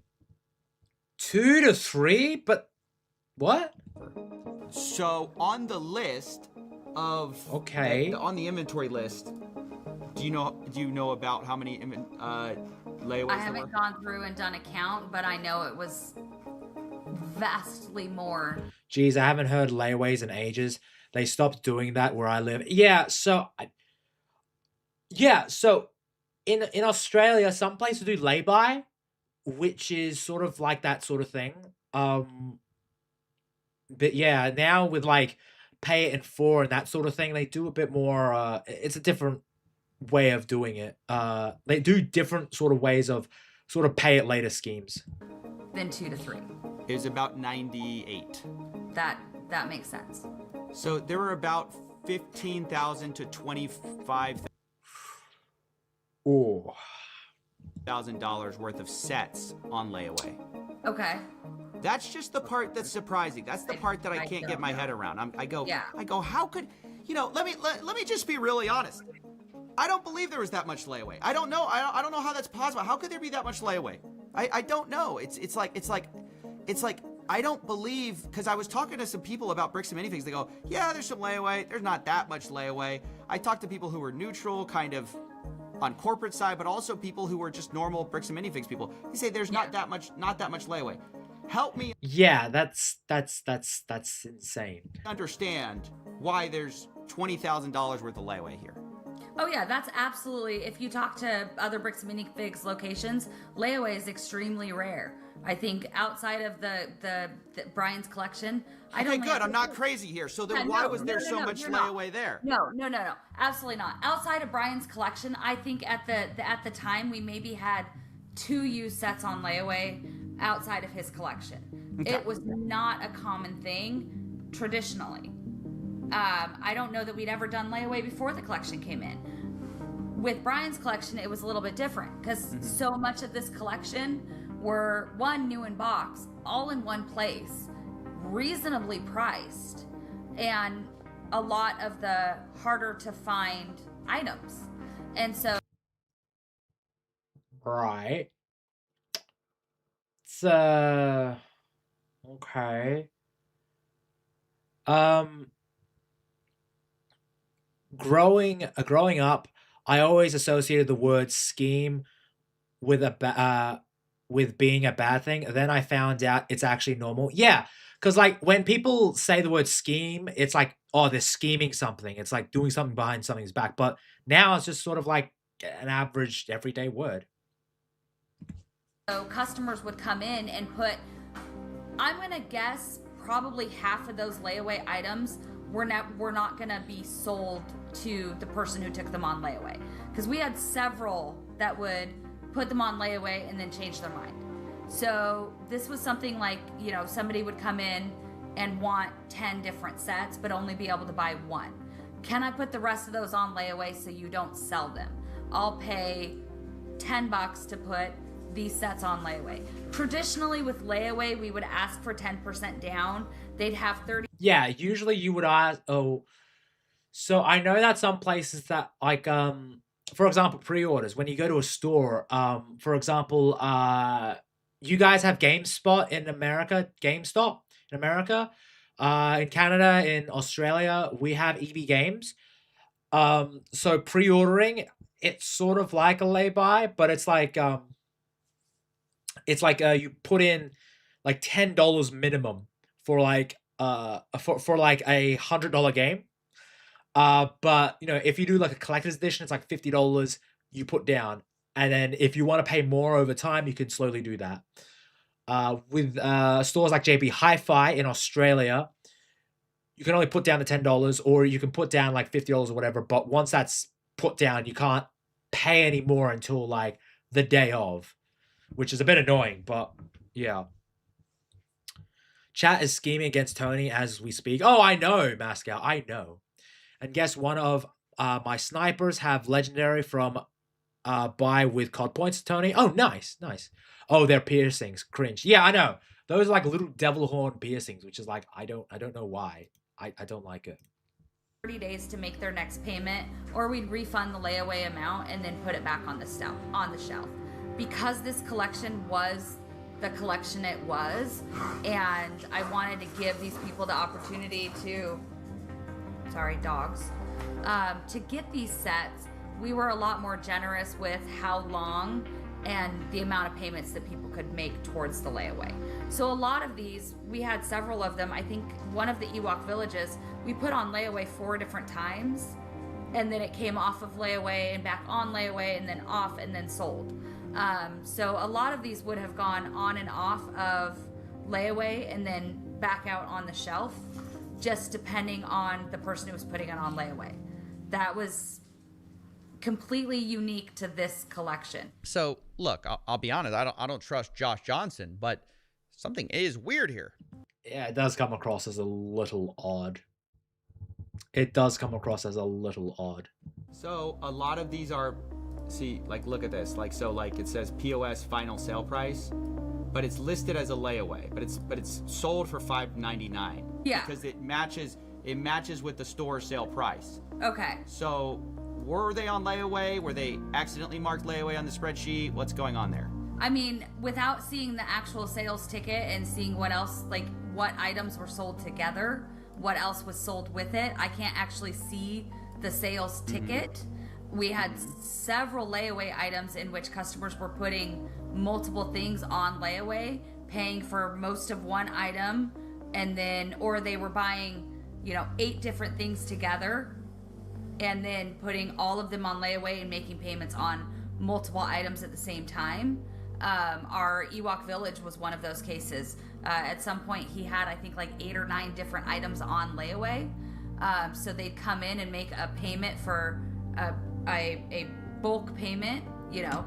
You know, I'm just like, maybe I should like not do layaway like ever again, because like I did it for like a fucking Switch, and I'm just realized like I completely forgot about it. So like maybe I should like not do that. Fuck. I would never. I'm just innocent bus driver parking it. It's not my fault Tony keeps getting thrown under it. Hashtag coincidence. Fuck you, Nick, you bastard. Oh, we got a Twitch bot again. Oh, good to know. Good to know. Gotta get my Twitch out. Get a little bastard.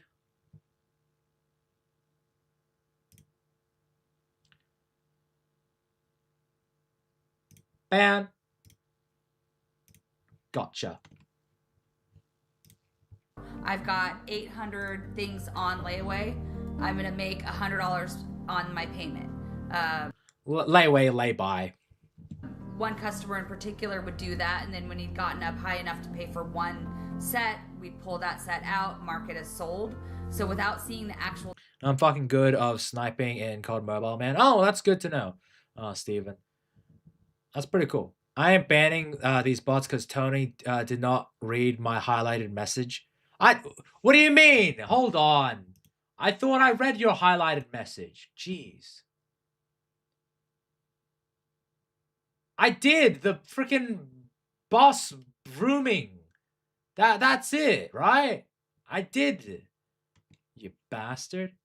I did read it. Tickets and my Vroom. layaway records. I cannot answer a question any clearer than that. But I even found more than that. I remember rooting a bird who had piercings like that, and that but under her bottom lip. Was it good, Demon Carol? Worst 100 channel points spent ever. Fuck you, Nix. In this POS data, I also found about... I love you, buddy, but heartbreak. $10,000 in sales that match Brian's collection that were not marked as sold under this inventory spreadsheet. Some of our things that were not found were explained by the POS system because they were found in the POS system as being sold. So like they weren't marked on the spreadsheet, but they were marked as sold via the POS system. And this is about $10,000 worth of Lego that basically were matched. Huh. See, and I don't know. Take anything happening from, let's see, sorry, I'm trying to do math here. I don't know without being able to see all of the records. There is a possibility that the consignments were ended when I wasn't at work and I just didn't go through and pull them up. They didn't get put in the consignment ticket. I hadn't gone through those consignments in a couple of months. I hadn't gone through the inventory in the back room in a couple of months. So it is entirely possible there were sales that were finished. So potentially 10,000 of it was sold without what? That I never clocked as being finished. So there could be $10,000 worth of sales that may have been sold as a finished thing, but okay. Her cat ruined the vibe of it when he started attacking my foot halfway through. Damn, dude. So he got attacked by a second pussy? Damn. I don't know that without going through and actually seeing it. But you're saying it's possible stuff was sold, not updated on this inventory list. Yeah, so essentially it's potentially that, again, stuff was sold without being noted? Huh. It's entirely possible that stuff did not get updated on my spreadsheet. I'm not going to sit here and claim it's not possible. It's possible I missed things. So where does this leave us? Technically, that was a three-way, bro. Bro, Creevage. God damn, dude. Holy shit. I know some people are jumping to conclusions here, but I must remind you that on the night of November 14th, 2024, Crystal Gorman was concerned about Brian getting paid or not getting paid. He has not been paid his percentage yet. And if I don't have the tickets, I won't know how much I need to pay him. Okay. So Crystal, ultimately, that's a business thing and not necessarily yours. Brandon. Okay, so that's a business thing. All right. He's taking on the business, he takes on all that kind of side there. So obviously.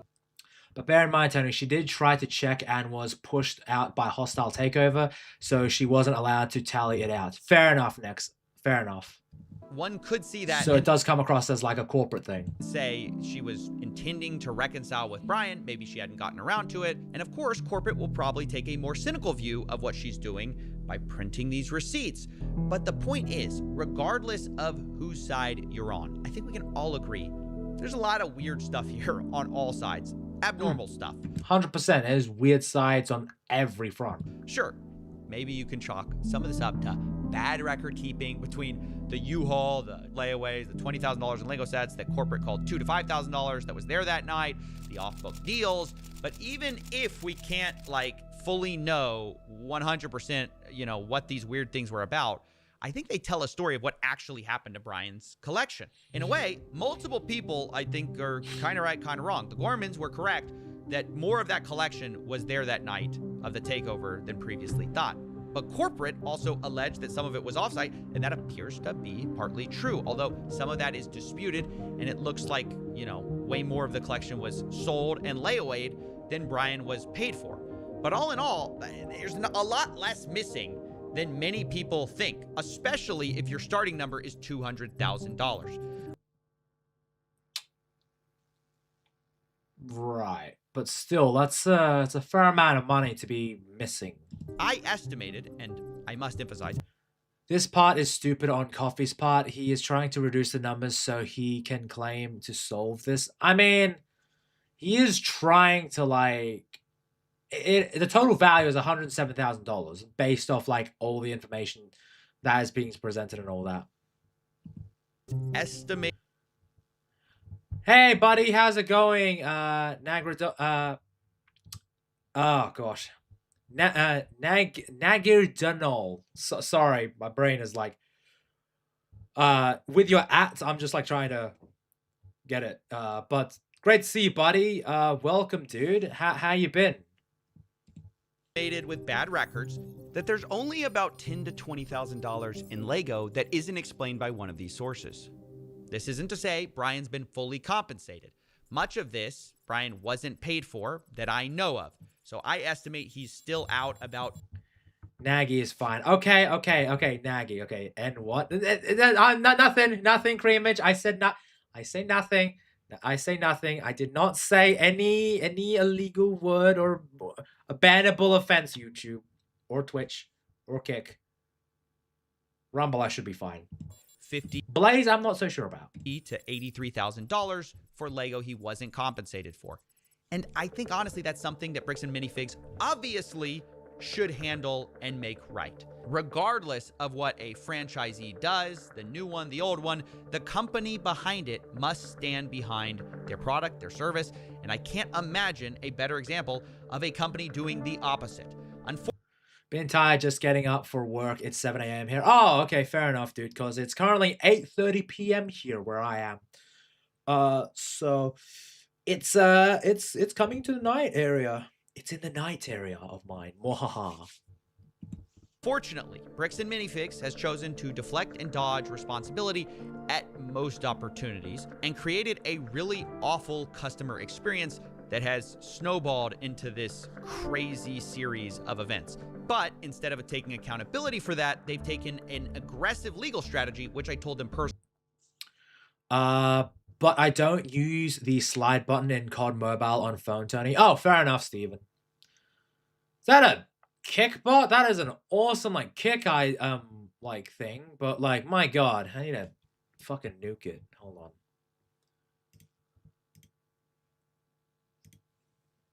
Alright, where are we?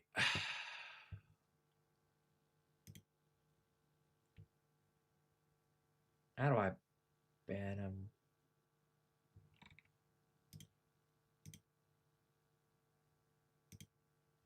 There's no way to ban him? Fuck. Yeah, I'll leave fucking, I'll leave you to do it, next. Personally was a horrible idea. As of writing this, Brian Mansell is being sued for $1.3 million. What? He's being sued for $1.3 million? What? Part of a legal campaign against him and Reckless Ben and any of the associates. Oh, right. Yeah. Okay. Sorry. My bad. Verified spam account cannot be banned. Okay. Fair enough. Next. Remember, Brian is the same guy. What are the chatbots saying? Some bullshit, Greenwich. Guy who lost all these Legos at Bricks and Minifig store. And I told the CEO and COO that's ridiculous and they should drop this. Look, mistakes have been made by plenty of people here, but there's a lot more people who have inflicted self-owns, the likes of which we've rarely seen, by just choosing the worst possible path at every fork in the road. 100%. It's like they've chosen like the worst thing on every front, which is nuts. No pun intended.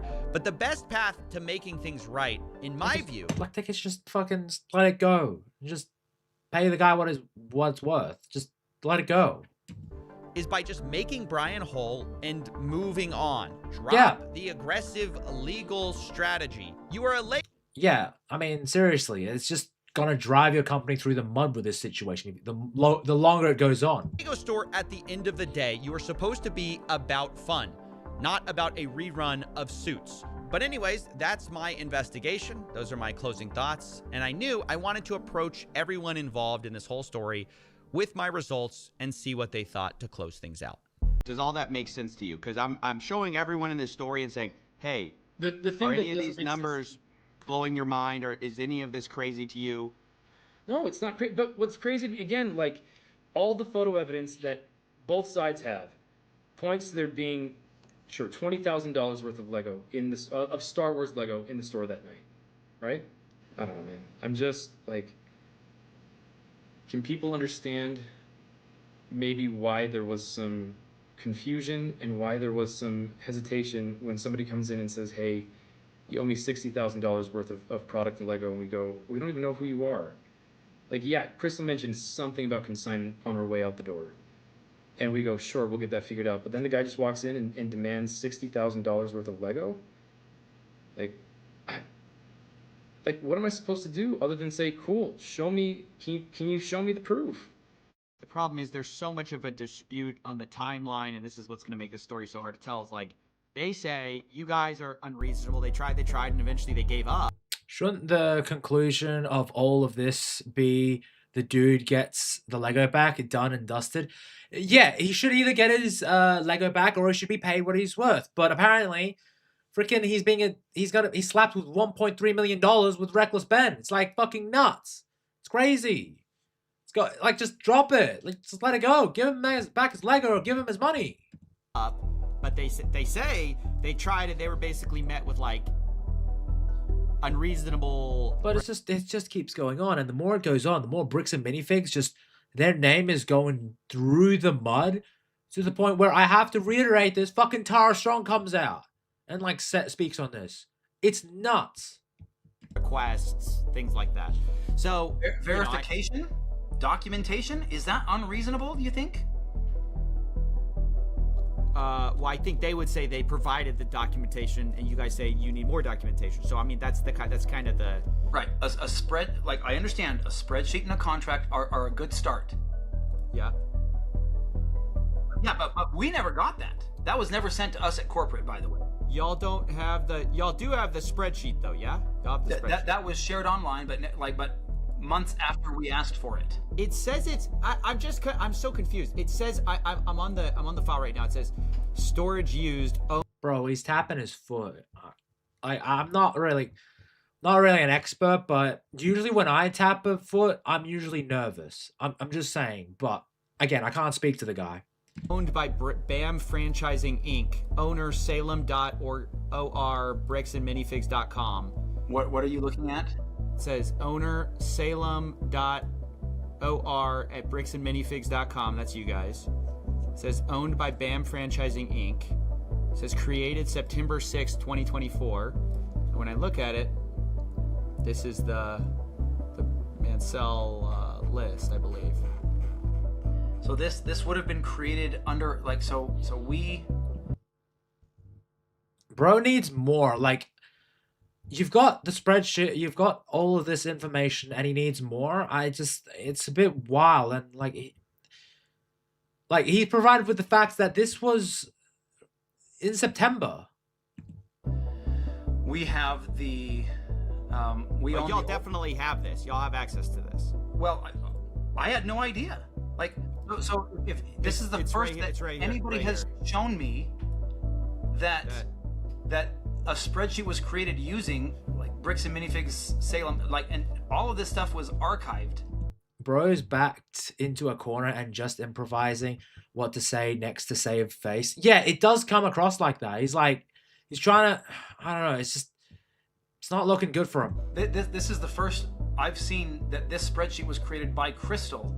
And we don't know how accurate it is, how up to date it was. We don't know a lot of those types of things. And understand, I appreciate you sharing this with us because we had no idea. Again, you don't know what you don't know. And you can't, like, we don't know everything. And we don't go, like, looking in every nook and cranny everywhere. Like, we just don't know some of those things. So if that's there, we can now have our team go look for that. When it comes right down to it, they're going to have to make a judgment call and say, who's telling the truth? The people who were taking all the pictures and say, and we couldn't take pictures of everything the night of, but we're being honest consistently, and the people who are saying, there was $5,000 there.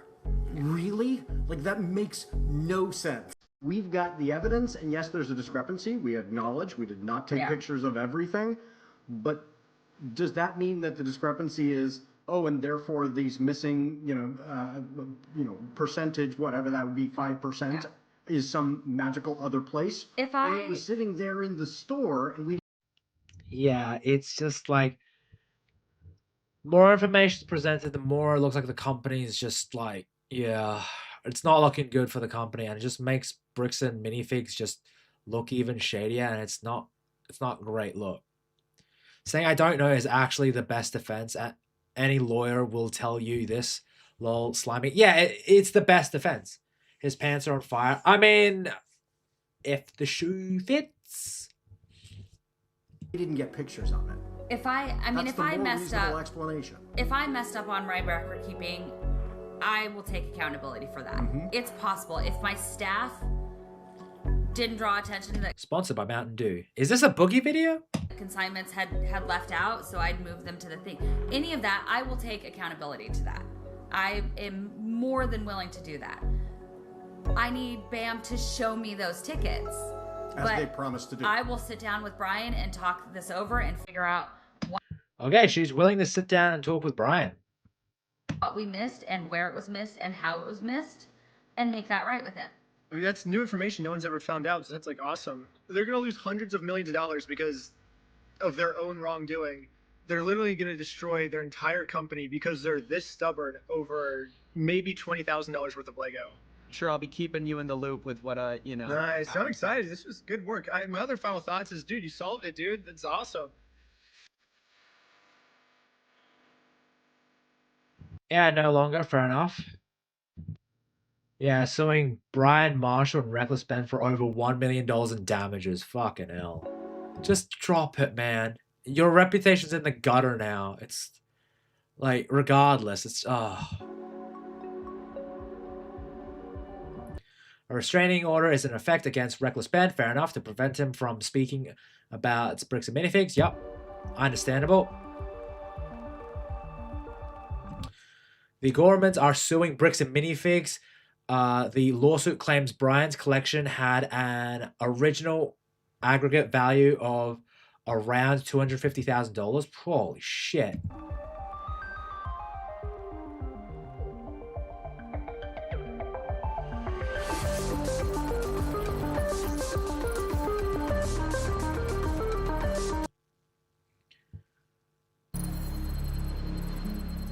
Now, I wouldn't say he solved it, but I will say that it was a good information, and I am glad that he got both sides of the story, and I thought it was a good video.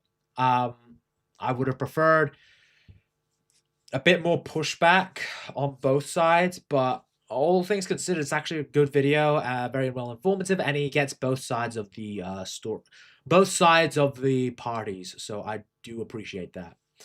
Now I'll be right back. I'm just gonna go to the bathroom, and after that, we'll move on to our next topic. He didn't solve shit. He didn't solve it, but it was a good video that he does try and provide both sides. But I'll be right back. So just bear with me.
I have returned. Now, so I just want to give my closing thoughts on that sort of situation. So, I'm very like, this whole Lego situation is absolutely insane. Now, I don't know what I'm going to do when it comes to like future stuff. Like when it comes to like, if there's more information that comes out on the whole Lego situation, I will certainly do that because I feel as though that it is important. It's a very engaging story. Now I don't know like if I will do a follow-up story to this. Maybe in the future I might. Maybe in the future I might, but that is until then. So we're going to be moving on to another story.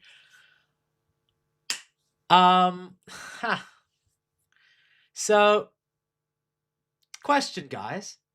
Who's excited for Supergirl? I can tell you I'm not, but Supergirl is around the corner, fellas. So, Supergirl opens 25th of June.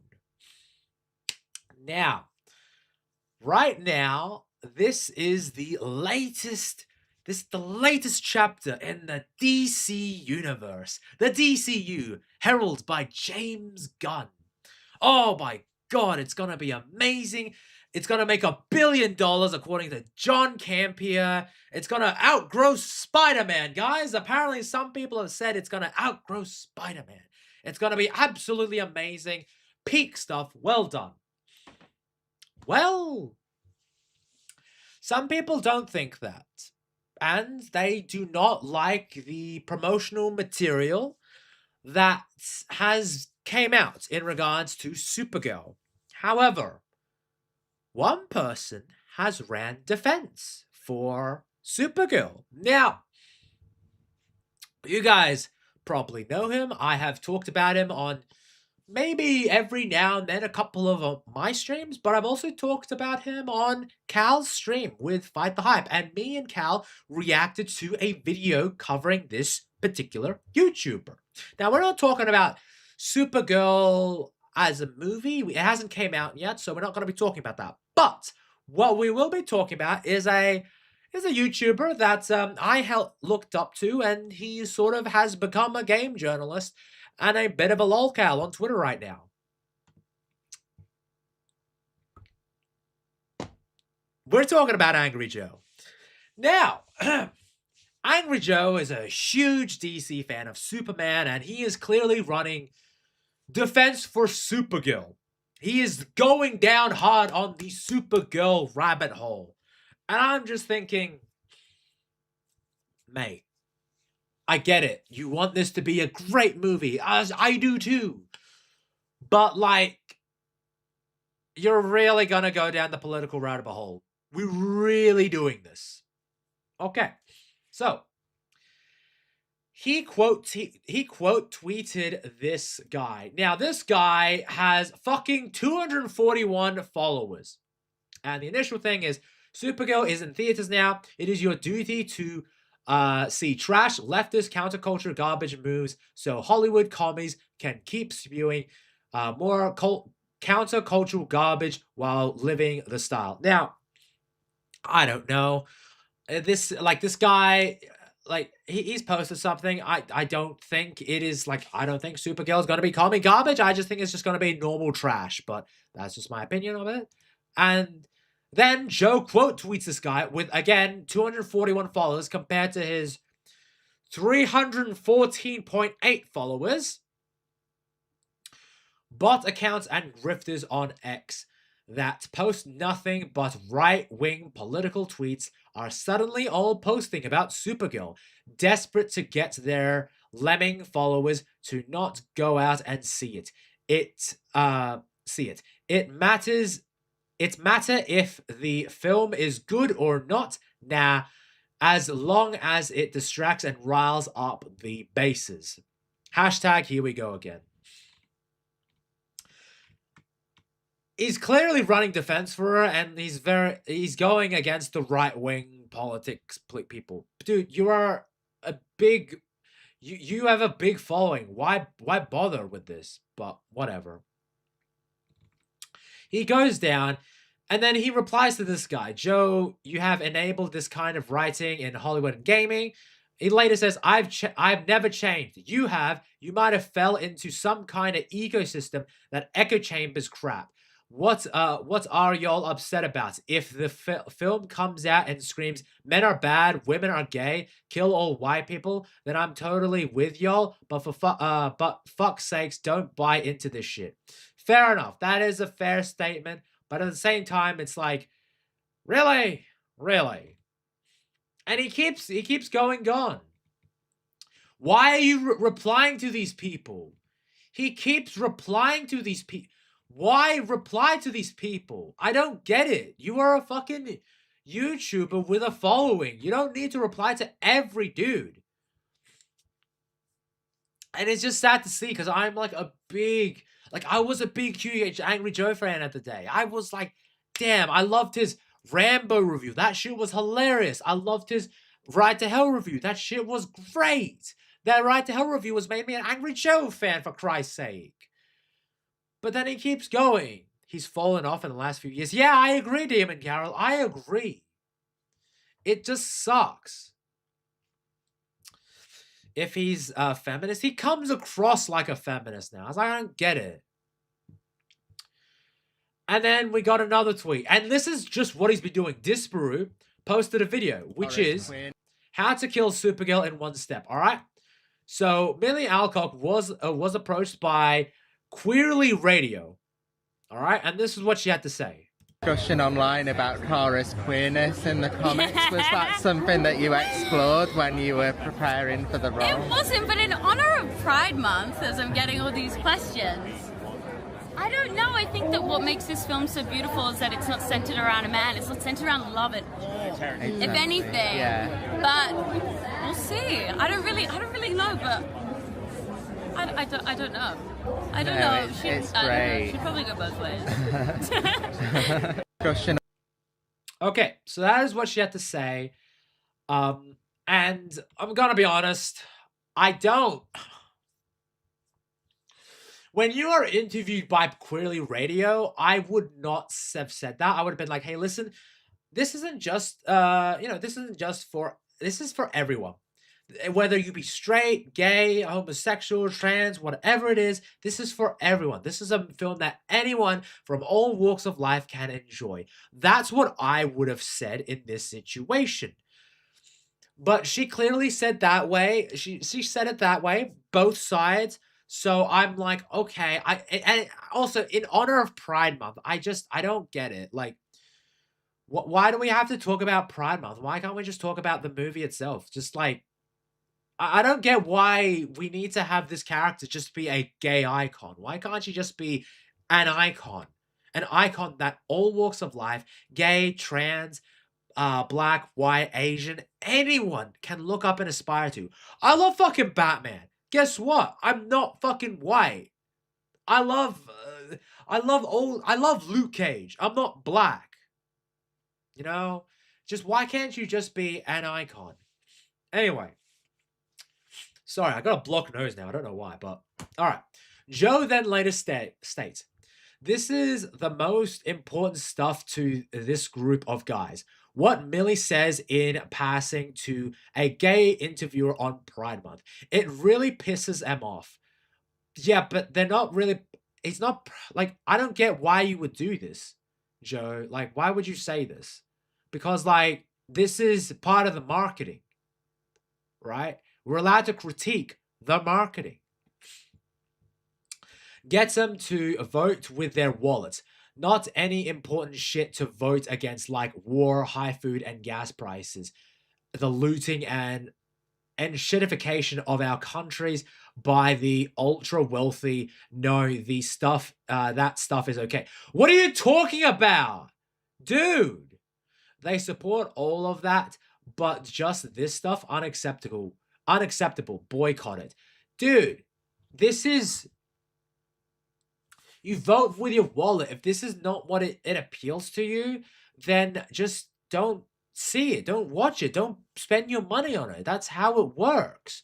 If people don't like what she has to say, then people will not vote for her. That's just how it goes. Now, if you like what she has to say, go and support the movie.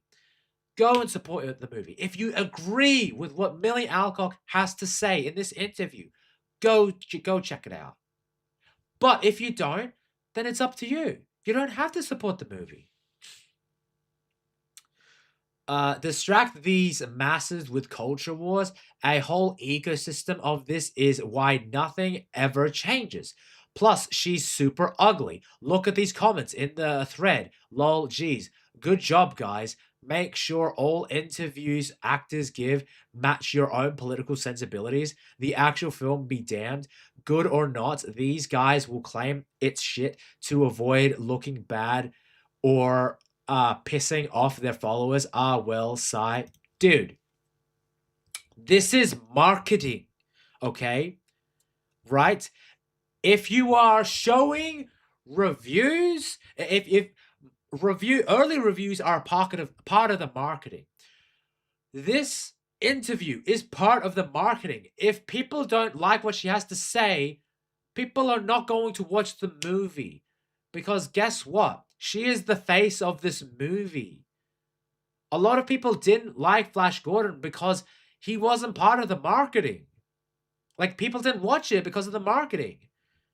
That is something that has to be stated. Anyway, again, to this tweet.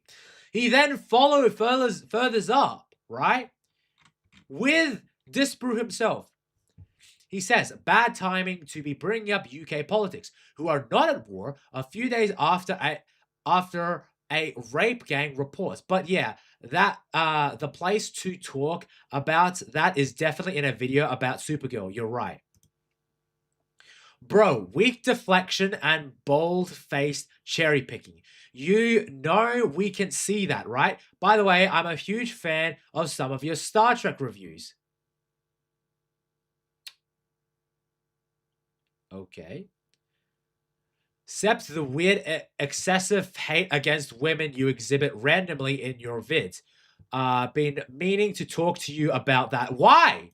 Why do you need to talk about that? He's allowed to basically say whatever he is in his reviews. Okay? That's how it goes.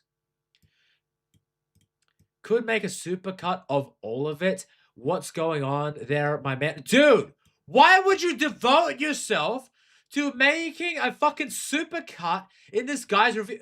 Disparu has 53,000 followers. He has like less than a third. He has a sixth of your followers on Twitter. Why do this? You have like more than quadruple probably his subscriber count. Why do you need to go after him? I don't get it. Anyway, we should talk about who hurt you. Dude, no one's hurt him. He's just voicing his opinion on shit. I don't get it. Anyway, you want to address the actual point I made? Why is Millie's personal opinion on Supergirl's sexuality so important to you if it's not in the film? How many interviews do you look up about each actor in each film you review? Dude, it's a fucking interview. It's part of the marketing. Like, you fucking nitwit. This is part of the marketing for the fucking film. Joe deflects. Disbrew replies. Joe accuses Disbrew of deflection while redeflecting. Yeah, exactly. Because he's a feminist, Tony, and a retarded one at that. Yeah, but it's just sort of fucking... It's wild. It's like... I get it. He's a feminist, per se, but it's like, dude, it's... I know you're defending your fucking... Superman and Supergirl. I get it. You want the DCU to succeed. But you can't... You need to accept this is part of the marketing, dude. This is part of the marketing.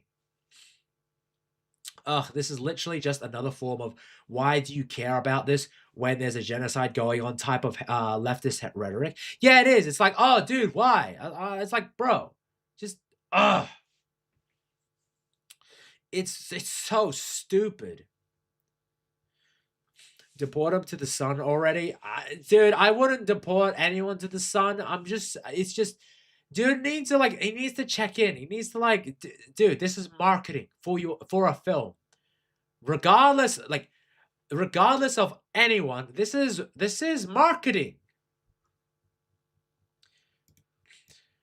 Are they trying to paint the entire film itself as woke to your audience?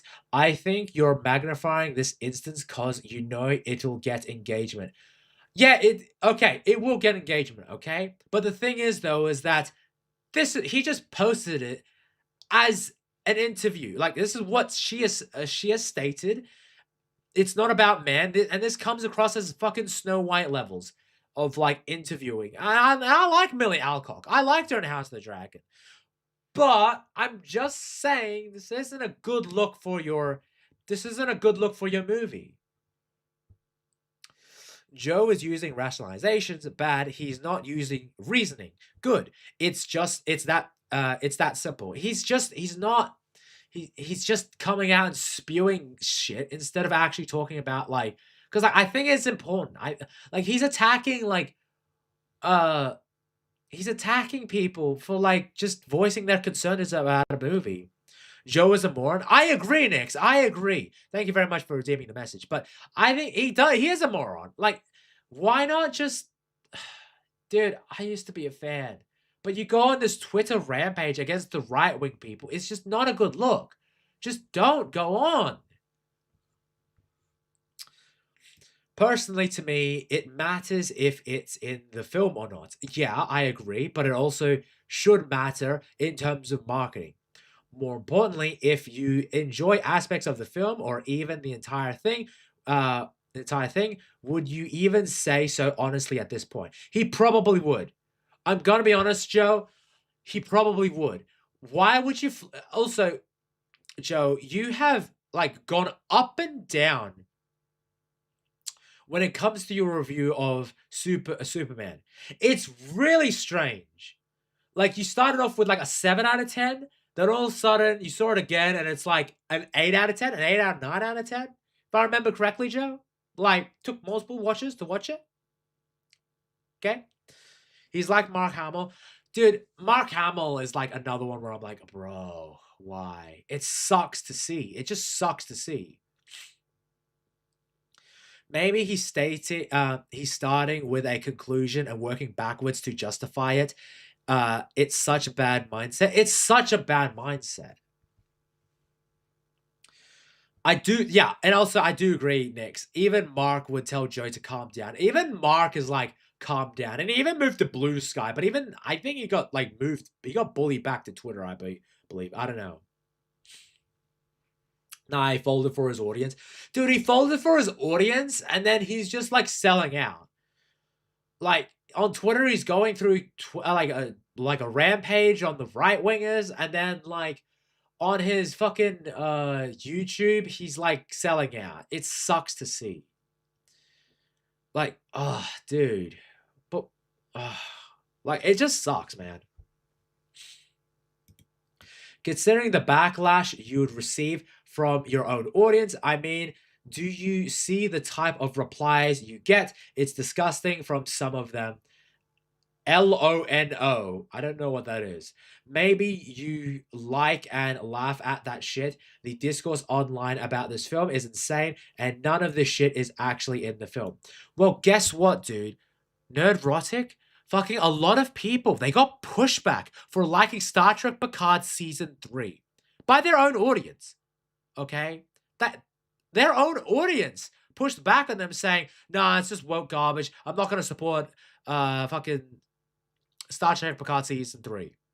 Even though I love Star Trek Picard Season 3. It's my favorite like season of Star Trek in the last since Enterprise, okay? They got pushback for it, you know? They got pushback against their own audience. So I do agree with them. I do. At least they feel honest about that sort of shit. Anyway, he then goes on to reply to this guy. Again, like, really? Really?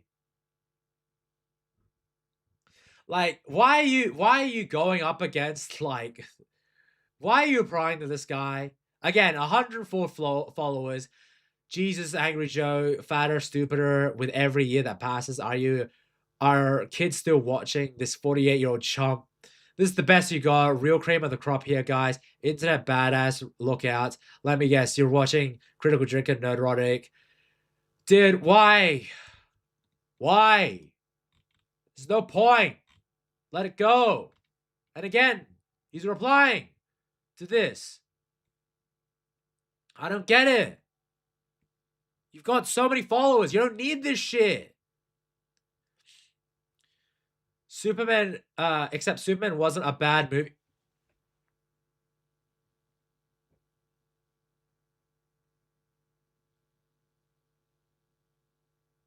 We're really doing this, Joe. Oh, he did get bigger. He did get bigger, Master Gal. But we're really doing this. Superman was a bad movie. It was a bad movie. Now, if you like the movie, all the more too. I appreciate it. I've got a friend who really likes the Superman movie. But even he admits he's fucking slop. It's fucking slop. Even he admits it's slop. It's superhero slop. He admits it. But it's not a good movie, guys. Superman is not a good movie. I watched Superman in theaters like 3 times. The first time I was with it, I was like, what is going on? I did not like it. The second time I saw it, I was bored shitless. I was on my phone. I was so fucking bored the second time. I was on my phone. I did not like it. It was not a good experience. And you know what happened? I broke my heart. The first time I saw it, I was there with my Superman shirt. I was fucking pumped. I was so happy. I saw it opening night with my friends. We went to see Nando's. We got Nando's. I was prepped, man. I was so excited. I went to see the movie. I came out fucking heartbroken. I had my jacket on, and my friends, they were like, how's the movie? I zipped up my jacket. I was so heartbroken being a Superman fan. Star Trek, enter. It's been a long road getting from straight to gay. It's been a long time, but my time is finally near. Oh, God. Thank you, Creamage, for the fucking song. I'm not gay, but I appreciate what that song is, buddy. Thank you very much. Oh, God. Mark and Joe have so much in common, like their hatred of Trump. It is. Like, they just hate Trump so much. It kind of broke their brains. It sucks. Just move on from it, dude. And again, Mr. Grizzly coming in. Why would you search his fucking YouTube channel, dude? This guy has 2,000 followers. Do you really believe this interview a day ago cost the movie $10 million in ticket sales? I think it will kneecap it. I think it will kneecap it. And genuinely curious, is it working out for you yet? Managing to go full time or still working towards it? Maybe a few more Supergirl vids will help you. I see me. Just, dude, what are we doing? Bro, it's always a dumb mega fans that talk like this and reply with dumbassery. Dude. What are we doing here? He's just replying to everything. I don't get it, dude. It's just, it's not a good look. And then again, he quote tweets this guy. This is on his timeline. It's like, dude, just stop it. Have Tony in a Trek uniform changing colors till it finally it's finally a rainbow outfit. No, I'm not. I don't want to be in a fucking rainbow outfit. Get that shit out of here. Not gay. That shit sucks. I don't want a rainbow outfit. I just want a normal outfit. Give me a normal outfit. But anyway, Joe then further sex with a man and relationship with women. I know. I'm not into that shit. I'm not into that. Get fact. And thank you, Nix, for throwing me under the bus on Twitch, on fucking Kick, on Blaze, and on Rumble. Thanks. Really appreciate it. And finally on YouTube. Awesome. Anyway, this crash out is nuts. I'm going to be honest. Because he then further states, wait, you guys think Master of the Universe failed because of ironic toxic masculinity line? Jesus Christ, this app and what it does to people's brains, I can't help you. Supergirl comics sell 1/4 of Superman comics. She's magnitudes less popular. Yes, so why would you have her be the second movie in the DCU, Joe?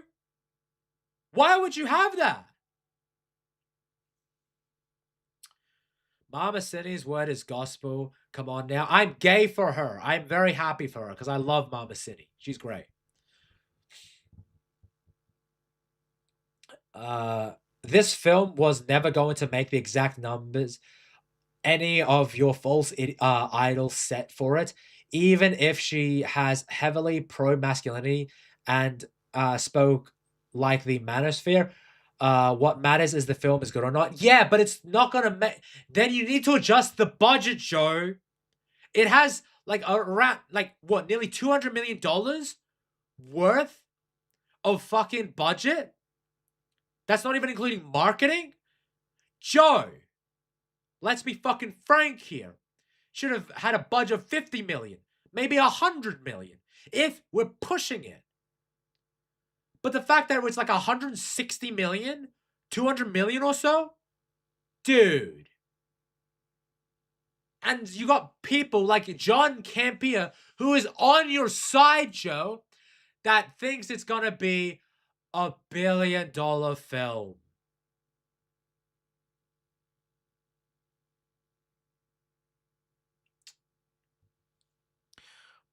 Brother, what are we doing here?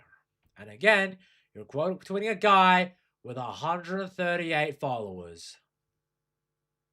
Dude, I swear to God, Joe. And again, he follows up and replies this guy as he says, fall apart when you account for Wonder Woman killing it on her debut. Yeah. And then he retorts, Wonder Woman is more a popular character than Supergirl. So why isn't she the second movie? Why? Why, Joe? Tell me. What was the last $1 billion film? And when was the last superhero film that made last superhero film $1 billion film? Last $1 billion film. Wasn't it? Fuck, what's the movie? Deadpool and Wolverine, was it? Like that, what, like made 1.5? And I think Mario hit like $1 billion this year, if I recall correctly. I cannot remember, but it is around that. Anyway, he then follows this fucking tweet. Does that mean this app is conservative? I don't really see why you jumped. Like, oh, dude. You don't need to reply to these people, dude. Master of the Universe failed because it was 15 to 20 years too late. Also, it wasn't very good. No way, man. The film was good and fun as hell, but yeah, it's too late as filler. That I agree. I think Master of the Universe had its time to shine and it was too late. And the film, I haven't seen it, but, you know, if you think it's good, it needed to be amazing. Mario ain't superhero $1 billion movie. No. I know, but he said the last $1 billion film, I think it was Mario. But the last superhero $1 billion film, I think it was I think the last $1 billion film from a superhero perspective, wasn't it Deadpool and Wolverine, right? Hold on.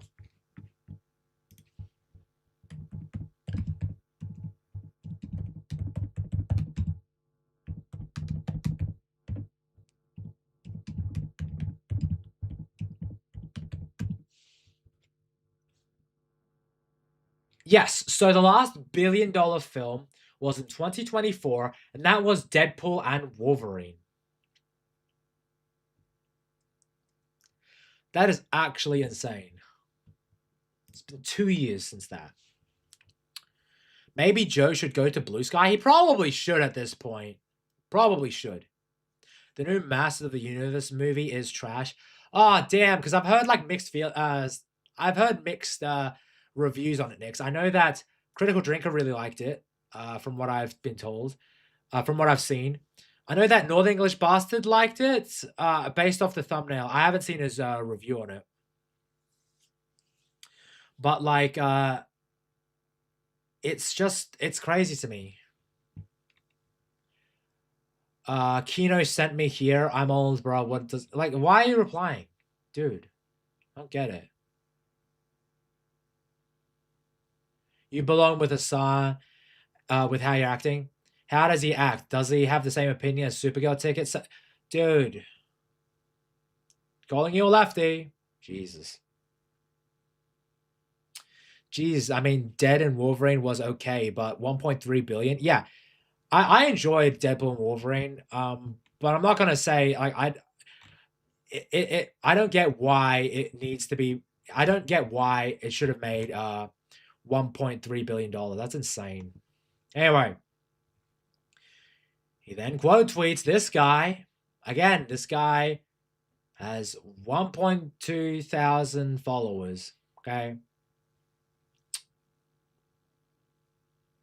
Wow, what are we doing here, Joe? She says she is killing the brand and falling for the interviewers, laying these easy to avoid traps. I don't think mass audience theater gives a goers give a shit about this one random interviewer reply as much y'all do. Dude, it's about perception, okay? When you get approached like this, you need to navigate the minefield of interviewers. That's just how it goes. All right? Marketing is an important part of a film perspective. All right? That is how it goes. Why do you think fucking Snow White failed? It was a multitude of other things, but Rachel Zegler was bad. Like her perception was bad. I always knew Supergirl was going to underperform due to many other factors. But now all you anti-woke idols are going to claim it was because of this interview. An interview is part of it. It's going to affect the film. It's not going to affect it as bad, but it is a factor. And politics, victory, they will claim it wasn't. You are the ones failing for these narrative because whispers you want to. It's fun for y'all. I get it. It's stupid, but I get it. Maybe y'all should see it anyways. Maybe it'll be a faithful adaptation of a great comic.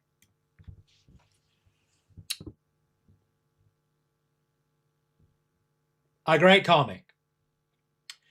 Joe, we really doing this? We saying it's a great comic? Really? I'll have to take your word for it, Joe, but from what people have told me, it's not particularly good. It's by Tom King. Anyway, let's see if he replies here. No, he learned this time. He hasn't replied yet. That's great. Awesome. I'm proud of you, Joe. I'm proud of you. But then he quote tweets again. To a guy with 844 followers, guys.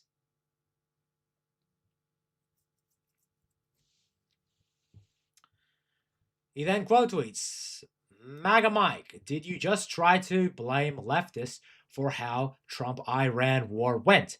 On Supergirl post, bro, that's fucking hilarious, stupid, even for your ass, lol. Man, nothing will get you guys to even consider a single of y'all's fuck-ups.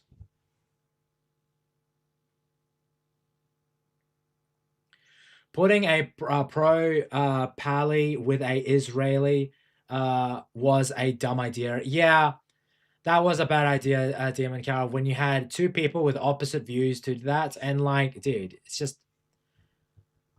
it's honestly like just crazy. Like, dude, using it, like, dude, just don't. And like he further clarified. But like, why are you doing this? He's just having a fucking meltdown. It's honestly crazy. I'll be right back, but yeah, it's kind of nuts. Like, I don't know, man.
I have returned. Sorry about that. I'm feeling a little hungry, so I'm just grabbing something to eat. Oh, thanks, Nix, for the fucking brooms. Really appreciate that. Jesus.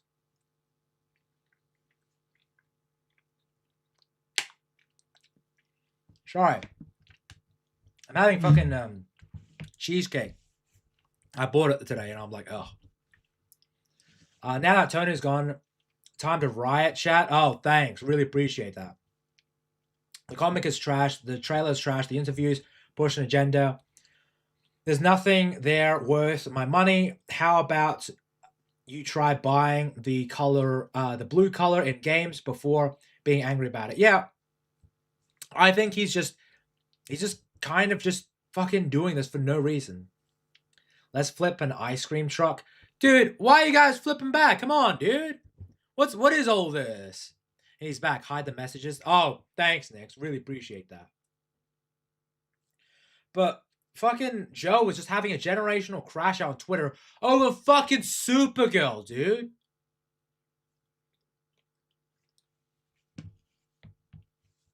Like, dude, I get it. You're a big Superman fan. You want the DCU to succeed.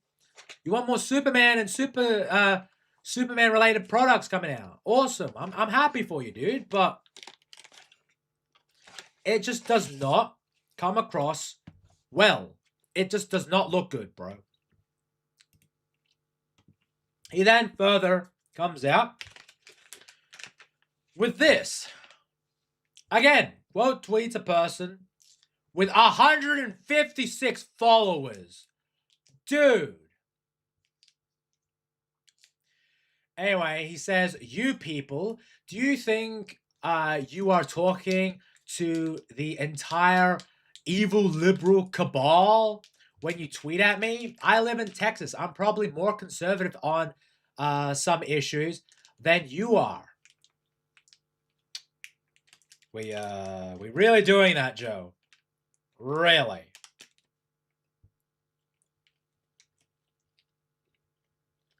Really, Joe? I'm sorry, but Joe, come on. The way you post on Twitter, it speaks another story.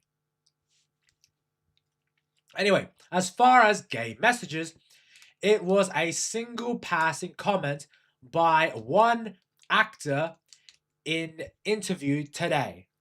At this point, I hope the whole film is about gay messaging if it pisses y'all off this much. It's literally an adaptation of her most popular comic storyline with no overt messaging that you're desperate to fight against. Stop making everything political. You scream as you make everything political, for fuck's sake. Dude, you shouldn't, if you want to promote this movie, just don't talk about politics, dude. Just say, hey, listen, I think this is going to be a good movie with no political messaging. You don't need to interact with Disbrew. Disbrew is going to have his opinions on something. Everyone's going to have their opinion on something, Joe. But the fact that you go after them, that is what I have an issue with. Because you could just avoid yourself of the situation. Merry Christmas made you a meme. Check Discord. Thank you very much, Master Gal, for the $5. I appreciate you. Jesus Christ, dude. You're really supporting the channel with that. Dude, thank you so much. The other thing Joe is missing is the trans-colored eyeshadow. Fucking hell, dude. Dude, he just, I don't know. He comes across as just a man who's just getting angry and running defense for Supergirl for no reason. I don't get it.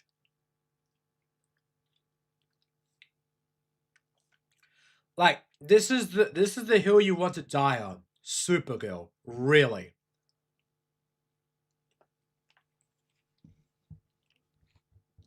Anyway, I want to check out the meme.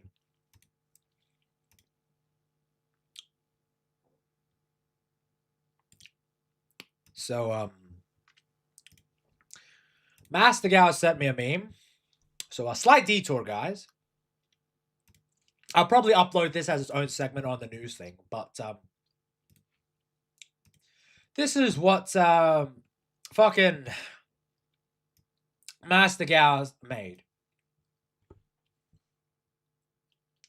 So he took the fucking words that fucking Creamage said and made this.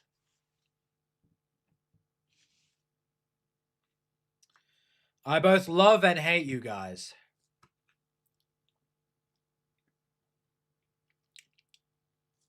Jesus Christ, guys. Have you watched his Veilguard review? Maybe when it came out. It's been a while, though. There was a blaring issue with the game that was missing. Probably. I wouldn't be surprised there. I do need to check it out, though.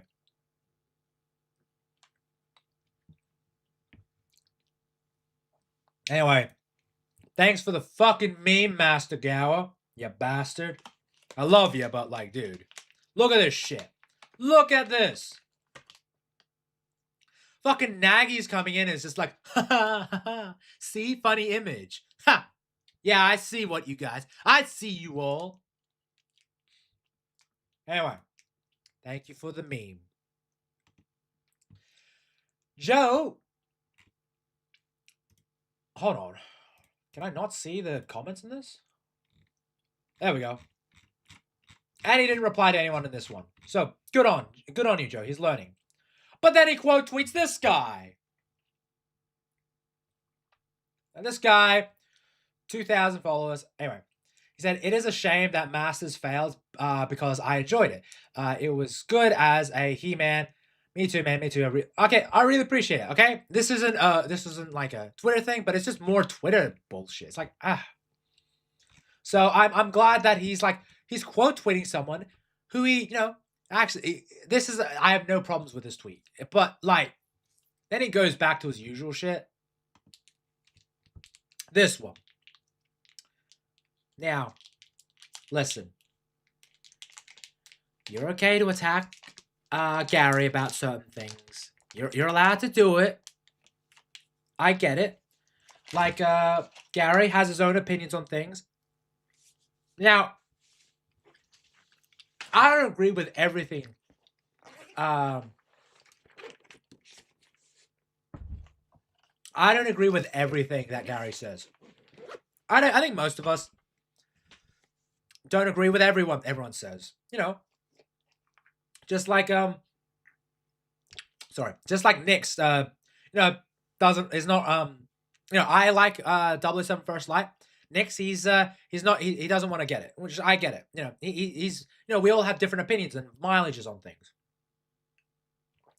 But he's going to attack Nerdrotic, Gary from Nerdrotic.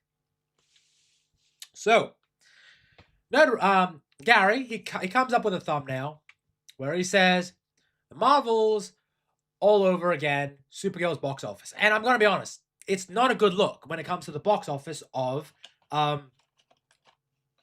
Supergirl. It's just not. That's what it is. Like he says, even Joe admits that it's not going to make Superman numbers. So there is that.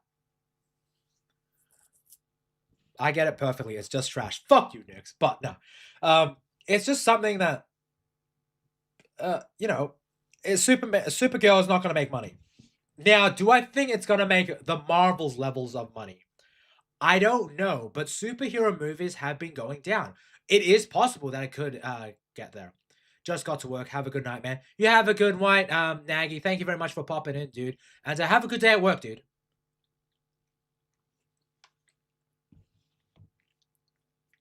But, like, he's going after Nerdrotic, which is like, you can do that, but prepare some pushback.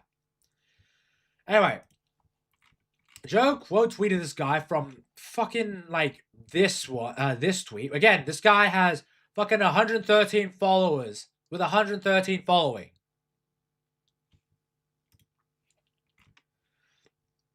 The character never connected with any of those groups, like Barbie did.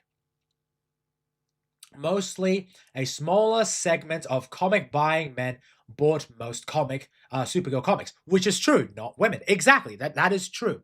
A majority of people who buy comics are usually male, okay? That is just a fact. That is objective fact. Women aren't really into that sort of stuff. That's a lot more nerdy stuff. Painting her as punk rebellious as she is in the comics may appeal to young females, and I would say it'll do okay there from the girl boss angle, which pisses off these men. But yeah, because the thing is though, is that based off the trailer, it's just not.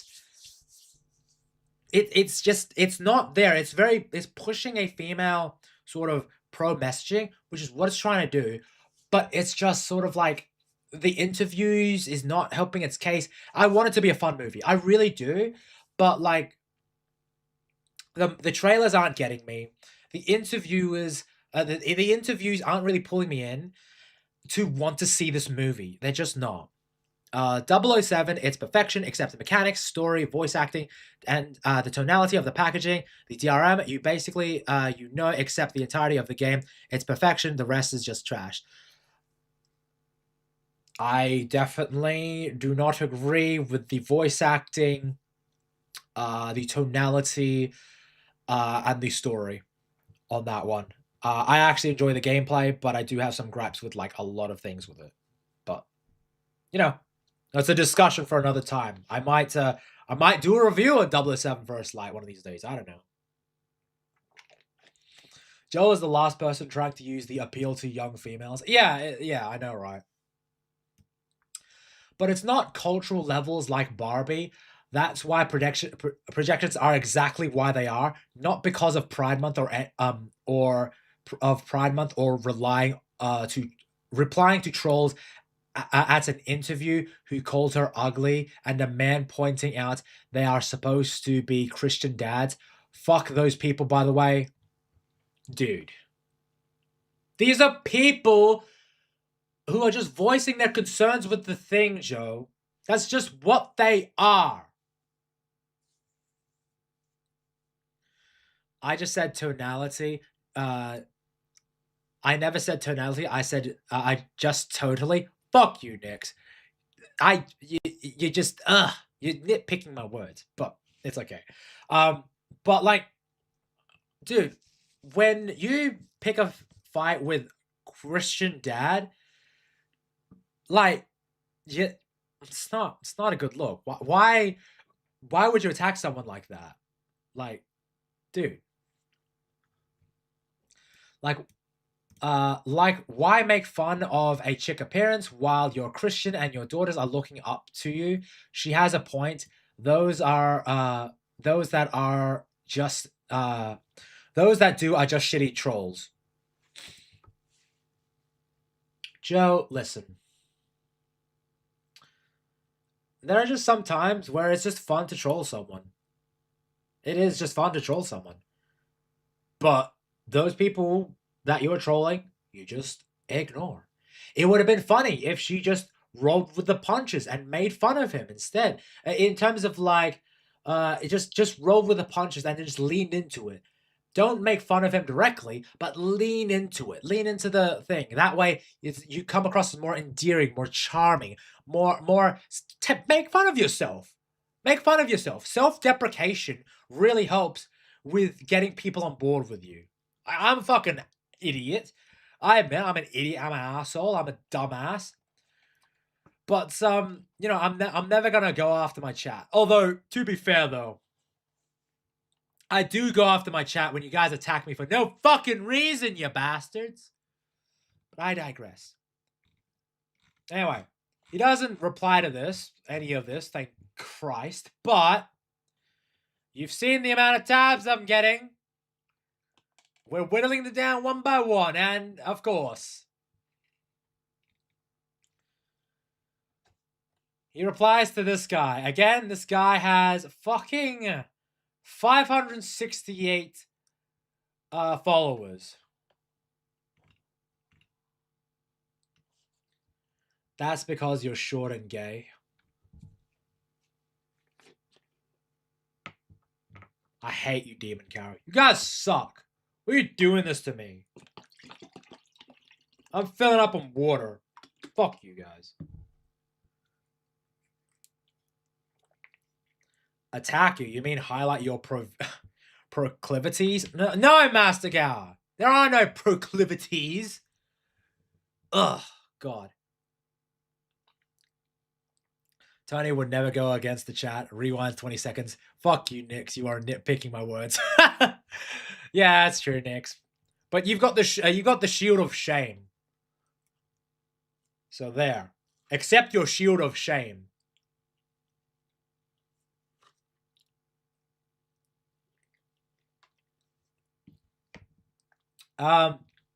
Joe then states, agreed. Not all female superhero movies, films need to be centered around a male love interest. I agree with that. That would be boring. Sometimes it could also add a little bit of heart to the film. The comic isn't, and I'm glad the big screen adaptation isn't. The most we'll see is an admiration for Lobo's strength and heart. Maybe a sly smile towards him as they kick ass together. Now, who wouldn't want to see that? Fuck all this culture war negativity.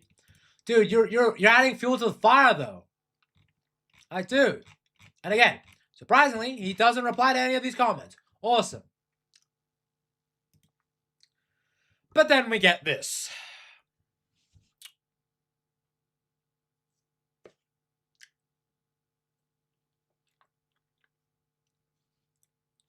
Hello, Twitch bot. Mazel tov. Let me nuke you.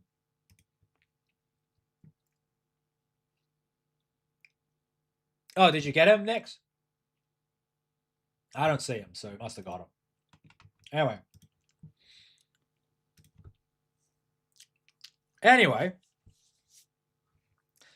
Fucking heel versus babyface. As he makes a video, right? This, which we will be covering. I've got the video loaded up, so we will be covering it. But essentially,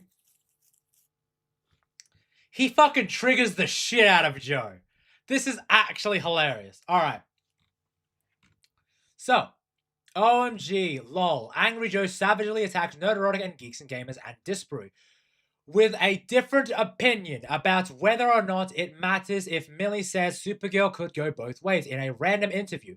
Is it the actual film? Is it actually Scary Noises? Woke. Who cares? Just get him. Wow. Help us fans against the Big Bad Joe Brigade. Big Bad Joe. Brigade him. Tell him he is wrong. What was Joe wrong about? Again, it doesn't matter. Help me. Haha. Yo, this is pathetic. Now I just need the rest of your crying bitches to make videos about me simultaneously to increase our engagement and show how fragile you guys are. Dude, you come across as fragile in this. Link me to all you upcoming bitch fests about my opinions and thank you guys. Wow. Holy fuck. But then I saw that he replied to this shit. Like, actually, like, this is insane. It's just like, why, dude? And yeah, fucking Joe said Disparu ought to use this one next because, where is it? He fucking quote tweeted this, posting memes instead of engaging in nuanced debate on topic classic Disparu because you come up with a shit opinion. It's just funny to make fun of you, dude. You know the internet. This, yeah, even Disparu points out, what was the nuance from this you would like me to respond to? Yeah, exactly. That's not really a nuanced response, Joe. Huh. Anyway, he keeps replying to people. It's just insane. Just let it go, dude. Anyway, we will check out Az's video on Joe because he will cover this situation. And I think it's important because I actually like Az. He's loudmouth and brazen. I have some issues with him, of course, like in terms of like how brazen he can be. But then again, I have issues with brazen people, but I do appreciate them being truthful and honest. Like I don't like some of Az's stuff, so I'm like, dude, really? You're going with that take? But all right. At least I can say about this. A lot of these people, they do stand by their beliefs, usually, which I do appreciate. I was actually going to watch this later. Well, Demon Carol, let's check this out, shall we, together? Supergirl hasn't even arrived at the theaters yet, and the online meltdowns are in full swing as people are big mad that nobody cares about this film and nobody wants to see this film. Particularly people like Angry Jose. I mean... Angry Jose, fucking hell. Angry Joe, who makes a living from checks notes, reviewing stuff, and therefore influencing people's decisions on purchase. Anyway, I'm going to try and get through this video without melting because it's scorching here in the UK, and I'm already building up a massive Tony, you should get in on the reply chain just to further piss off Joe. I'm fucking thinking about it. I'm going to be real. I'm thinking about it. I'm probably going to do it to one of his last posts because, like, dude, this guy, like, come on, dude. Come on. Sweat. Temperatures have already managed to reach 15 degrees Celsius. Wow, that's very hot for you guys, isn't it? Over in the UK. I'll get my coat. Hi everyone, it's Az here from Heel vs. Babyface, 51 years without air conditioning and counting, cause I is British, innit. Anywho, Supergirl is arriving at theatres this week to absolutely no fanfare whatsoever. There's nothing. I'm gonna be real, guys. Before this whole shitstorm with Joe, I didn't fucking know. Supergirl was coming out. I completely forgot about it. And I'm gonna be real. With Toy Story out, I don't think Supergirl's got a chance of hitting #1. Maybe for one day. But fucking Toy Story, you've got the kids on that one. You gotta support your boy Disparu. Yeah, I'm gonna support my boy Disparu. Cause like it's absolutely like, dude, Joe, come on. How can you make bank and not have aircon? Come on, ass. Exactly, dude. This guy's a fucking rich guy. Have an aircon, dude. And also, aircons can go both ways. They can be heaters and air conditioning. Dude. On social media, there's nothing marketing-wise that's been a driving force of this campaign. In actual fact, I think the trailers have been objectively terrible. And the... You know what's funny? Oh, sorry, guys. So, do it. Reply live on stream. I will do it, Mascal. But like, Joe. With the marketing for Supergirl, it's actually been insane because I saw the teaser trailer and I was like, this looks shit. I made a video a while back. Hold on. This was when it was dropping, when I was making more edited content, and I want to get back into that, but I'm thinking of doing it on a secondary channel or something like that. Do it. Reply live on stream. Yes, I will do it next. Don't worry. But I did a review. I did a sort of trailer reaction review sort of thing. Where is it? This is a little while. This is a while back, but I did do an edited review of the trailer. Where is it? Yeah, here it is. Supergirl looks shit because I honestly did. That was the teaser trailer. I thought it looked terrible. I thought it looked like a garbage teaser trailer. And then I saw the theatrical trailer. And I can't believe I'm saying this. I thought the teaser trailer was better than the theatrical. It just got worse. It's just insane. I don't get it. I just don't get it. The marketing, the interviews with Millie Alcock have been nothing short of a laughing stock, essentially tacking everybody who she can, who's part of a target demographic. Christian males, straight males, you know, the kind of people who make up the vast majority of the superhero audience. But yeah, you should appeal to the male audience because that is the audience. That is what a lot of people like what a lot of comic book fans are. They are male. Like, I don't make the rules. I know that there are women who enjoy superheroes. Like one of my closest friends, she enjoys comic book movies. But guess what? She hasn't really been interested in a lot of the newer stuff because it hasn't been appealing to her, because she got interested in a lot of the older stuff from like 20 years ago, 10, 20 years ago.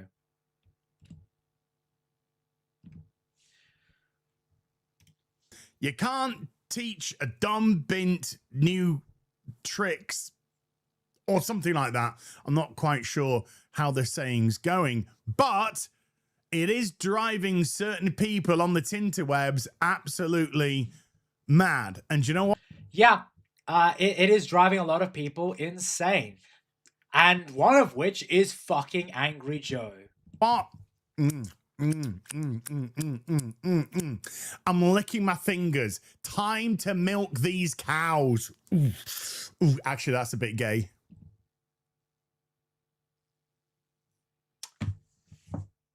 Dude, come on, man. First you like tranny tits, now you like milking dudes? Come on, dude. You're not beating the allegations. But it's Pride Month.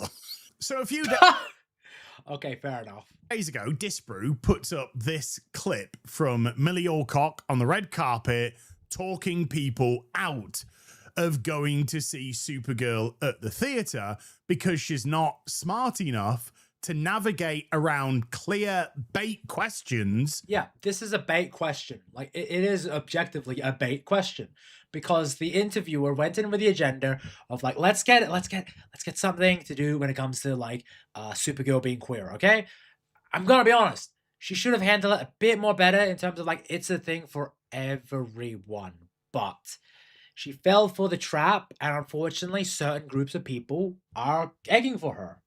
They're gunning for her. Not gay enough for you, Tony? No! It is super gay. Ugh. No, thank you. I'm sorry, Nix. I ain't gay. From partisan interviewers. But that's just by the by. And don't worry, we're going to see the clip in its full context momentarily, because context is key. Exactly. I think Az is right there. Context is very important to certain situations, especially when it comes to a video clip. Now, friend of the channel, Angry Joe. Friend of the channel, sure. Hi, thank you very much, Asthma Growth. I don't want the Discord, but thank you, buddy, I guess. He didn't like this at all. He took. God, I'm gonna have to ban you, aren't I?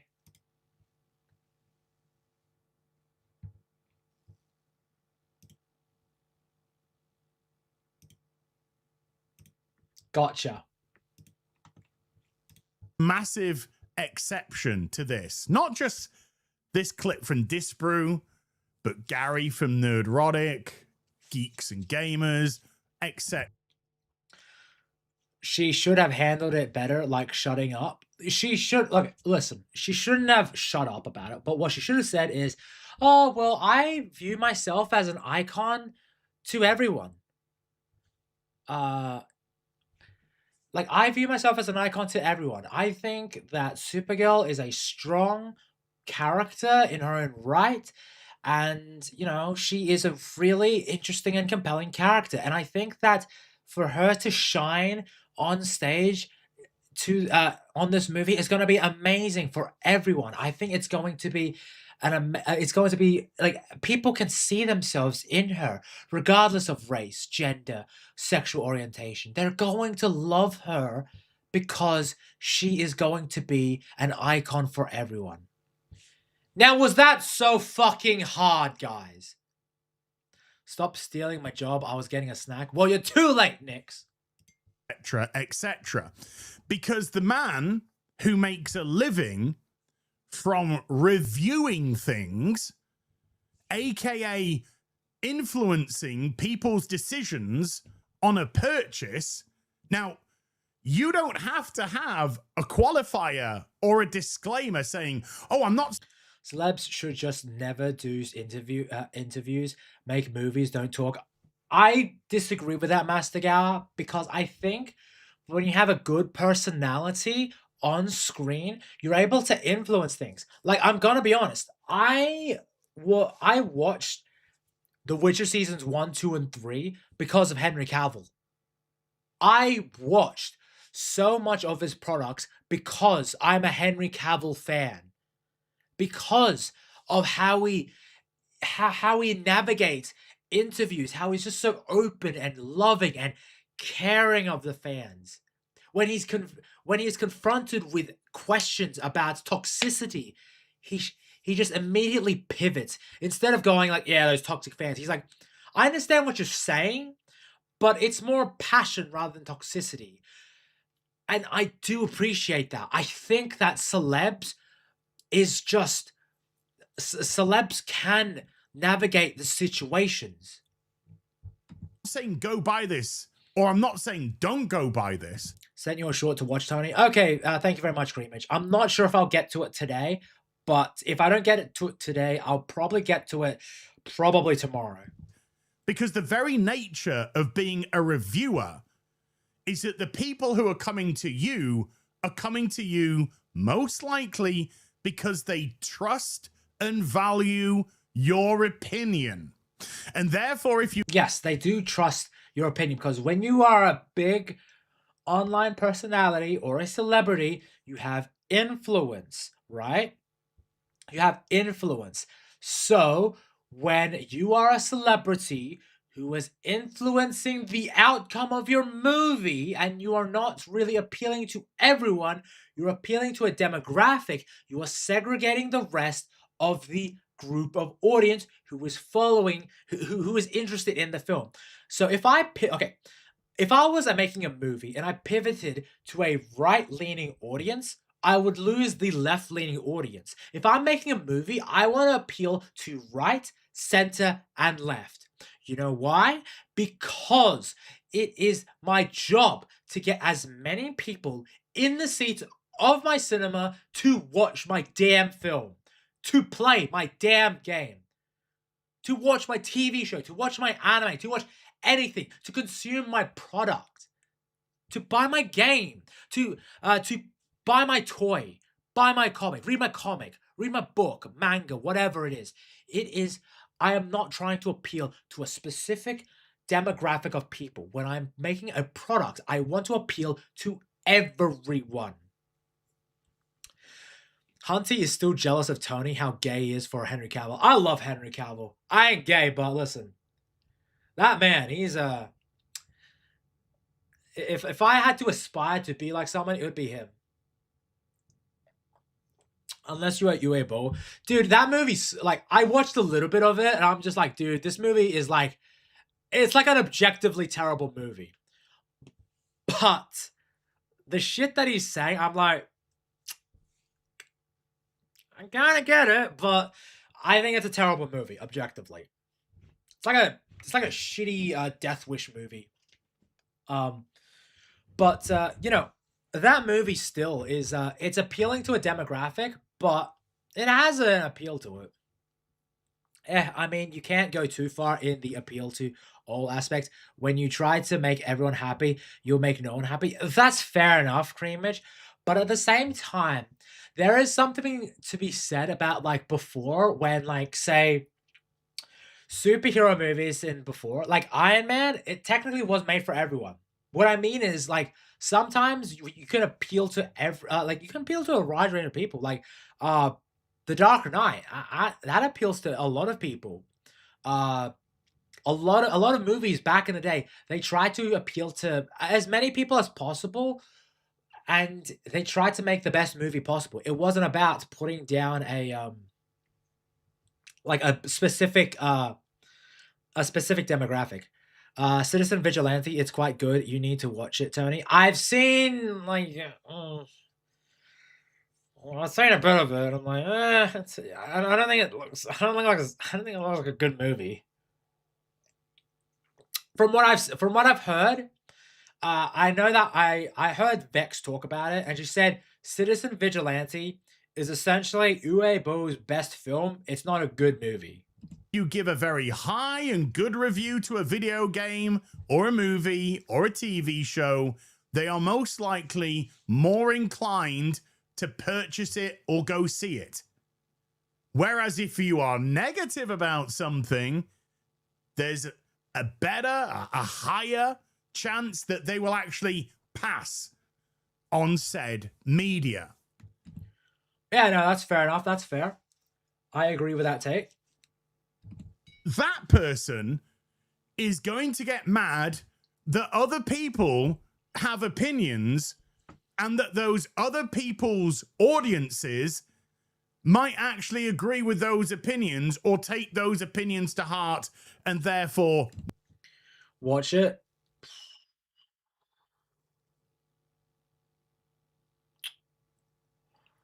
Okay.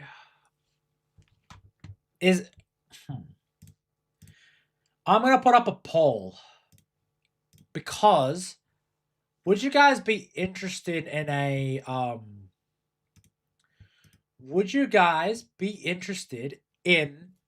Discord watch party for Citizen Vigilante?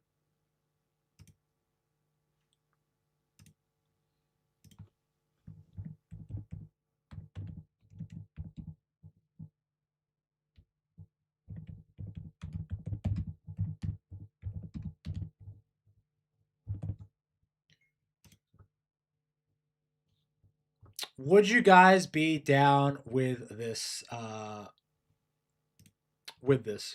Citizen Vigilante watch party. Tony loves polls. I've only done like a couple polls. I try and not do as many polls, but yeah. Tony, Ghost, how's it going, buddy? Great to see you, dude. But yeah, I would consider doing a watch party on it. not go see on said media. That what I missed? Well, you missed out on coverage of the what do you call it? Of the second part and CoffeeZilla's video on on the Lego Saga. And now we are moving on to Angry Joe crashing out on fucking Twitter. Person is going to get mad that other people have opinions and that those other people... You can't do watch party for it because of the movie's contents. On Discord. On Discord. I won't do it on like YouTube. Discord watch party. Audiences might actually agree with those opinions or take those opinions to heart and therefore not go see this film, which I think Millie Alcock's doing an even better job than any of us at making sure nobody goes see it. Now, truth be told, I think there's a wee bit of personal jealousy here. Never mind the complete and utter... I thought Cal said he wanted you to watch party A Life Less Ordinary. Yes, he did, but I gave him a challenge of like getting like the video 50k likes or something like that. I don't know. I gave him like a challenge or something like that, and then I would do a watch party on that shit. A lack of self-awareness of what he's actually doing, but that's just by the by. Let's just take Disbrew's channel, for example. Disbrew has 341,000 subscribers. Certainly deserves a lot more if you're not... Discord is highly monitored, so yeah, especially on Discord, you can't. Really? God damn, Nix. I can't watch on Discord? Really? That sucks. Sub to him, smack him with a subscription today. But if you look at the viewership on his channel, a day ago, 232k. 7 days ago, 166k. Then we can go, if we go across here, Obsession, 288k, 105k, 140k, 199k, 233k, 176k, 290k. That is unbelievable viewership. Yeah. Disper's doing good. Tony, you want me to send 20 shorts? If you want to, Ghost, I probably won't be reacting to stuff today. Depends, because I've got probably an hour left before I'm on my podcast at 12 o'clock. So I've got about 2 hours until my podcast with Espiritu on his channel. So, but as of right now, it's just sort of like, you can, but if the Aussie FBI starts knocking, don't blame the ones that warned you. Dude, I don't give a shit. Fuck it. If they arrest me for watching a movie, well, yeah. On a consistent basis, putting out a video. Hold on, let me search it up. Can I watch it?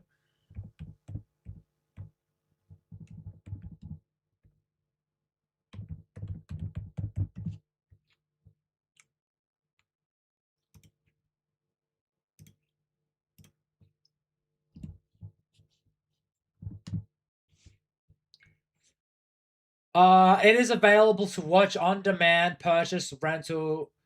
You can buy or rent the movie on Apple TV Store and Amazon Video. So you can watch the movie. You can watch the movie in Australia. Nice. Normally once, twice a week. Excellent stuff. Absolutely. This was doing really good. Viewership wise, he's doing pretty good. Excellent stuff. Now let's go to Nerdrotic, shall we? Nerdrotic, 1.27 million subscribers. So Nerdrotic is doing really good when it comes to his viewership. He's doing really good. Really good. Times the amount of Disbrew. Look at the viewership. It's phenomenal. And these are just on the videos. 431k, 794k, 544k, 503k, 210k, 1.6 million. Yeah. Dude, Nerdrotic, Disbrew, they're doing relatively well when it comes to viewership. 335k, 438k, 791k, 848k, 5, etc., etc. Again, absolutely excellent stuff. And yeah, really good stuff. Gary, of course, does a lot of live streaming as well, which does incredible viewership. Real BBC, yeah boy, FNT, etc. Then let's go to Angry Joe's channel. Again, he's got 3.2 million subscribers. He's already got 200,000 subs. That basically covers Disparu. And then he can cover Gary's like sub count an extra 2. Channel.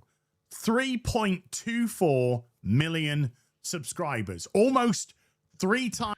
How is it compared to Law Abiding Citizen? From what I gather, Master Gal, it's more like Death Wish. Times the amount of Nerdrotic. Like the Charles Bronson movies. And 10 times the amount of Disbrew. And let's just see the viewership on his videos here. So Joe uploads pretty much on the regular. And the thing is, though, is that the reason why Angry Joe's videos aren't really doing well is because he is, like, conflating it. Like, with the other guys, they are doing, like, proper, like, edited content, and they're making sure that the other, like, this sort of content is on separate channels. Joe, on the other hand, is making a lot of these videos, like, Joe's making a lot of these videos, like, in mass production. He's all uploading them to this one channel. Hammer, 33k 2 days ago. Toy Story 5 review. But the thing is, though, is that because of his subscriber count, he should be able to get more viewership with this. At least to the level of 200k averaging per video with 3.2 million subscribers. 98k 3 days ago. Spider-Man trailer reaction, 77k 3 days ago. 40k 4 days ago. 27. It just comes across as no one's interested in his stuff. They're only interested in his angry reviews. And that's what I was there for. But the thing is, though, is that his angry reviews, right? Like, they don't do the numbers that they used to. They can't even crack 1 million, if I remember correctly. 10k 5 days ago.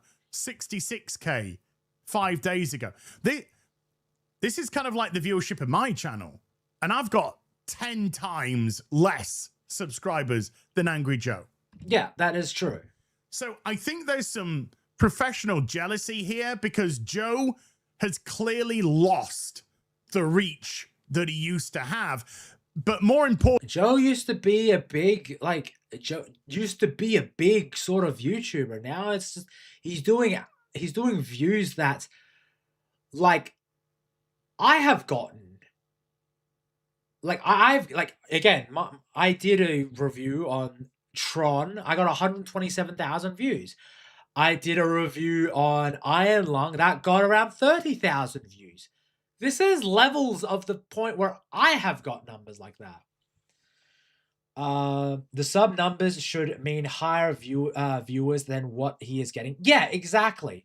Demon Carol. But when you mass produce content, you're going to see a decline in viewership, but you should get like an increase of like of just as it slowly picks up.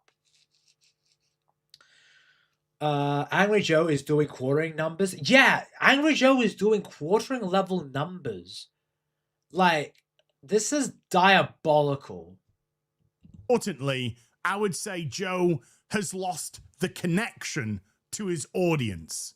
Now, this post from Joe is absolutely... And here is the response Joe did to Disparu. Hilarious. I can only imagine that he was drunk as a skunk at the time of writing it. Yeah, I'm actually trying to give you a little bit of an out here, because if he did this sober, then holy fucking shit. Yeah, and the thing is, though, is that he then clapped back at Eventually, he did. Like, as you can see here, my man just put out a 40-minute video on a single tweet of mine where no one was even talking to you, talking about crashing out. This you? Dude. Why bother going after Az? There is no point. Dude. Joe, listen to me. You have 3 million subscribers. Az barely has 400,000 views. He is just short of 400,000 subscribers. My dude, you don't need to reply to him. You are a big YouTuber. Like, you have more subscribers than he does. You don't need this. But he starts off with, this is the most important stuff to this group of guys. Oh, okay. So we're starting with ultra hyperbolic. Yep, of course. Great way to start this off, isn't it? Gotcha. That's really gonna enforce your argument there, dude. What Millie says in passing to a gay interviewer on Pride Month, it really pisses Em off. Okay. Well, first and foremost, there's no need to try and change the narrative and be disingenuous, all right? Because we've got context. We've got a clip. We're going to see it in a second. This isn't in passing. This is an interviewer asking her a specific question and her giving a specific answer. Now, just because... Yes, exactly. So she went into that interview, right? This is the press junket. So whatever you say on there, you need to mind your wording, okay? You need to mind your wording, because if you don't, they will eat you alive. That is how things are. They will eat you alive. Because the interview is gay, just because it's this so-called Pride Month. You are a big YouTuber. Did you just call Joe fat? No. Which I couldn't give two shits about. I didn't call Joe fat. Doesn't mean that she has to give a gay answer. She can easily navigate around this if she had a bit of savvy skills, which... Yeah, exactly. And that's how you should approach it, because unless your movie is about a actual gay character, you are playing Supergirl, who is a person who should be appealing to everyone. Someone that everyone can look up to, a superhero that people can aspire to be, whether you be anything. But she's not doing that. She's leaning into that specific thing. I'm just like, She doesn't. And I don't know why you're trying to make a big deal of a gay interview in Pride Month, because you're going to mention in a second way more important things to worry about. So once again, let's watch this clip in its entirety for the full. So we have already seen it, but it's good to reiterate this. Context. Discussion online about Kara's queerness in the comics. Was that something that you explored when you were preparing for the role? It wasn't, but in honor of Pride Month, as I'm getting all these questions, I don't know. Again, she's getting a lot of questions like this. She needs to navigate it so that she appeals to a broad range of people who need to see this movie, because the DCU needs to appeal to a wide range of people. Because right now, the numbers for Superman were pretty softball when it comes to a big opening. $600 million globally. It's not great. I think that what makes this film so beautiful. Only comic I saw Supergirl in, she was turning tricks for the Joker. At least that was somewhat enjoyable. The only thing I've seen in Supergirl was well, I saw the CW show. I saw the original Supergirl movie. I read the Crisis on Infinite Earths comic, which is probably Supergirl at her absolute fucking best. And we also got her third live action appearance. It was the one where it was from a director. What's his name? It was from a visionary director. What's his name?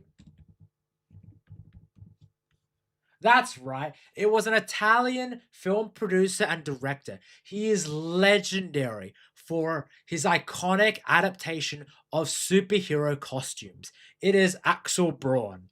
His work with Supergirl was honestly iconic. Dare I say, the greatest interpretation of Supergirl on screen. Ain't no way can top her. Only Batman and Lex Luthor could probably top her. Beautiful is that it's not centered around. That was Prawn. It probably was. It was something better. Probably an actual Braun production. Around a man, it's not centered around love at all. If anything, but we'll see. I don't really know, but I don't know. I don't know. It's great. She'd probably go both ways.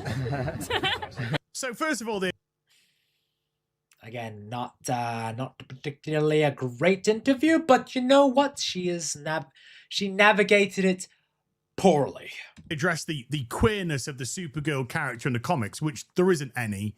That's just made up by the gay side because they think everything needs to be about them, for a start. Secondly, she says that the film is beautiful, quote, beautiful, because it doesn't center around a man. Not that we're expecting it to. You don't need it to be beautiful to like not center around a man. Just say, this time, it's not centered around a man. It's basically about Kara's journey to being the best superhero she can be, or something like that. I don't know.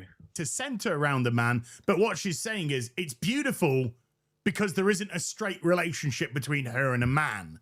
And then she goes on to say, in actual fact, was she about to say, I don't really love superhero movies? Was that? Hold on. Like, I could see that. Hold on. Let's just watch it again.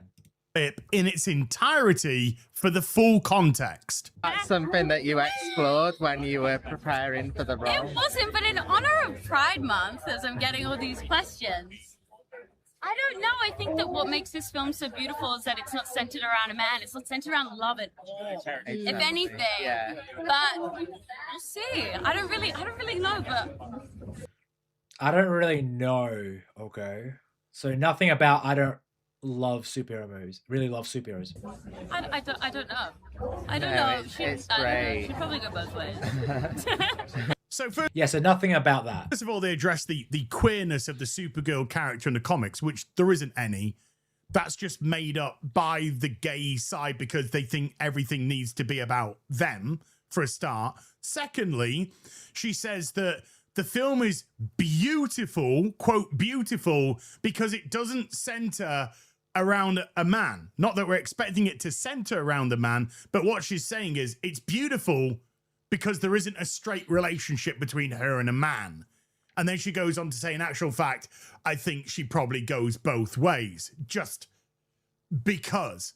So yeah, that kind of stuff is going to piss people off because you're shitting on men. You are shitting on men. There's yeah. She is like even though she probably, like, again, best interpretation, even though she didn't really mean to shit on men, it does come across like that. It's like, oh, it's not centered around a man and all that. It's like, it does come across as like man hating. It's like just comes across like that. No denying that whatsoever. You're trying to belittle it. You're trying to say, no, we don't want that kind of heterosexuality, but we will push this other narrative about her sexuality.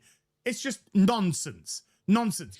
And she could have easily have just sidestepped this and said, I've never seen it that way. I think Supergirl is a character for everybody. Yeah, exactly. That's what you need to do. You need to be like a character for everyone. Superman is a character for everyone.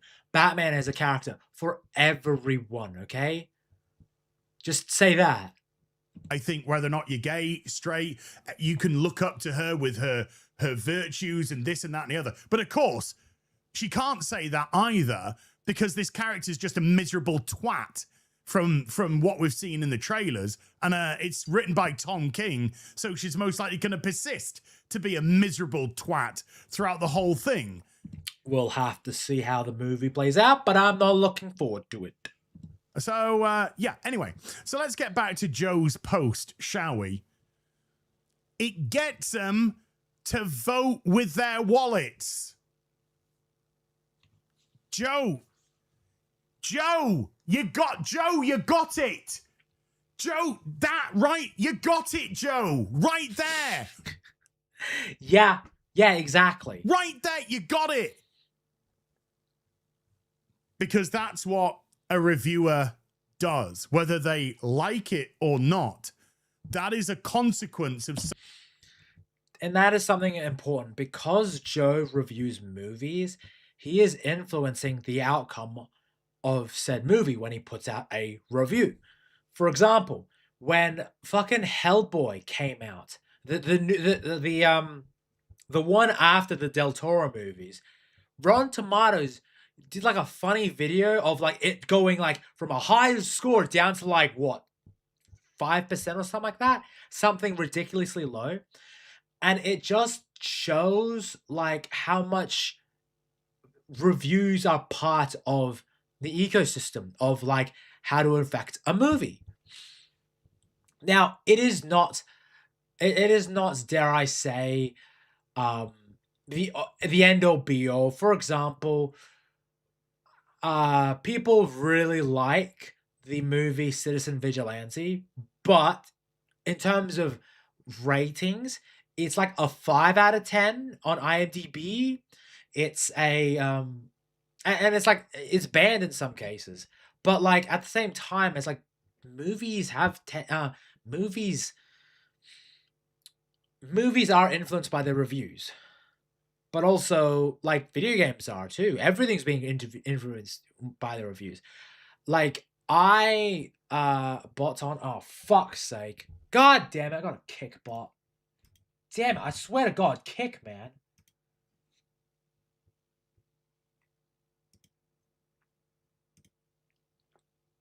You're slow, Nix. You're slow. But in regards to just reviews, like that can also influence. For example, I remember when I saw Terminator Resistance, okay? I wanted to play that game. because the reviews, such as IGN, all these places, gave it a low review. Because I was like, there is no way this is that bad. I played it and it's like, I love the game. I was influenced back in the day with Joe's review of Ride to Hell. I was influenced by Joe's review of Rambo, the video game. I was influenced by Joe's review of GTA 5. All of these games, good, bad, middle, I was influenced by early reviews, by people, by movie reviewers, game reviewers. Jeremy Johns, he did reviews. Chris Stuckman, all these people, they do reviews to influence your opinion and inform you as to what you are getting into when it comes to video games and movie reviews. Somebody that talks about something, reviews something, it molds other people's opinions. It influences other people to either go see the film or not go see the film. And when somebody like Millie goes and criticizes Christian men, I mean, by the way, this is a thing that she herself has created. We haven't seen any proof of it. It's just something that she said, saying, well, in their bios, it says Christian man. Do you see Millie, when she's been criticized on social media, clicking on these people's profiles to see where they come from? No, I think it's a created, made-up narrative so that she can have a go at a very easy target, which is Christians. You wouldn't see it. Yeah, like, it's very weird that she specifically aimed at a quote-unquote Christian person, like a Christian dad. Like, it's a bit, like, come on now. You're going up against that person? Like, okay, we're really doing this? We're really doing this. We're really doing this, Millie. Okay, that's what you want. It's fine, but when you say stuff like that, you're gonna get criticism. That's not a good look for the movie. You're doing this to Muslims. Do you see her going, you know, some of it's coming from Muslim men, you know, or coming from Hindu men. Do you hear that? No, of course. I mean, I wouldn't be surprised about a couple of these. I'm just saying. I'm just saying. You don't. Because they know that they can attack Christianity and they know that there won't be any consequences of that. Whereas if they attack another religion, then there actually might be some consequences to that. Just a smidge. Just a smidge, guys. Just a smidge. Because of said religion. So they do the most safest performative activism that they possibly can. And that's why people choose to vote with their wallets, Joe, because we don't owe them anything. That's true. If you have a product that appeals to you, you usually go after said product. If I'm interested in a product, I will buy it. For example, a lot of you guys a lot of people weren't really interested in the new Masters of the Universe movie. Because, like, the trailers weren't really doing so hot. You know? A lot of you guys are not really interested in seeing a lot of these movies and buying these video games because you need to vote with your wallet. You know? Because it's very expensive now. It's very expensive. We don't owe them shit. We don't owe them a view on a TV show. We don't owe them a purchase of a cinema ticket. They are not our family. They are not our friends. Yeah, they are selling a product to you. And if that product does not appeal to you, you have no obligation to purchase said product. Not in a contractual relationship with them apart from transactional. So we owe them nothing. Exactly. As gets that, because at the end of the day, I don't want to be sitting. I don't want to be like, I don't like this movie. I don't like the look of it, and I don't want someone to go up and be like, shut up and eat your slot. It's like, dude, come on, dude. You know, If I'm interested in something, I will vocalize it. I will go and watch.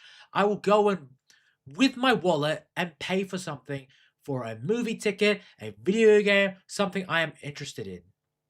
But if it's not something that appeals to me, I'm not going to go see it. You want our money, talk us into the cinema. Like, sorry, back. Just got package delivered to the wrong address. Well, Nix, you're back. You know what happened? I got a kickball. I had to fix up your mistake, bro. Spider-Man's latest trailer did. Talkers. Spider-Man's trailers, right? The Spider-Man marketing has been fantastic. I thought the teaser trailer was really fucking good. I think the trailer is fantastic. And you know what? I'm excited to see the Spider-Man. I'm excited to see Spider-Man. I was hesitant at first, but you know what? The fucking trailers, the teasers, they sold me. That is good marketing. The poster with fucking Spider-Man is fantastic. With the close-up on Spider-Man's mask, with the eye, and you see Michelle Jones. Fucking great stuff. I love it.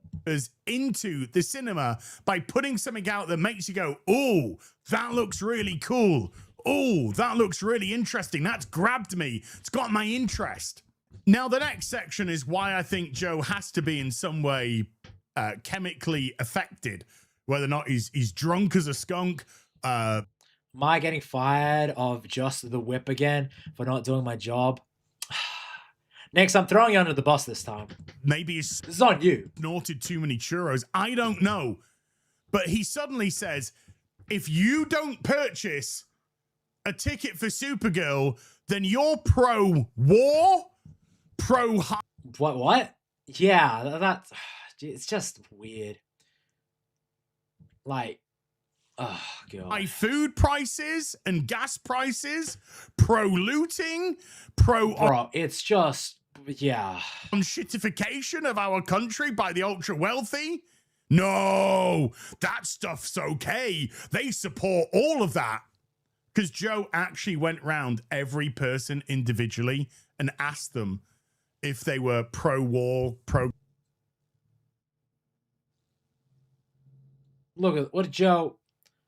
Like, I'm honestly in disbelief you actually said this. I read this, but, like, it's honestly, like, in disbelief you actually said this. Joe, seriously, buddy.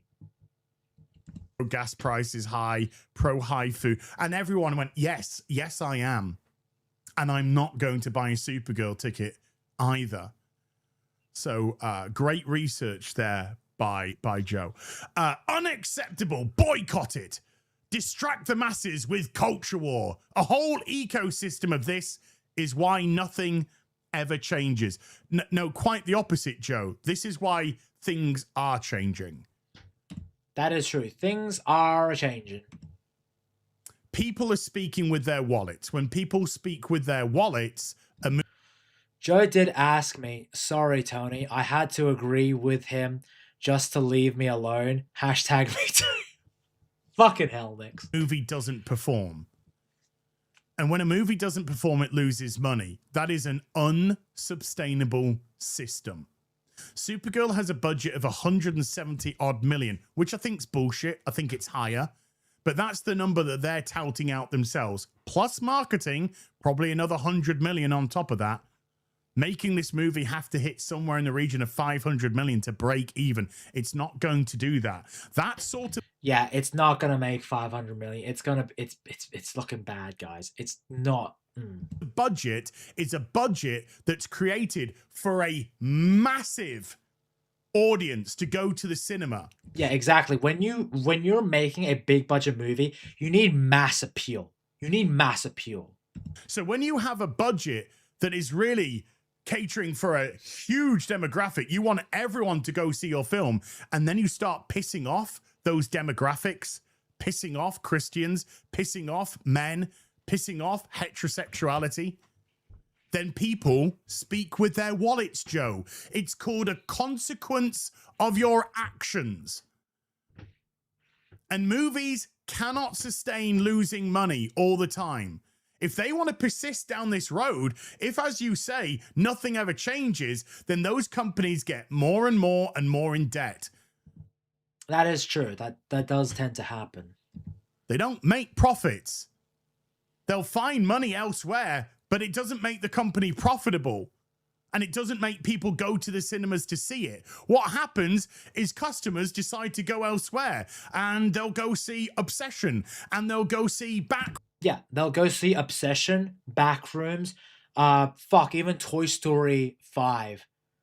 Like, say what you will about Toy Story 5, but the marketing, it doesn't come across as terribly bad. Like, I haven't seen anything offensive from the Toy Story 5 marketing. The trailers didn't appeal to me, but nothing bad. Don't forget, you promised to live tweet back to Joe, unlike the 200 plus farming celebration stream.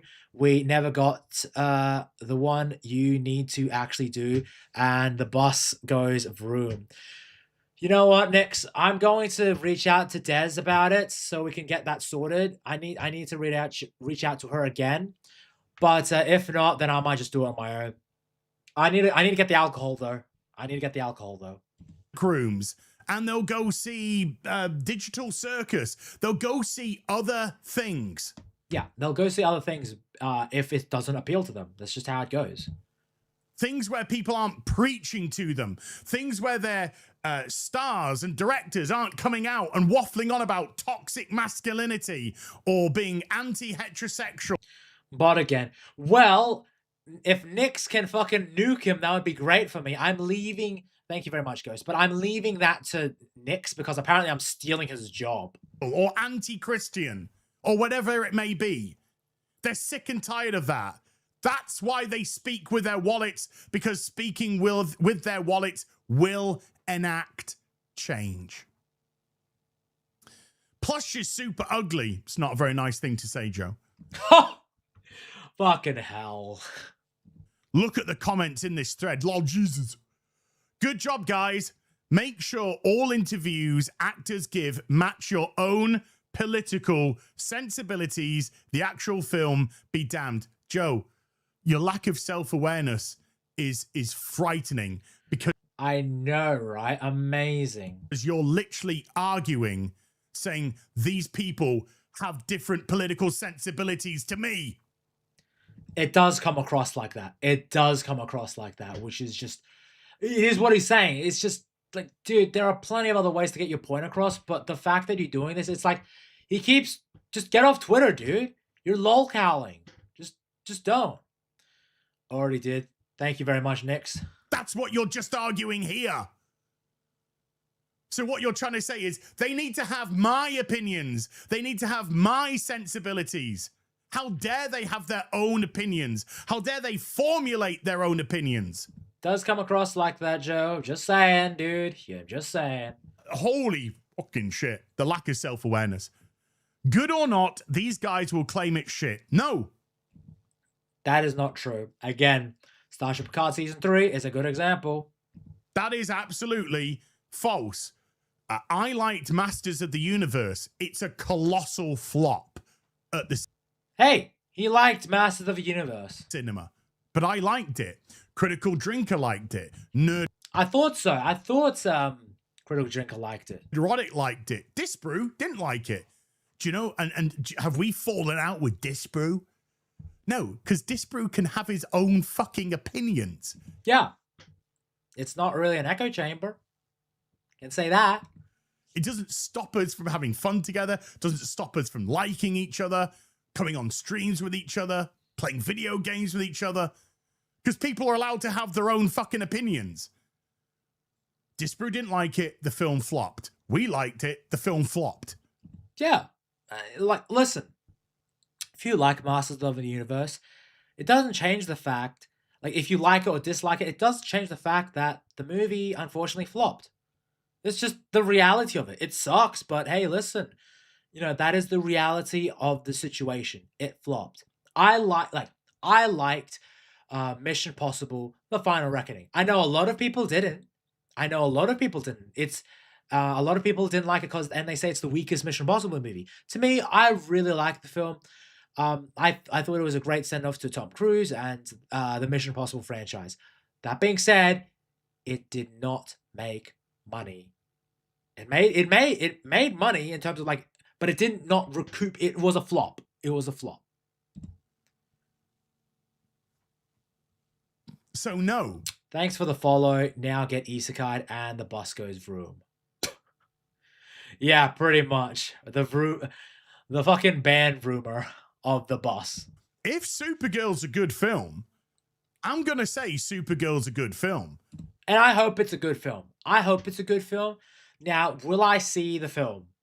I don't know. But Master of the Universe is 10 out of 10 compared to 007 First Light, yet still a nuclear waste trash.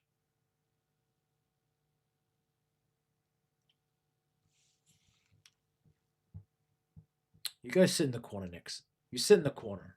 You sit in the corner. You do it. You sit in the corner. I can't believe this, guys. I thought it was going to be shit. The trailers looked shit. The marketing was shit. But I saw the film. Do you know what? It was actually good. I ain't got a problem with doing that at all. Do you know why, Joe? Because authenticity is our currency. Yeah. And when you're a YouTuber, you need to be authentic. Now, do I play things up? Sure, absolutely. I do. I do play things up a bit too much, but at the same time, I do try and keep things more or less authentic as much as possible when it comes to making content. I try and give you my authentic self. I don't want to lie and make bullshit up just for what? Your approval? No. I mean, I could just go, oh, fucking 007 First Light is terrible. Master of the Universe is terrible. Everything's disgusting just to appeal. But I can't do that. I haven't seen Master of the Universe, so I can't critique on that. I love James Bond 007 First Light. I have issues with it in terms of its gameplay, but in terms of story, character, and I do have fun with it. I enjoy the game. I really like the game. I even love it. But it's not a great game in terms of like quality wise. It still needs a ways to go. Not political point scoring. None of that nonsense. Authenticity. Sits in corner for having correct opinion. You watch your mouth, sir. You watch your mouth, Nix. Because if we lose the trust of our audience, we lose everything. Our audiences want us to be honest. That's why they come to us. That's why they're so sick of the mainstream media. That's why it's non-tolerable anymore, because the mainstream media will just glaze and lie. Oh, it's amazing. It's super. It's fantastic. How many times do we hear that before the movie comes out? And then you go see the movie. It's fucking dog shit. Yeah, that's true. It just sucks when, they glaze the hell out of a movie. You go sit down, you're excited to see it because everyone said it's the greatest movie of all time. It's great, it's better than anything. Just sit down, you're ready to watch it, and it's shit. It sucks. It's a terrible film. So no, honesty and authenticity is our currency. Yeah, exactly. And if we go, hey, guys, we liked it, and our audience says, well, I don't care, I'm still not going to see it, that's their prerogative. Yeah, exactly. For example, again, I use this example a lot. They liked Picard Season 3. I like Picard Season 3. But at the end of the day, when you're making content, and essentially your content is like you like something and your audience says, yeah, but I'm not really feeling it. I don't like it. It's attached to some garbage thing. That's their opinion, and you got to move on from it. They're allowed to do that. They can speak with their wallets, and that's how it's supposed to be. But we'll be honest. Don't judge us by your standards. Because that's your standards talking here, not ours. 9 out of 10 movies are being glazed by media as perfection, which while being trash, while the rest they either don't report on or every review starts with a World War II label. Yeah, it's a bit sucky about that case. I just want like good reviewers where they don't good reviews that just doesn't come across as like antagonistic. To avoid looking bad. Like, fucking listen, The Last of Us 2, it was glazed to hell for being like a 10 out of 10 game, and guess what? Like, I don't see people talking about it that much anymore. Sorry. Or pissing. But The Witcher 3, that's still talk about. Off their followers. Again, don't judge us by your standards.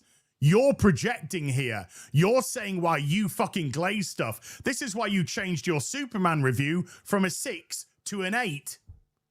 So he did go from a 6 to an 8 out of 10. Holy shit, dude. You got pressured and bullied by your audience, which wanted it to be better. You didn't stand by the convictions of your review. Or Horizon. Did Horizon get a 10 out of 10? No one talks about that game series. Horizon Zero Dawn and the new one, that got a like 9 and 10 out of 10. Yo, holy shit. A review on a shit film. So you're projecting there massively. Ah, well, sigh. Ah, well, sigh indeed. Now, for some reason,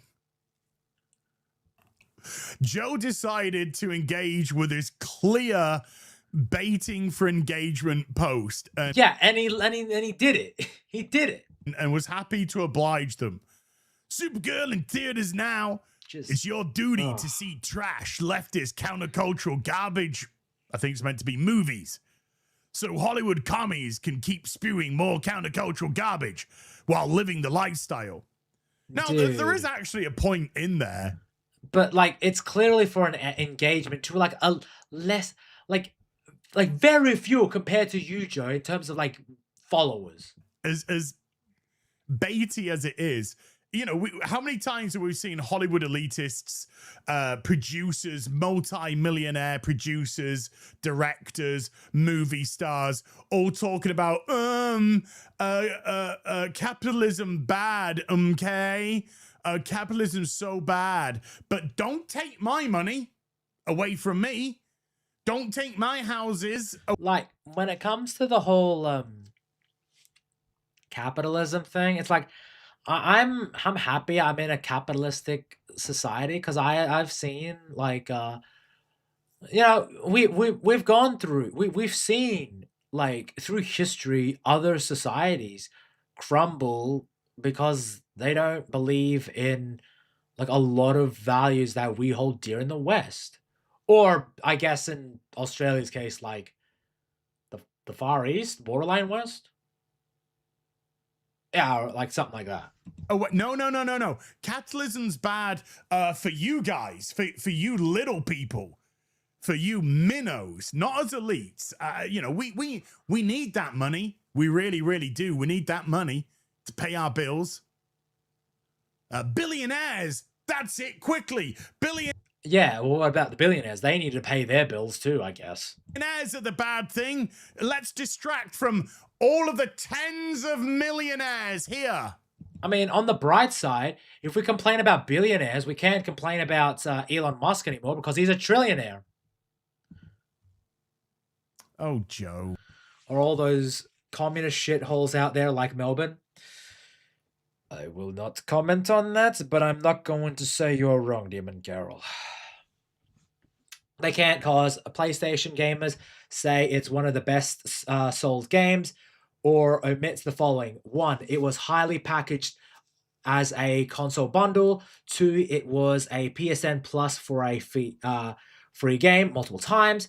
3, it was the only game that Sony/PlayStation actually gave it out for free to claim forever without a PlayStation Network Plus. Did they really do that? Holy shit, I did not know that about Horizon. Oh, Joe. So Joe decides to respond with bot accounts and grifters on X that post nothing but right-wing political... Why attack this guy? Why? ...tweets are all suddenly posting about Supergirl. Because Joe, by the way, is known for never tweeting out his political affiliations at all. I know, crazy, right? Oh, and I'll spank everybody on the bottom who says different. So I just realized it was like not at 1080p. I was like, why is I'm trying to squint it as. So my mistake for the video quality. Holy shit. Desperate to get their lemming followers to not go see it. Again, I think this is jealousy, professional jealousy by Joe. Because as we've seen from the views, he's now doing a lot more content, but it's getting much less reach. Yeah, exactly. He's doing quantity over quality. I do want to get back into making a lot more edited content, like reviews again, like proper long ones again. So I look forward to that. I'm probably going to do one last long review for this channel to like pivot to that secondary channel. It's going to be unfortunate. It's going to be like an end of an era, but it is what's going to happen. Once upon a time, those millions of views. Aussie internet at its finest. Yeah, I didn't know it was like set to like 480. Now I have to set it to like 1080. And the internet's fine. My internet's great. But like I am worried because last Tuesday my internet shit itself for no reason. That he gets for reviews, they're gone. They're gone. So I think there's some jealousy here that he doesn't have the reach of. Okay. For the sake of argument, let's see what Angry Joe's like video game reviews are going for. So I'm gonna go to Angry Joe's YouTube channel, and I'm curious. Angry Joe.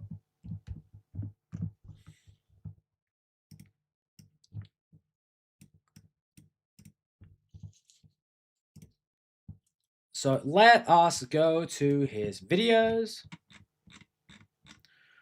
Okay, his 007 First Light review, 240, less than 240Ks. 240Ks, guys. Like, dude, this is his money maker, the reviews. This is his video game reviews. When there are, like, what is going on, Joe? Where's his last one? Where's his last video game review? Crimson Desert. Can't even crack 500,000 views.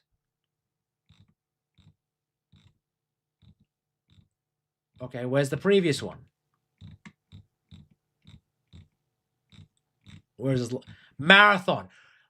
437,000 views. You can search angry reviews. Okay, I will do that. Hold on.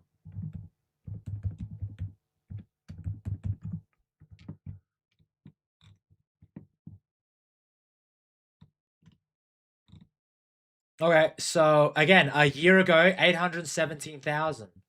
Starfield 3.1. 1 million for Mind's Eye. 818 for Borderlands 4. 860 for Black Ops 7.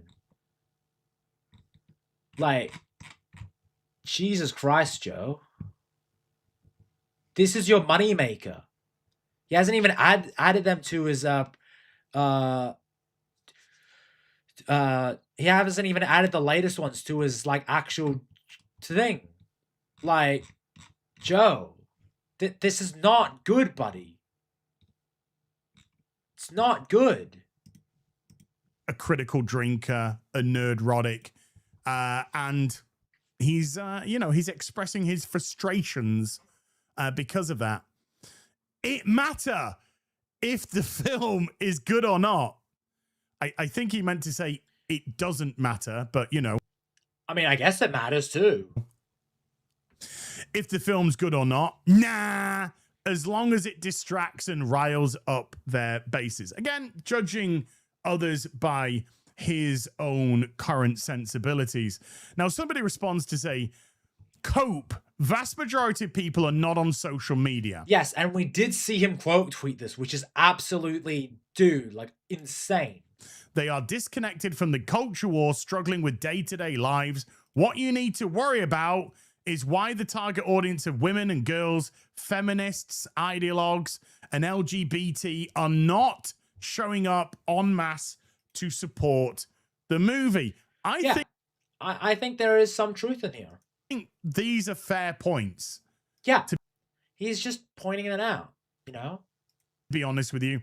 I think a lot of people are completely disconnected from the culture war. They're too busy. They're too busy getting up at 7 o'clock, getting their kids ready for school, getting themselves ready for work, going to work, doing a full bloody day's work, hard work, coming back home, picking up the kids maybe, sorting out food for them.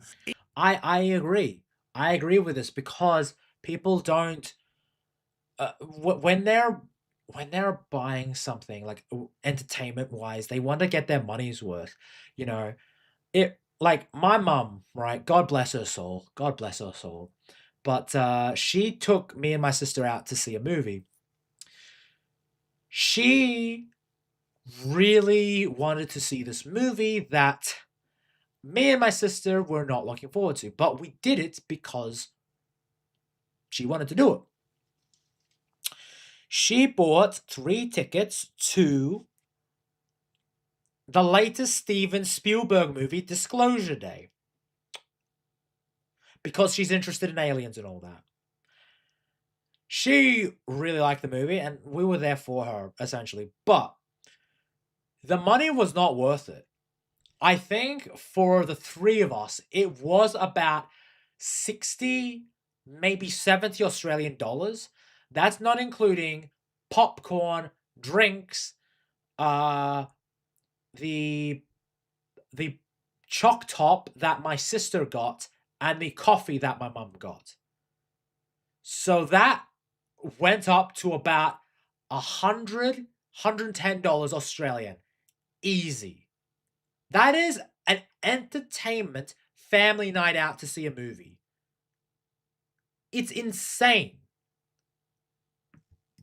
Eating, cleaning up, getting the kids ready for bed, and then maybe having just a fraction of an hour or so for themselves at night before they have to go through the whole process again. But I think this, again, is a disconnection from Joe and his actual audience.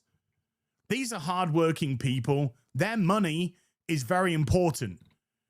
You know, they might not have the money of an Angry Joe and the luxury of... Yeah, and the thing is, though, is that Angry Joe, he's very well off.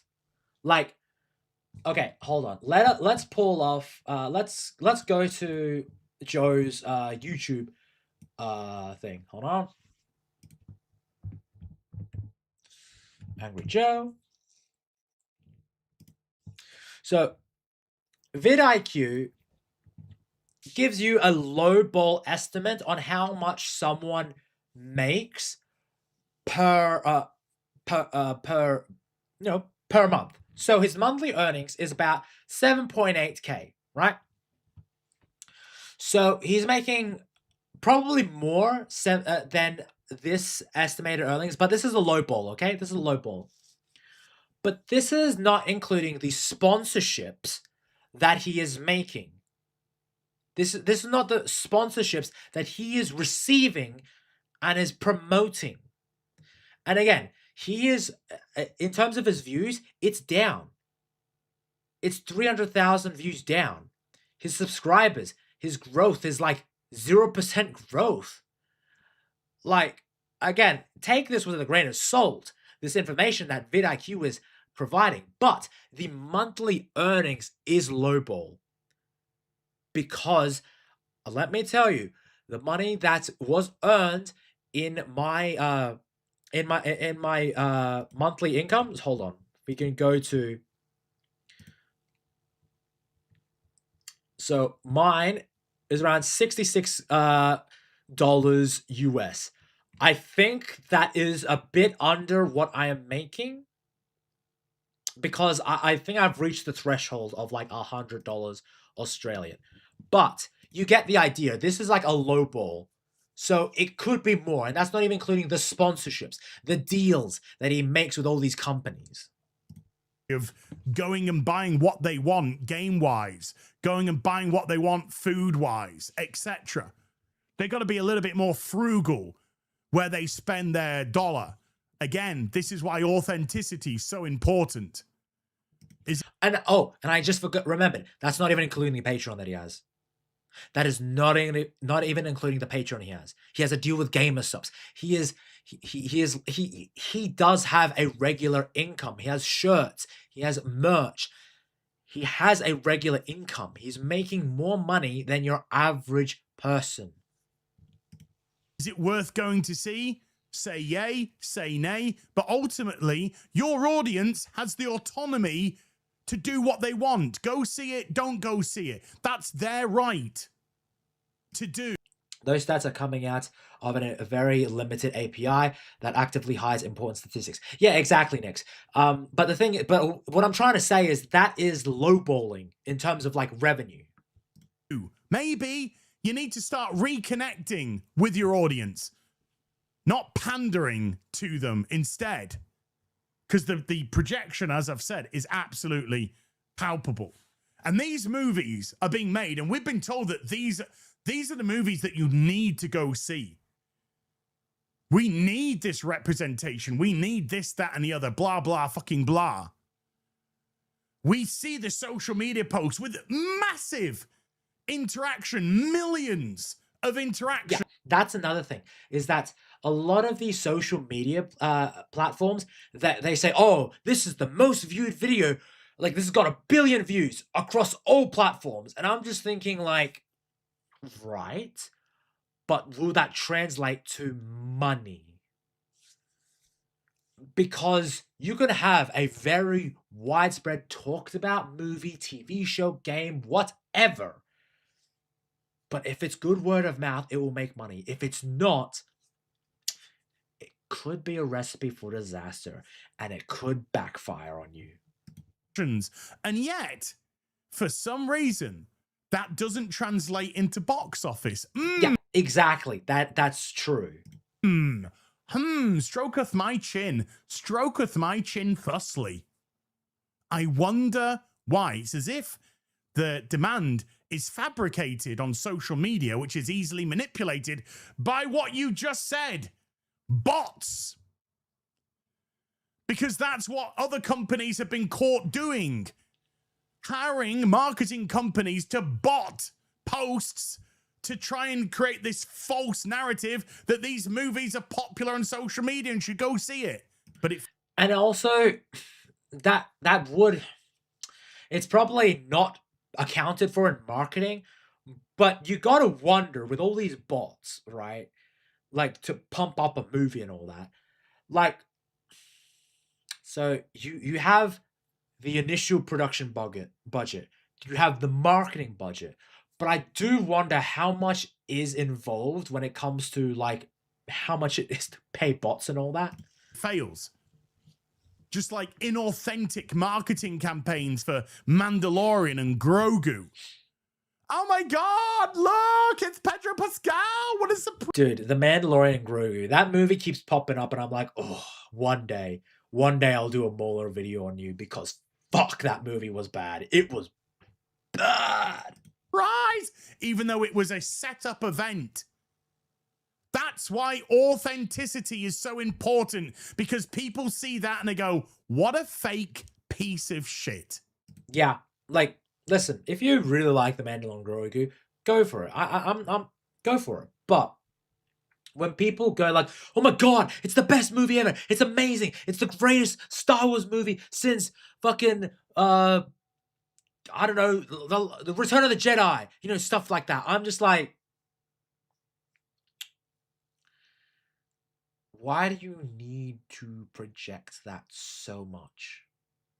It makes me believe you less.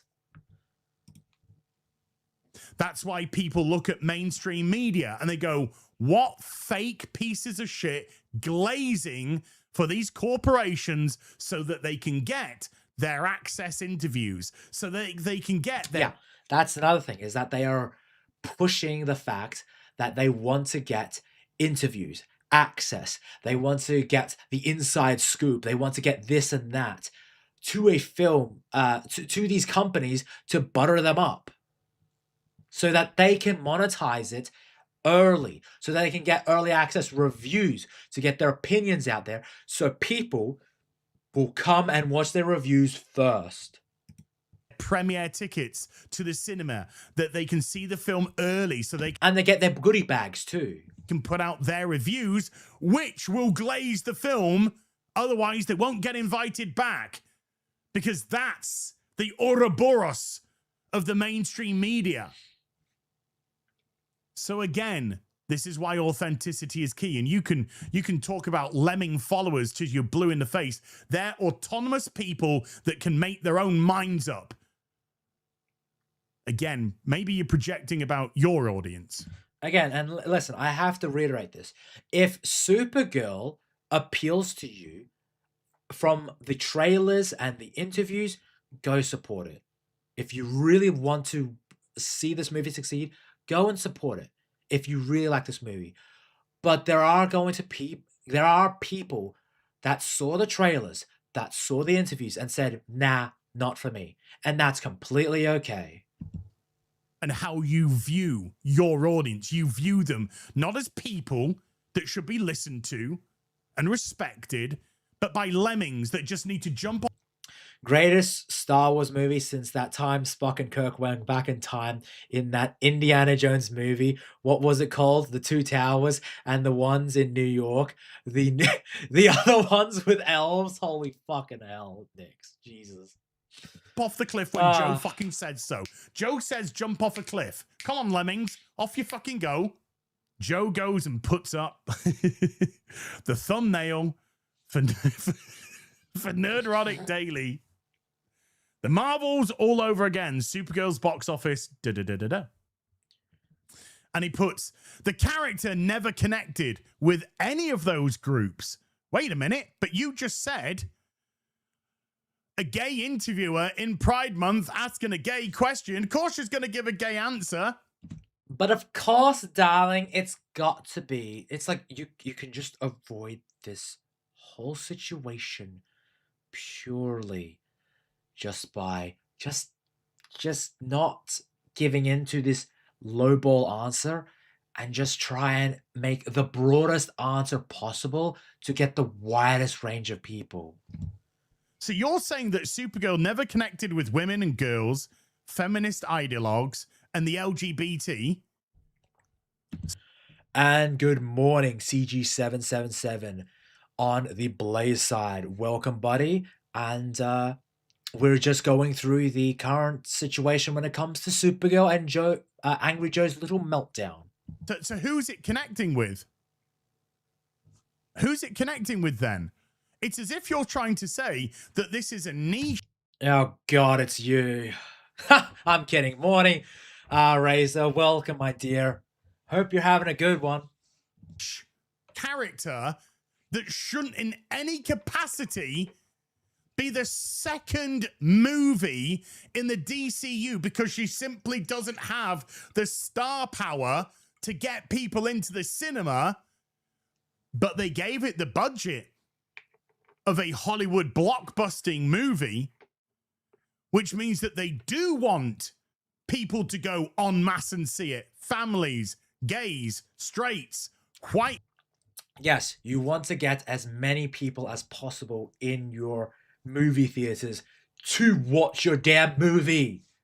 Crackers, black people. So which is it? Is it a niche or is it a movie for the masses?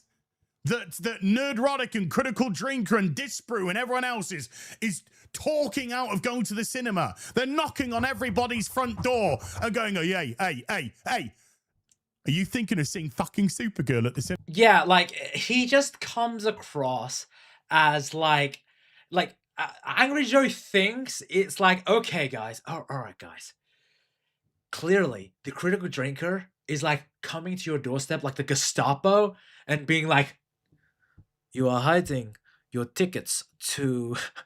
You know what I'm just thinking? I'm just thinking of like the fucking, the scene from Inglourious Bastards where like the Critical Drinker is like in place of Christoph Waltz and he's like, you're hiding the Supergirl tickets under the floorboards, aren't you?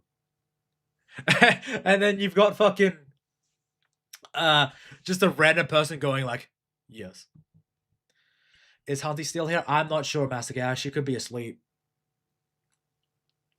Ignore Tony, Razor. He's pissed off. Nobody loves him. His favorite movie, Supergirl, mid Pride Month. Fuck you, Nix, you bastard. Cinema. Why, yes. It's okay, Razor. I love you. I love you too, Nix. I love you too, everyone in chat. Me and my family. You fucking better not. You better fucking not. F all those people. None knocked on my door. Only Angry Joe did. Hashtag me too. Yeah, fucking Angry Joe was like, he's like, have you got your tickets to Supergirl? No. It's like, why? Don't you know that you need your tickets for Supergirl? You need to support the movie. Huh? You need to vote with your wallet. It's like, bruh. Oh, poor Tony. Supergirl should have shut her mouth but wanted to brag about her queer friends. I know, apparently so. Is that what they're doing? Or is there just no interest? There's just no... I'm looking at Steam right now. Her game, Kings of Amulet, is $10 on Steam for the next 2 days. Do I have it? I think I have it. Hold on. Hold on. Kings of Amular.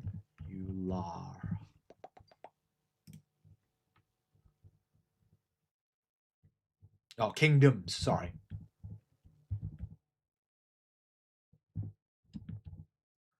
Ooh, I do not have it.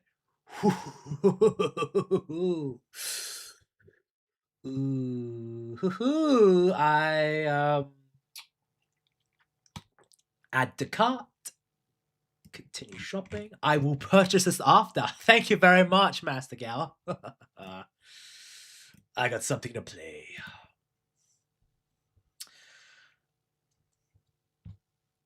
Legitimate interest in this film at all, because the character looks wank. It doesn't have the popularity. That's why He-Man failed. He-Man didn't have the reach of other 80s brands like Transformers. It never... Yeah, Transformers has a wide-reaching brand sort of capability. It's across multiple generations, and it has that timeless sort of thing about cars and vehicles moving, transforming. It's something that kids love. G.I. Joe and, well, Master of the Universe and G.I. Joe to a lesser extent do feel products of their time. I do want G.I. Joe to come back with a big movie, but like have the budget low. And what I mean by that is I want an ensemble cast, but keep the budget low and appeal to that pro-American way. It never reached that stratospheric level. It has a lovely niche fan base, but not enough to pump 170 million into a film. Yeah, if I'm going to be honest, if I was going to make a Master of the Universe movie, $50 million. And even then, that's pushing it. He-Man should have had a budget of 30 million tops.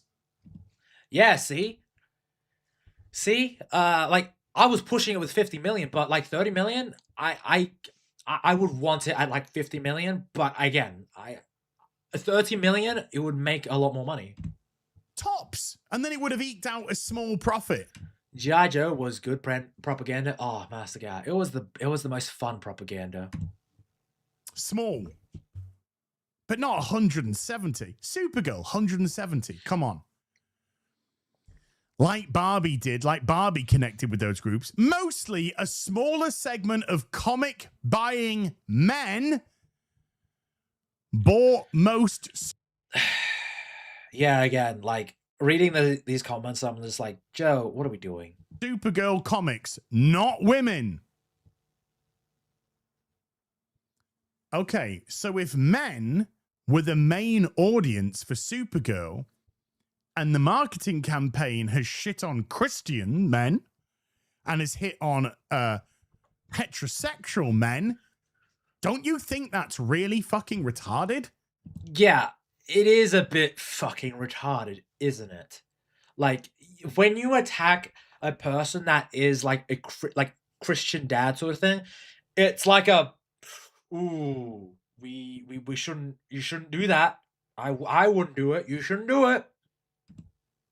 Of Millie Alcock. Do you? I know I do.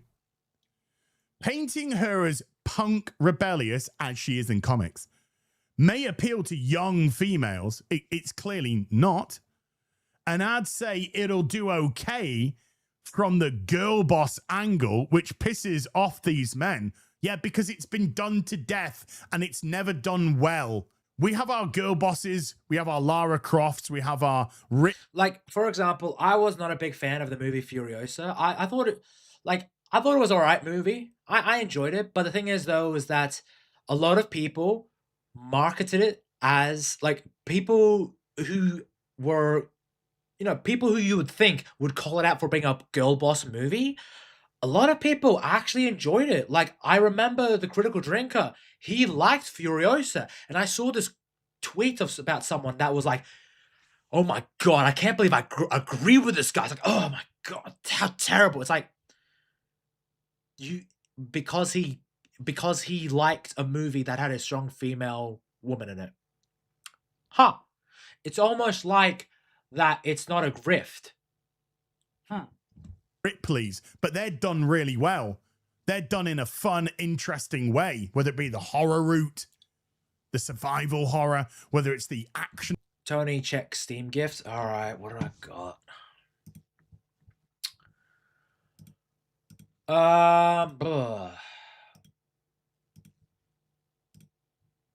View inventory. Pending gifts. Dude, what the... Nix. Nix just freaking bought me Kingdoms of Amular Re-Reckoning Fate Edition. Fucking... Dude. Oh, dude, thank you so much, dude. Holy... Dude, come on. I was gonna buy it. Dude, thank you so much, dude. Shit, man. I appreciate you, dude. God. Thank you so much, Nix. You fucking legend. Also, I sent a 11-second video earlier. I'll check it out. Master, it's so good. I remember playing the original version as a kid, so I'm looking forward to playing the remaster. An adventure, because Lara Croft in her true form is self-indulgent, self-centered, thrill-seeking, femme fatale-esque. That's cool. That's dangerous. She's dangerous, and that's what attracts the guys to that. That is true. That and a huge tits.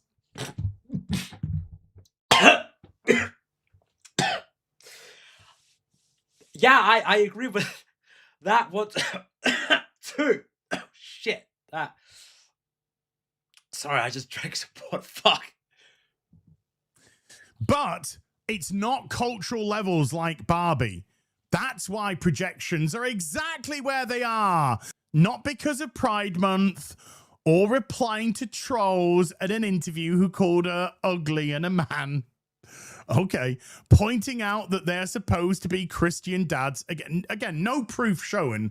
We're just led to believe that Millie Alcock decided to go on all these guys' profiles to see what they were. Me smells the bullshit. It smells like bullshit. Suck those people, by the way. That's it. As a kid, fetal position. Hold on, when did that come out? Kingdoms of Amular. So that game, the original game, came out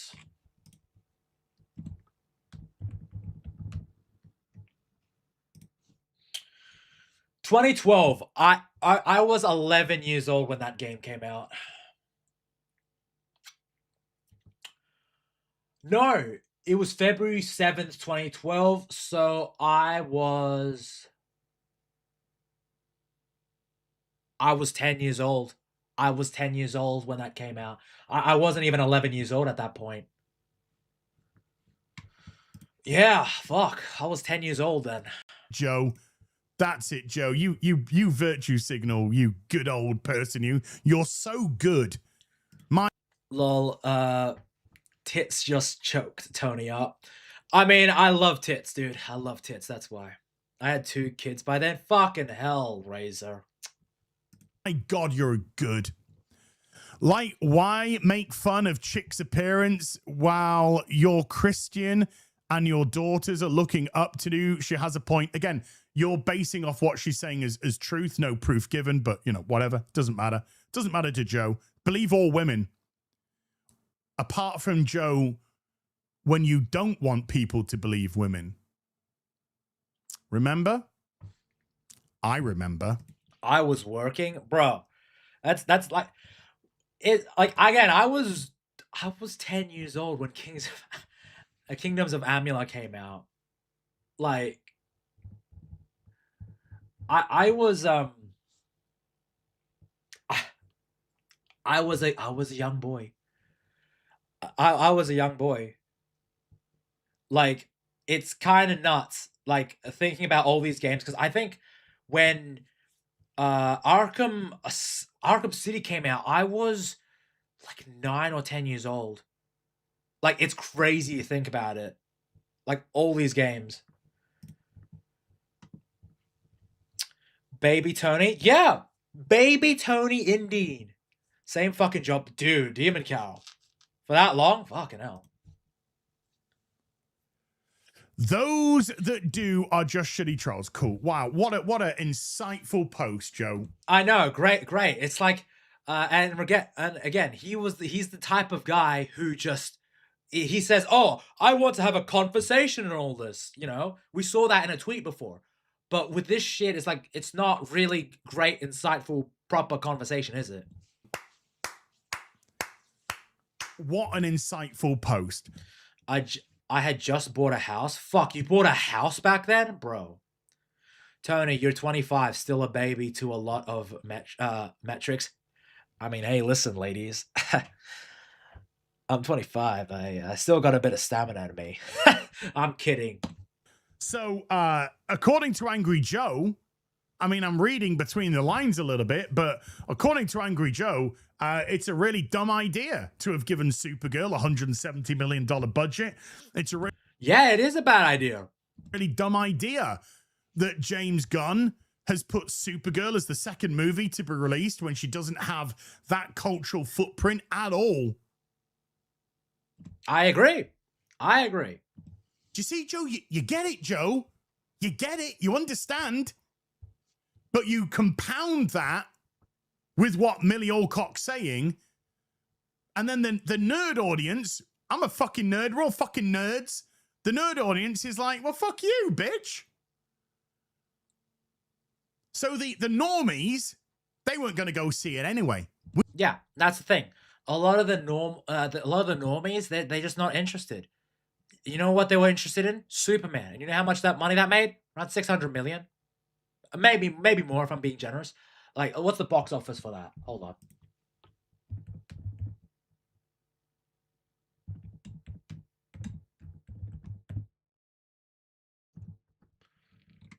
So the final box office total was $618 million. That's not great. We all knew that. We all knew this was going to be a fucking disaster from the start. Now she's talking the fan base out of going to see it. Or the... Yeah, I need a damn walker after this convo, and I haven't even hit 40 yet. Oh, Razor, you need a little bit of a walker. You need a wheelchair for me to wheel you out. Potential fan base. Who are you calling nerd, you nerd? Oh, fuck you, Nix, you Nix. So you get it, Joe, but you just don't want to see it. You just can't quite comprehend in your own head. Never mind. It's like speaking to a brick wall with this guy. Always has been. Geeks and Gamers did their post. Supergirl star Millie Alcock claims the film is beautiful because it's not centered around a man. Says Kara would probably go both ways. This is just factual stuff. We saw the context of it all. Somebody here says she. For what it's worth, when it comes to geeks and gamers, when it comes to geeks and gamers in terms of like their news articles, they do try and keep away to political stuff, because I read a couple of their articles and I'm like, I'm glad that they've kept away from that. Whereas that, like, them as an organization in terms of like their videos, they do lean towards one way, and I you know, they're open about it. You know, and I get it. But in terms of their articles, they do try and keep it more politically less as less political as possible. Tony raging again. I say, dude, Espiritu, we're covering fucking Angry Joe's fucking meltdowns on Twitter. Dude, it's absolutely hilarious. It's actually nuts. I will pull out some of the fucking tweets, but welcome, buddy. And yeah, it's gonna be honest, dude. Like, Joe has been on a fucking meltdown. It's crazy. Didn't Geeks and Gamers emerge with Fandom Pulse? I do not know about that one. I do not know about that one. He's not raging. He's just releasing his inner gayness. Fuck you, Nix, you bastard. She says it isn't centered around a male love interest, not digging at men overall. No, she said it's beautiful because it's not centered around a man. It's not about love at all. Oh, great. More nihilism. That's excellent. That's what we need. Remember, it's you know, this whole thing about Superman and Supergirl, the DCU, it's just bad. It's just bad.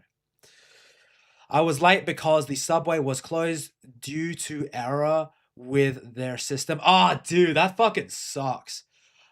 I like to be annoying when it comes to that shit. I hope everything's okay, dude. Need more nihilism.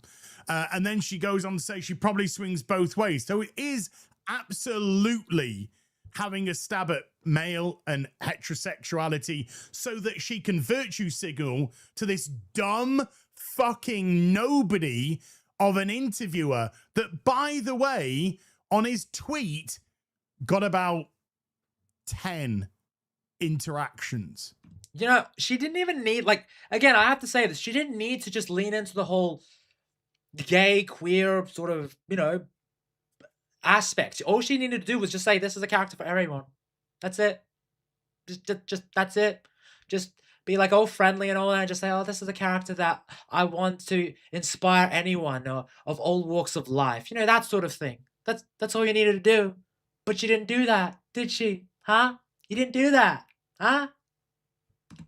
FYI, Millie Alcock was willing to throw that all in the bin because of that. But here comes Joe. Again, we've already gone over this tweet, but come on, Joe. Agreed. Not all female superhero films need to be centered around a male love interest. And I do agree that you shouldn't just have a female, you know, have a male love interest in like a movie. It's just going to detract from the story.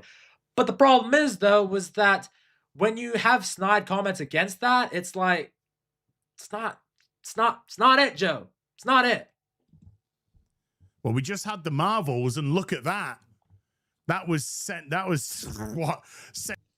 She added all that extra context to the interviewer. Yeah, exactly.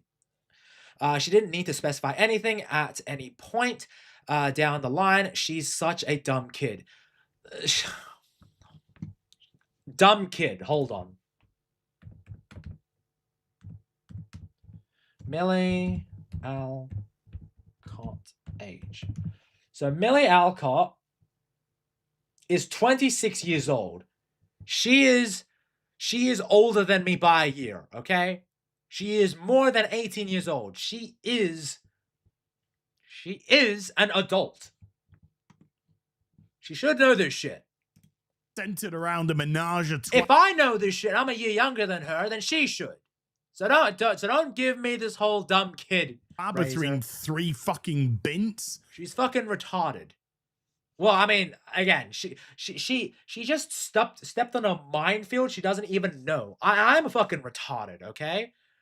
But still, she's a year older than me. She is in fucking America, for Christ's sake. Yeah, that was great. And then Captain Marvel herself again. I'm settling into my old lady angle, Tony. Fuck off, Tony. Oh, poor little Razor. Oh, sure. Kid mentally, Tony. Kid mentality, Tony. You think like an adult mostly? Nah, I'm fucking retarded. She's older than you and a dumb kid. So by logical statistics, you are gay, Tony.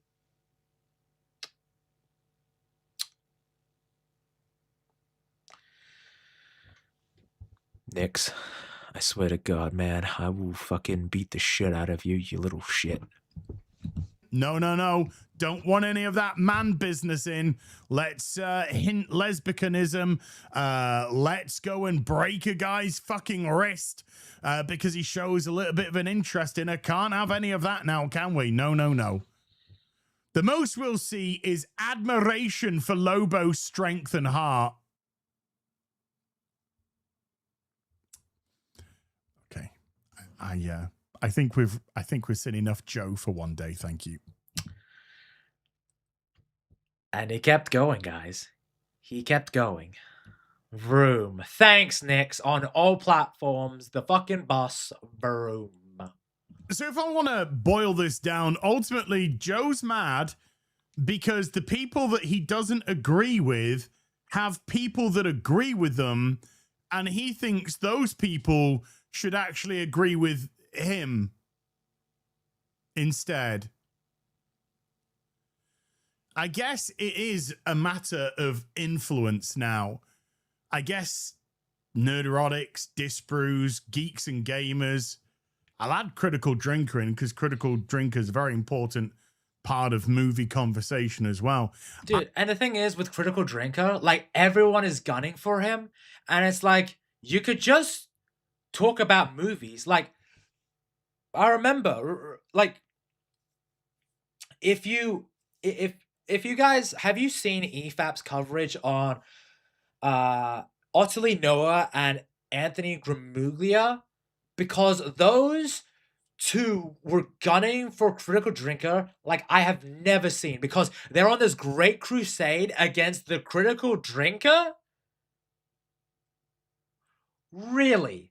That guy? You pick a crusade against that guy? Really? All right. Fine. Go up against that guy. Sure. I guess they just have a lot more reach than you. And that's kind of got you big mad. Oh my God, man freaks out on internet because people have opinions. Hope you enjoyed the vid. I'll see you in the next one, guys and gals. Until then, you take care. Goodbye, Balubu.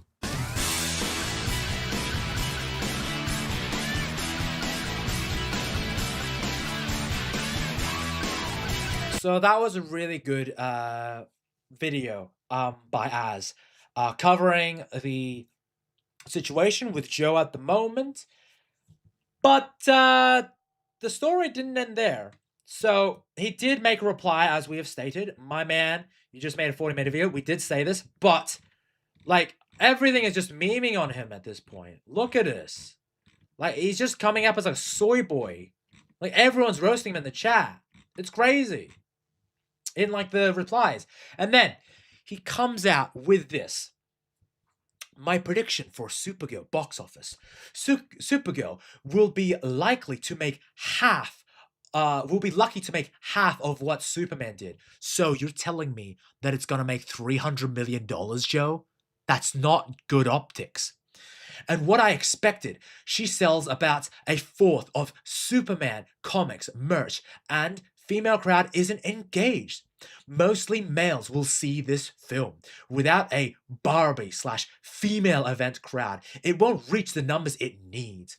It will debut at number 2 from Toy Story 5's number 1 second weekend. My brother in Christ, that is not good for your second movie in the DC fucking U. Opening weekend, $49 million. Domestic, $30 million. International, $19 million. Dude. Joe. Joe, that's not good, buddy. Let's be real. That's not good. Like, at all. And also, you're also doing this now? Really? Okay. Word of mouth, mixed, bad villain, great action / visuals, then a huge second weekend drop off, maybe 65% as minions and monsters come in. It's gonna be a bloodbath, unfortunately. Our review will be posted Wednesday night. Joe. Again, like, dude. Again, he's still replying to people. Dude, you don't need to reply to these people. Why do you need to reply to these people? And as promised, as we draw the end of this arc, has he posted anything else? No, he has not. Oh, wait, no, he did post something. Hooray! He did post this. Amen. The super family has been getting the love from the DCU. What she said and wasn't even that stupid. She's entitled to defend herself and have an opinion, and it will have nothing to do with the box office. Is the point I was making to Disparu. This film likely won't be woke that triggers these guys so much. Not everything is a female with attitude / messy / flawed is woke. Whatever woke is supposed to mean now. Dude. Like, just stop, dude. Just stop. This is...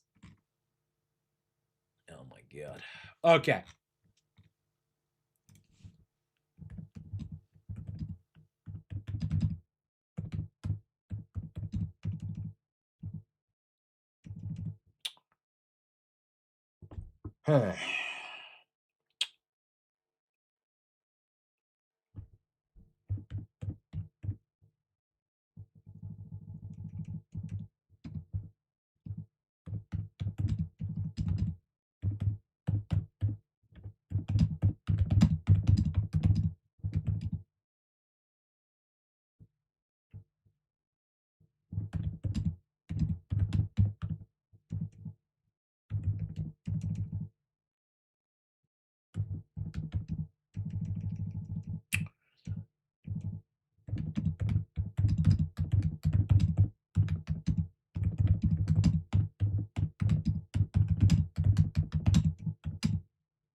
I kind of want to do worse, but I'm keeping it PG friendly. Well, I say PG friendly. I fucking use the word retarded. So,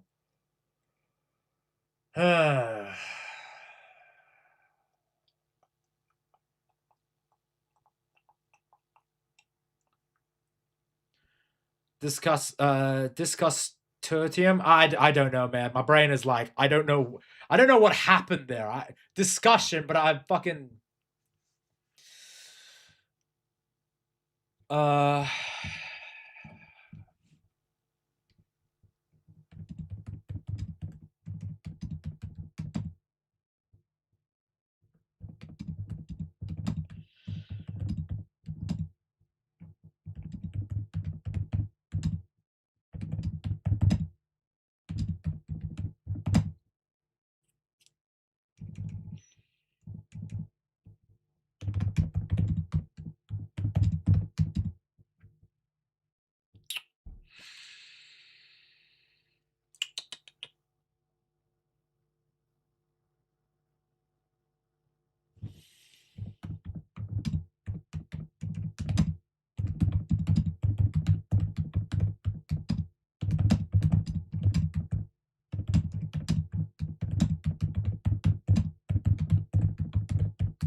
Nah, fuck it.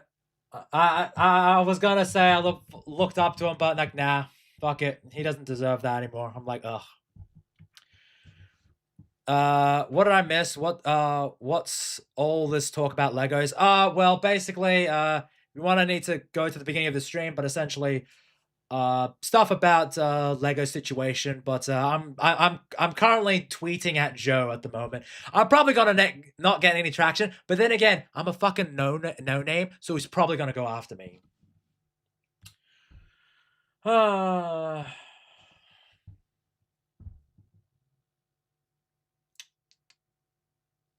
Fuck.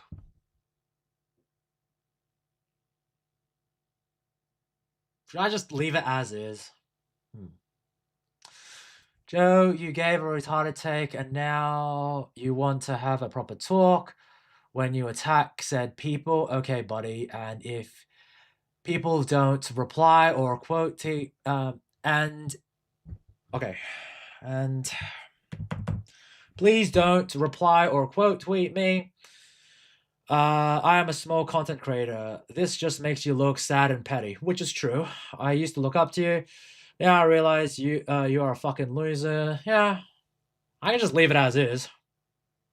It's 9 a.m. where I'm at. Yeah, it pretty much is.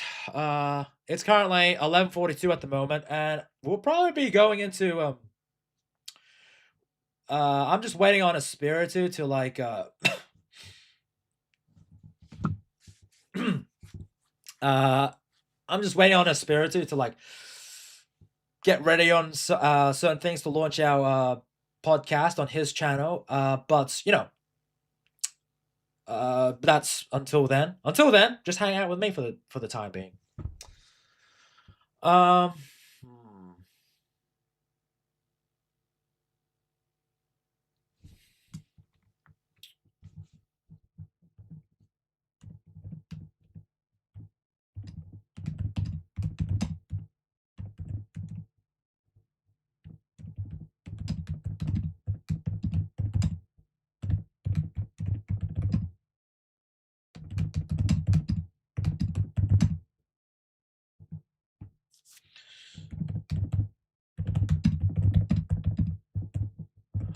When in truth,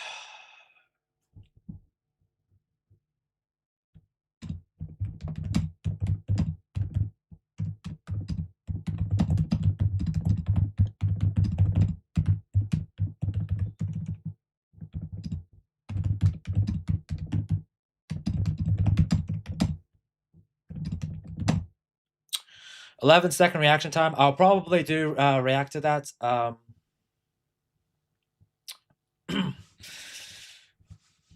I'll probably do. I probably will react to that, Master Gal. I also need to react to Creamage's video that he sent. Because he sent me a video a little while ago that I probably should react to. 哦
well, I guess all those.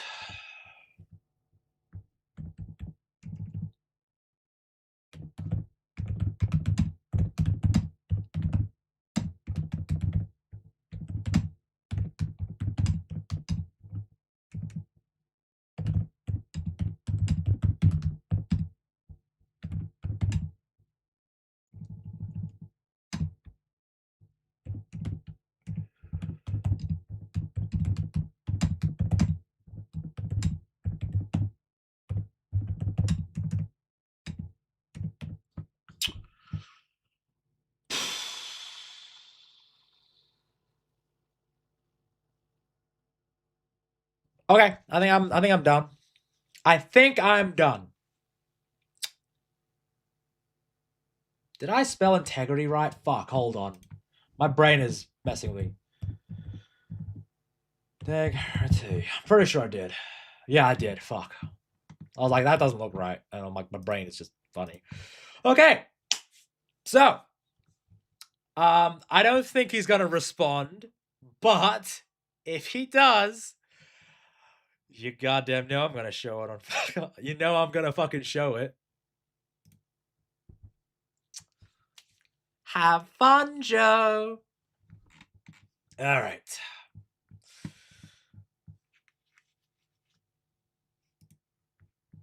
So, Master Gowa sent a video. Got that done. And then Creamage sent a video.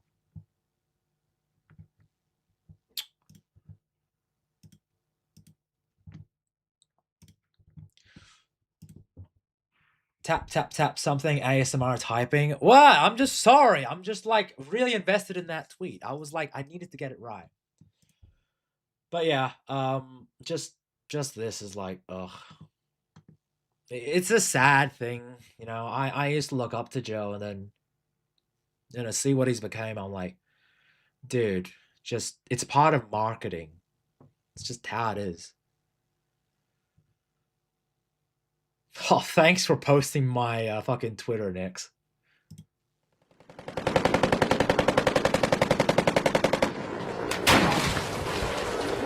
The fuck?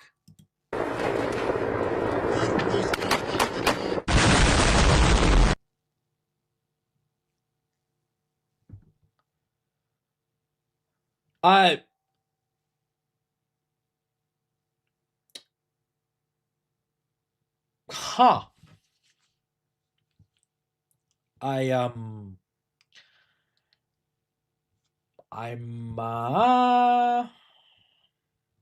that's that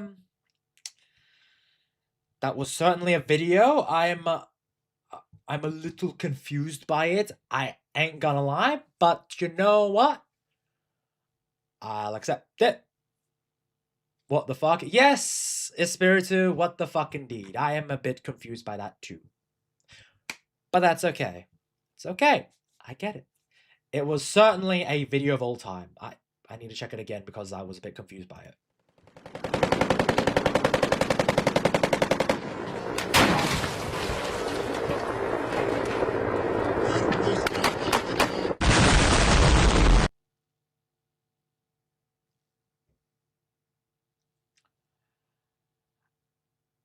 It's certainly a video. It's like a Russian girl's frontline made by China. Right.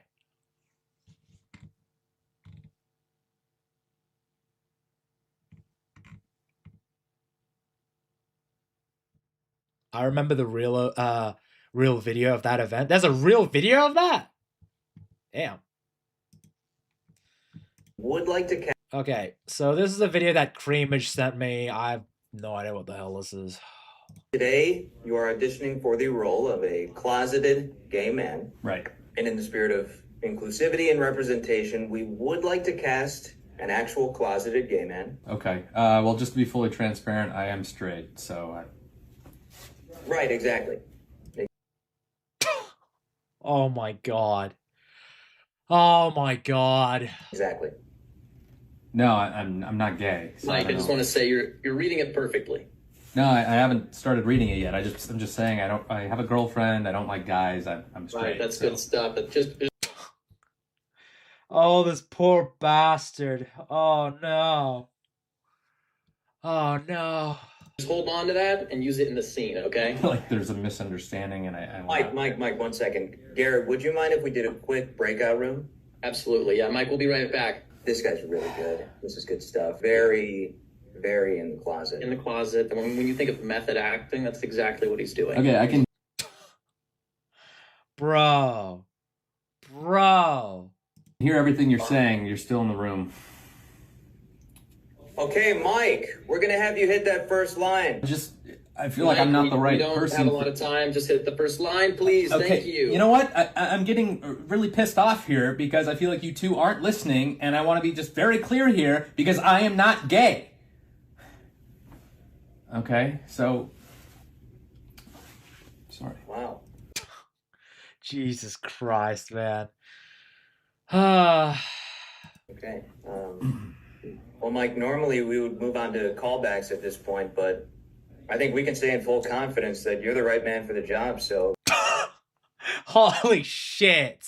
Congratulations. That was really great. We shoot in August, so just don't come out until then, okay? Okay. Oh my god. Thanks, Cramage. I really appreciate that, buddy.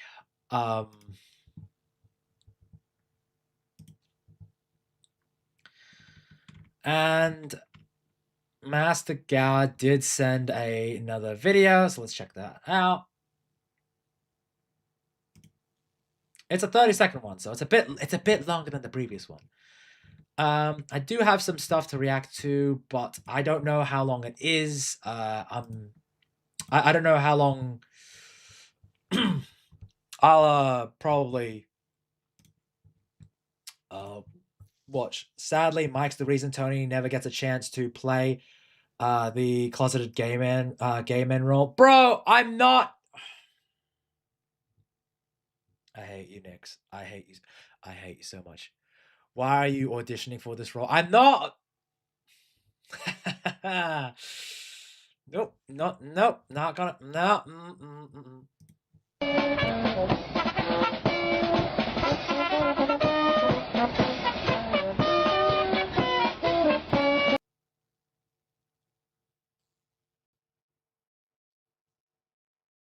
You can just react to my newest one. Oh, I think I have it in the I think I have it. Hold on. I think I have it in the watch later thing. Let me in my reaction playlist that I made. Hold on. Yes, I do have it. I will the most addictive game, I will definitely react to that.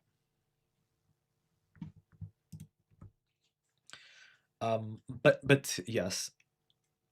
C, he's perfect for the role, the acting, the emotion he's put when he emphasizes I'm not. Fuck you, man. G, greetings from the United States. Welcome from the United States. How's it going? STN Guyan 77, I believe.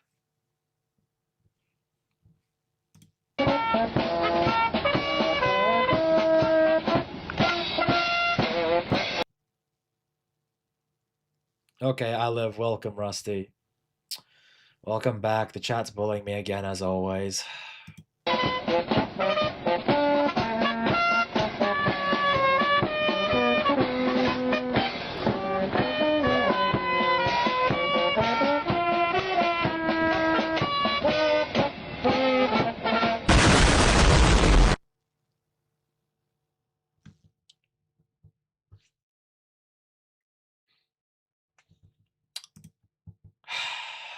What am I supposed to make out of that? I have no idea what that's about. Anyway. I do have another video. And this is Demon Carol's video that he sent, which is a... Oh, I know this guy! Oh, shit! I have not seen this video. I saw his video on the Just Cause ones. Yeah, no, I literally just uploaded the video on YouTube. Oh, nice. Hold on. Sorry, I thought you meant the Factorio one.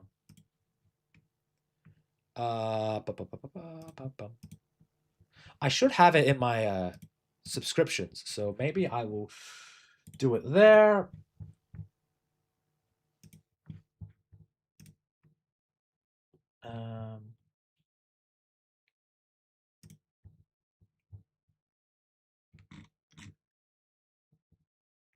Okay, yep, I see it now. So. Burn So this is Demon Carol's video. I will post it in the chat. Go, be free.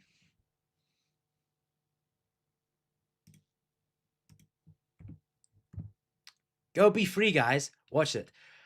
We could watch this on my stream. I know the video. Oh, this one? The most addictive game? Alright, cool. Alright, we can check it out on yours. I will send it to you then. Espiritu.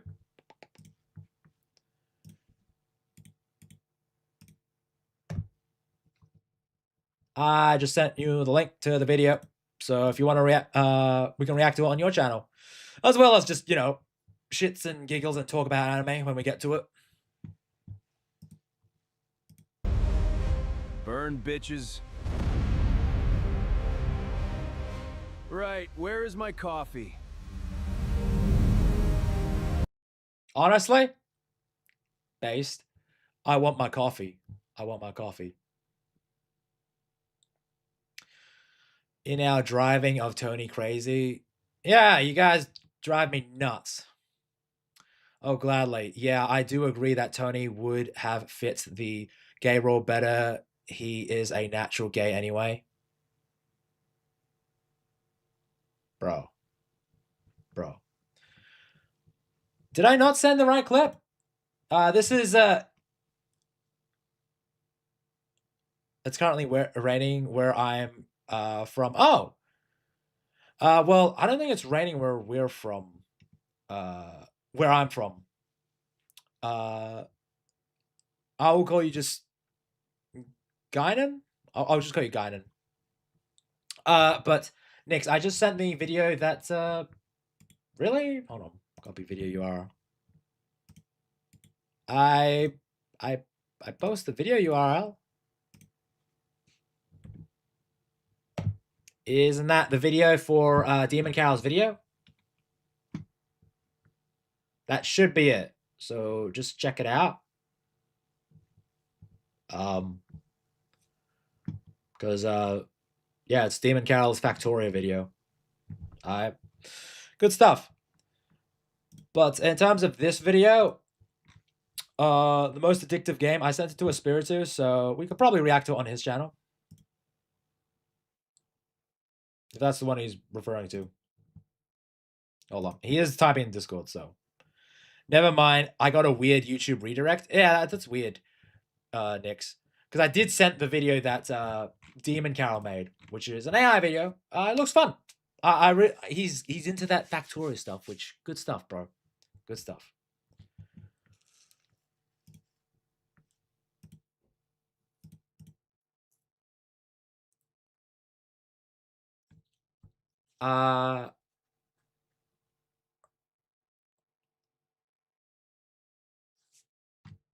Okay. I'm putting these Factoria clips into a playlist. I would love to see like the rest of them and show them on stream, Demon Cow, because they're fun. They're fun. But yes, please like his stuff and do that. Tony, you have time for 10 shorts or 5? I'm not sure because I'm not sure of the timeline on the podcast I'm doing with Espiritu because he said he was going to be a little late and it is 12 o'clock. So we were supposed to be starting, but I don't know what it's like. So I'm just going to check the message with Espiritu. Okay. So I'm probably going to be cutting this off soon. And we're probably going to go into Espiritu's stream. Hold on. Let me check. Has he set up a live thing?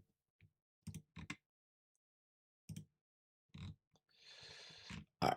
Because, yeah. We'll probably move into Espiritu's channel, which I will actually post here. Show my boy Espiritu some love. We'll be we'll be doing a rotating podcast. So probably next week it's going to be on my channel. This week it's going to be on his channel. And we're just going to be doing this from there. We're still working out the kinks of it. So what's probably going to happen is this time it's going to be, I'm just going to be a voice on his stream at the moment because we were just talking about that. And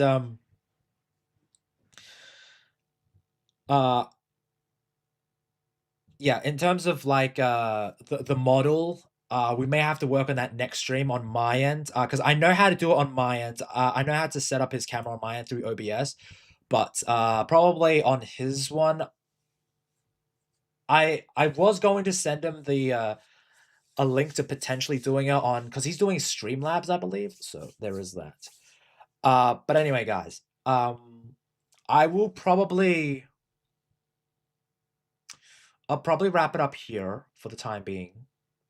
But I will be on Espiritu's stream in a bit, a channel in a bit. So stay tuned for that. I'll announce it there. That lazy Espiritu guy never put the live link. He must be a pro YouTuber. I know. He hasn't set up his live thing yet. So it's a but it's okay. We'll work out the kinks for next time. But yeah, for the time being, I'm probably just going to end the stream here. It's an absolute pleasure to stream for you guys. Thank you all for joining. Thank you very much, Master Gal, for the $5 super chat. I really appreciate that. Thank you all for joining me. Nix, Demon Carol, Espiritu.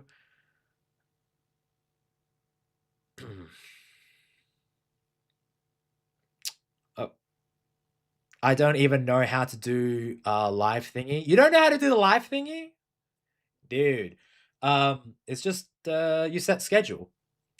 But yeah, thank you everyone for joining, and Fraser obviously. But yeah, I'll be on Espiritu's channel soon though.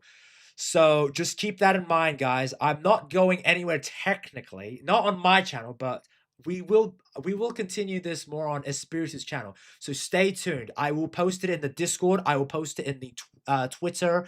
I'll post it on my YouTube community tab. So just stay tuned for that because we'll be going on and we'll be talking anime. You know, I love anime. Espiritu loves anime. We'll just be chatting anime. But yes, on my channel, it has ended for the night. But the party still goes on Espiritu's channel. And it'll be fun. But yes, it's an absolute pleasure. And as always, everyone, I just want to let you all know to take care and